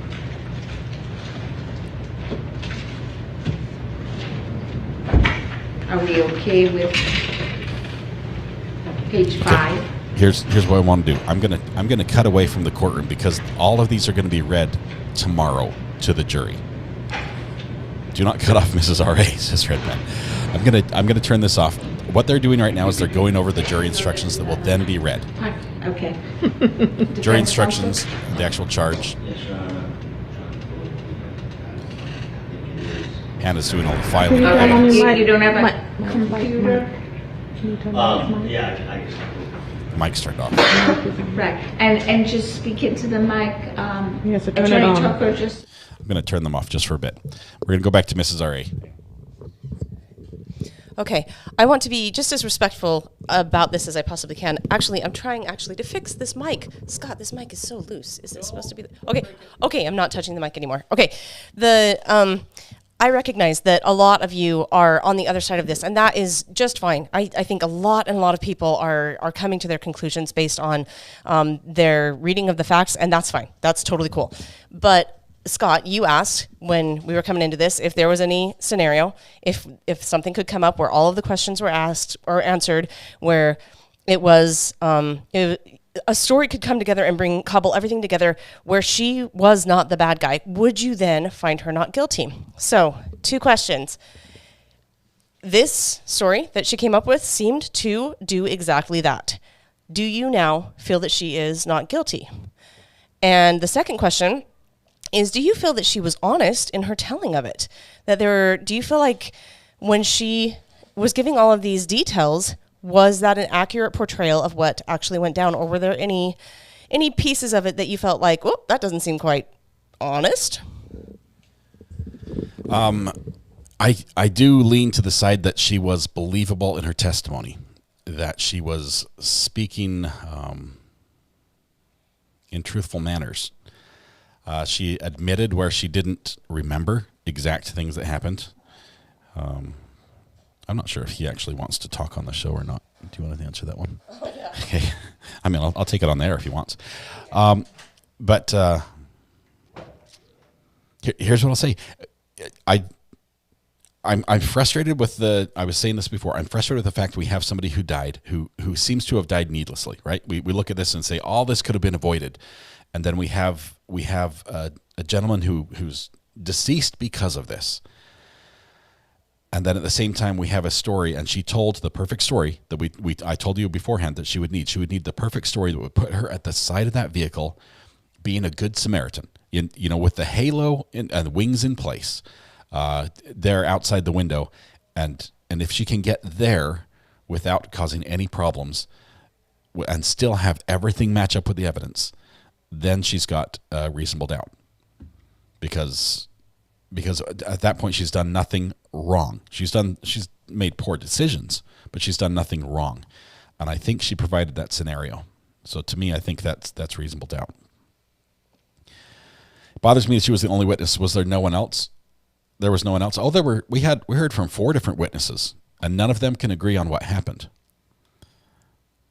But in everything that is physical, whether it's tangible evidence at the scene, whether it's the medical examiner's report, whether it's the 911 call, the video from the car passing by, everything that we can verify matches her story. And every single one of the witnesses shared something that did not match that tangible evidence. There's always civil court. Oh, she'll probably lose in civil court. I'm Dave. That would be my guess, that she'd lose in civil court on this one. They should have checked under his nails for her skin. There are a lot of things they could have done in hindsight. They could have, fingerprint different parts of the gun, checked different parts of the gun for the DNA. They only checked the top slide. That's all they did. Selena, I respectfully disagree. Wonderful. Selena, thank you so much. I appreciate you disagreeing with me. I really do. Dr. SB says, I'm going to have to unsubscribe. This is insane. She acted like a cop and killed a man. In what scenario, Dr. SB? I'm curious. If her story is true, okay, let's say if her story is true, and every single piece of evidence we have from everyone else who witnessed it is matching up with what she's saying. Now, she's left some parts out. She glossed right over the get out of the blanket car. But if her story is true, what did she do wrong? Where did she act like a cop? When she walks up to the car and says, "Hey, sir, I'm on the phone with the police. Who are you?" "I'm nobody, but I'm on the phone with the police. We need to go back to the crime scene." And he's like, "Well, I've got something for you," and grabs her. And if that's what happened, there is no instigation on her part, zero, and she has the right to self-defense under Georgia law, which would mean that she could raise her firearm if she felt that her life were endangered, and being halfway in a vehicle as it's starting to drive down the road is endangered. We know that because cops shoot in this situation. Okay, a cop will fire in that same situation, and at that point, I have. Yeah, that's what. Okay, can I get in here? You can lose. Go ahead. I can lose. Did you just tell me I can lose? That's not very nice. Okay, so here's. I'm still not decided. I mean, I'm leaning toward its. Oh, I'm still not decided, because here's the thing: somebody died, and it just seems wrong to have no consequences for that. I feel like that something's wrong there. And yet, as I walk through, I am not going to hold somebody accountable for any degree of killing if the worst thing that they did was follow behind somebody, get out of the car, and then defend themselves. That you can't hold somebody accountable for killing if that's the worst that they did. But somebody died. Are we really not going to hold anybody accountable for that? So that's where, sorry, I know that's not helpful, but that's where I am. All right. I have, as I've told you before, I've been wrong on other cases, and I will be wrong again. I appreciate you guys being able to disagree with me. Thank you so much. I may be dead wrong on this one. Maybe that's not the wrong words to use, but I may be completely off base on this. I was wrong on the Aaron Dean trial, which had similar fact patterns with somebody who claims under oath that they thought they were doing what was good and protecting someone, and ended up taking their life. We've got 8 burner calls. Oh, sorry. My family had the phone. Are people calling in? Let's see. I've got the phone back. Let's see. Is the jury deliberating now? Jimmy, right now they're reviewing the instructions, the jury instructions. They're amending them. They're changing. They're just reading them. They're saying, "Do you have any changes on this page?" "No." "Okay." Next one. "No." "Okay." We're going to go over these tomorrow. All of these will be read to the jury in detail. We just don't have time to cover this today, unfortunately. Get out of the car. Get out of the car. That's where she thought she was police, says Ashley. What she was entitled and trying to be a hero. So that's really interesting because of what she said. That she kept saying I was doing the right thing. I have a hard time with her saying get out of the blanking car. What does that serve, and how does that fit with her scenario where she says they just want us to go back to the scene of the crime? What is she going to do? Hop in my car? We'll drive down together? I don't know how that fits in the scenario.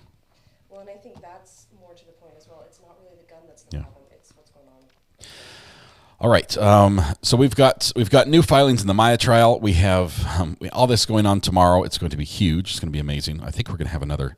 We should have another document up here on the Maya trial. Let me just look here really quickly. See if something else shows up. Poll. The poll will just show me how wrong I am, Nancy. That's what it's going to show. Kelly says the problem is you believe her. Well, Kelly, I have a hard time disbelieving things that match up with the other physical evidence. The people, if you don't believe her, okay, I have to ask what happened then, and I'm not. We have to use evidence. People who observed it. What happened? We've got somebody that says she came pulling up, pulled in front of his car, caused him to crash into her, which other people say did not happen. She jumped out, gun waving, "I'm gonna shoot you," whatever. Get out of the car. Get out of the car. Bam. And we know that didn't happen because we have video evidence. We have audio recordings as well that didn't happen. What story do we believe? From Tiffany. Hey, Tiffany, this is Recovery Addict, and also somebody in the wrong. How are you doing? Apparently, I've got the wrong opinion. Hi. I have one thing I just can't get over about her cross with the prosecution. So she spoke in her initial, with her defense attorney, about how she was pulled in and then the car moved forward. Mm-hmm. And that's where she felt like she was in danger. But in cross, didn't it come up in the prosecution she was walking up and she hadn't had any contact with him, and that's when the car pulled forward before any contact was made? The way she explained that, and I think this was poorly worded, and I think this also was where they wanted to go in on the further redirect, was that the contact was between, she was talking about contact between the vehicles. And she assumed so much. Oh my goodness. Hannah assumes so much in her testimony. Yeah. She's like, I assumed they were talking about this, or I assumed we were talking about the trigger guard, or I assumed we were talking about, man, that makes it really hard for the rest of us. Really hard for the rest of us. Because she says when they were saying there was no contact, and when it's just verbal, whatever. And she says, yeah, because there was no contact between the vehicles. Later, there was contact that I found out about later. So she explained it to make it match her story, but it sure was a little rough. It was a rough bit. Well, yeah, because it sounded like they were talking about somebody walking up, or her walking up, sorry, while she was walking up. I mean, that's how I interpreted what was going on. But, okay, well, that was all. Yep, it's crazy. Thank you for your call. Appreciate it. Yes. We'll see you. Thank you. Bye. Bye. Call from Miss Violet. Miss Violet, this is RA. You might have to turn your device down a little bit so you don't get the feedback. What's on your mind? Yeah, I just put it on mute. I have a couple things. Mm-hmm.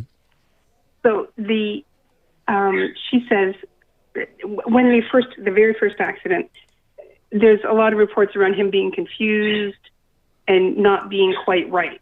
Mm-hmm. We get to the second spot where she says his car was stalled and she pulled over.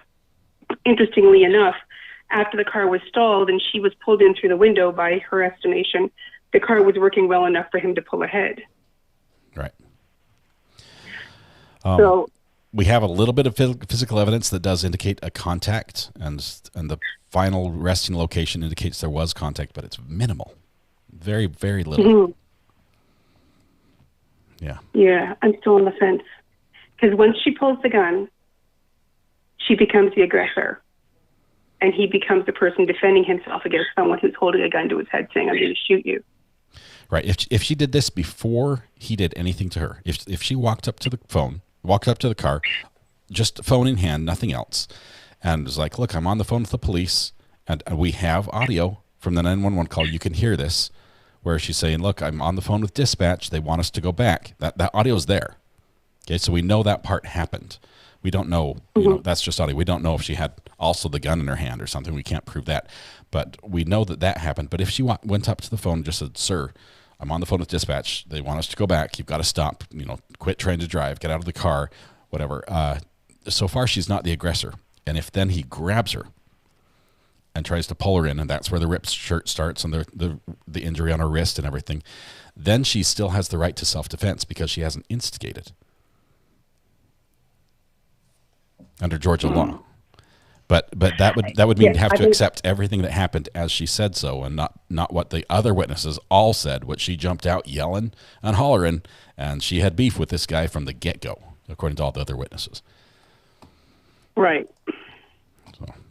Yeah, I'm kind of on the fence. Yeah. There's some big holes in her testimony, and she didn't completely lie, but there were some spots where she didn't completely tell the truth either. Yeah, she left out the get out of the blanket car. Things that made her look bad, those were glazed over pretty quickly.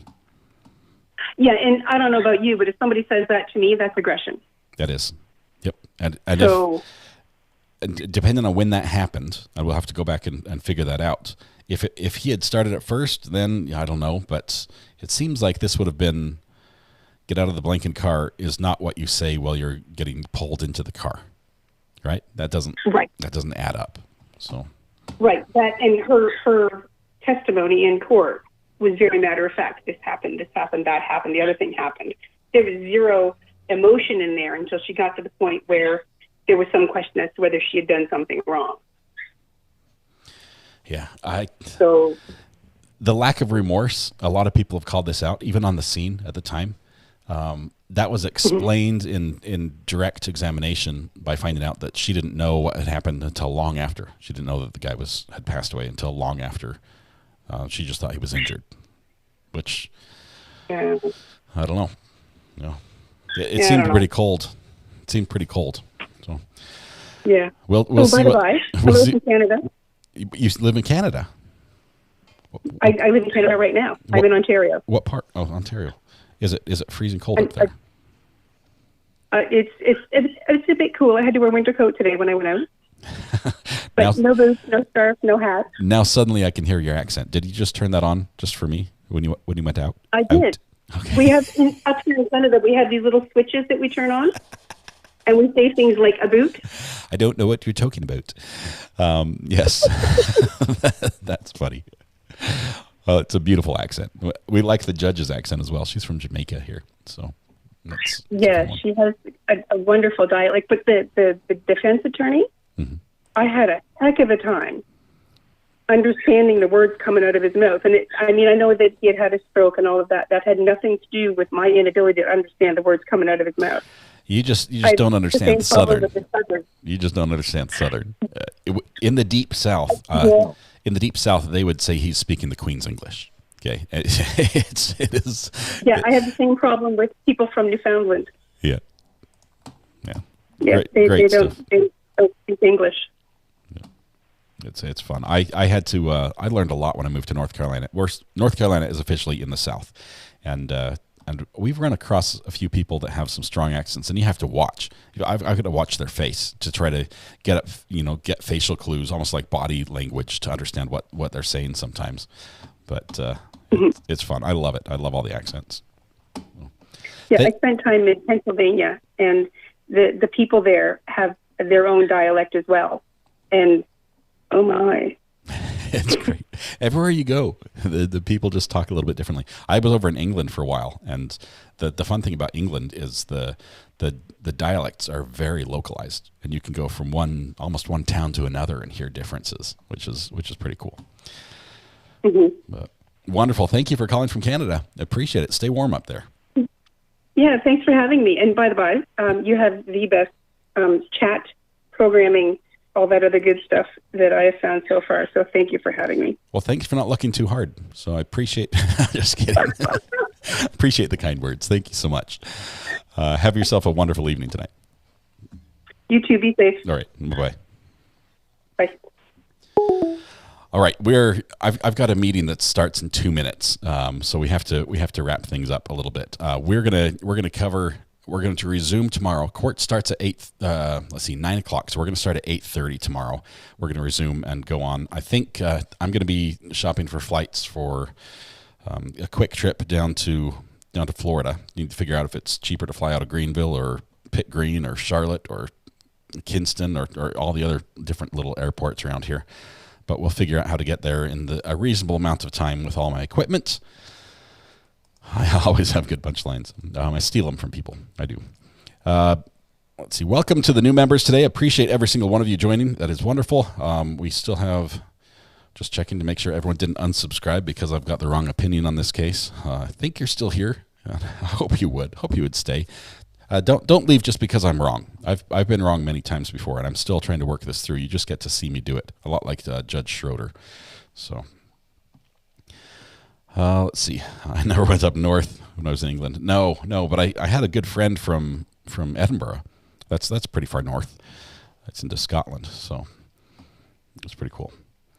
All of your equipment in your carry-on. That's in Genjo. Yes, all my equipment. I'm not even going to bring clothes. It's just going to be. I'll buy clothes down there because all my carry-ons are going to be equipment. If we do this live, it's going to look a little bit different. Just so you know, it would be a content-only live stream. I don't think I'll be able to be on camera with this one. And it'll just be straight from court. We'll see if this is allowed. All right. Don't forget your toothbrush. Of course, toothbrush and equipment. That's it. Thank you for allowing me to have a wrong opinion. I appreciate that. Thanks to our amazing mods. They had their work cut out for them today. We're dealing with cases that bring up issues that are a little bit difficult to discuss sometimes, and people have some strong opinions. So I appreciate all you guys being patient with them and with us as we work together to learn from each other. That's the wrong song. That's a pretty nice one. This one might work today. Yeah, no, we're not going to do that one. We're going to do this one. All right, it's time for me to wrap up. RA, you're leaning towards not guilty. You're not wrong. Yeah. We'll see. I don't think the jury. I will tell you what I think and what I think the jury thinks are two different things. And I'm only getting that from a couple of the tweets we've heard that come out from the courtroom where people were not even paying attention to Hannah when she was testifying. Jurors were not even paying attention, not even looking at her. So, okay. All right. I'm in a meeting and they're voting that I have to pay for everything. So I need to run out to the meeting right now. It's out in the Airbnb. First official use of the Airbnb is a team meeting. You guys, tonight when you go home, please hug the people you love. Smile at someone to make their day just a little bit better. And please stay safe till we go live again tomorrow morning at 8:30 in the morning.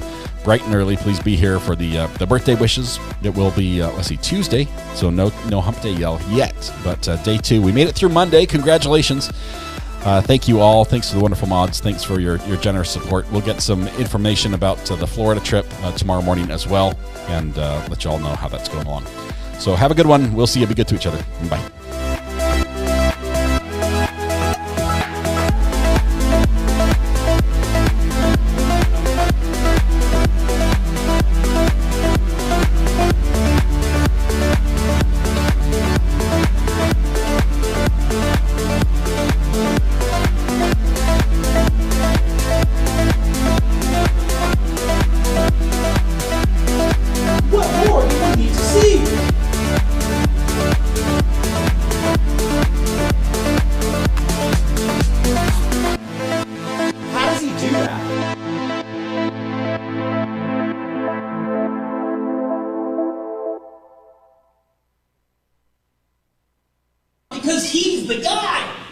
Scratch all that. Oh, that was terrible. I apologize.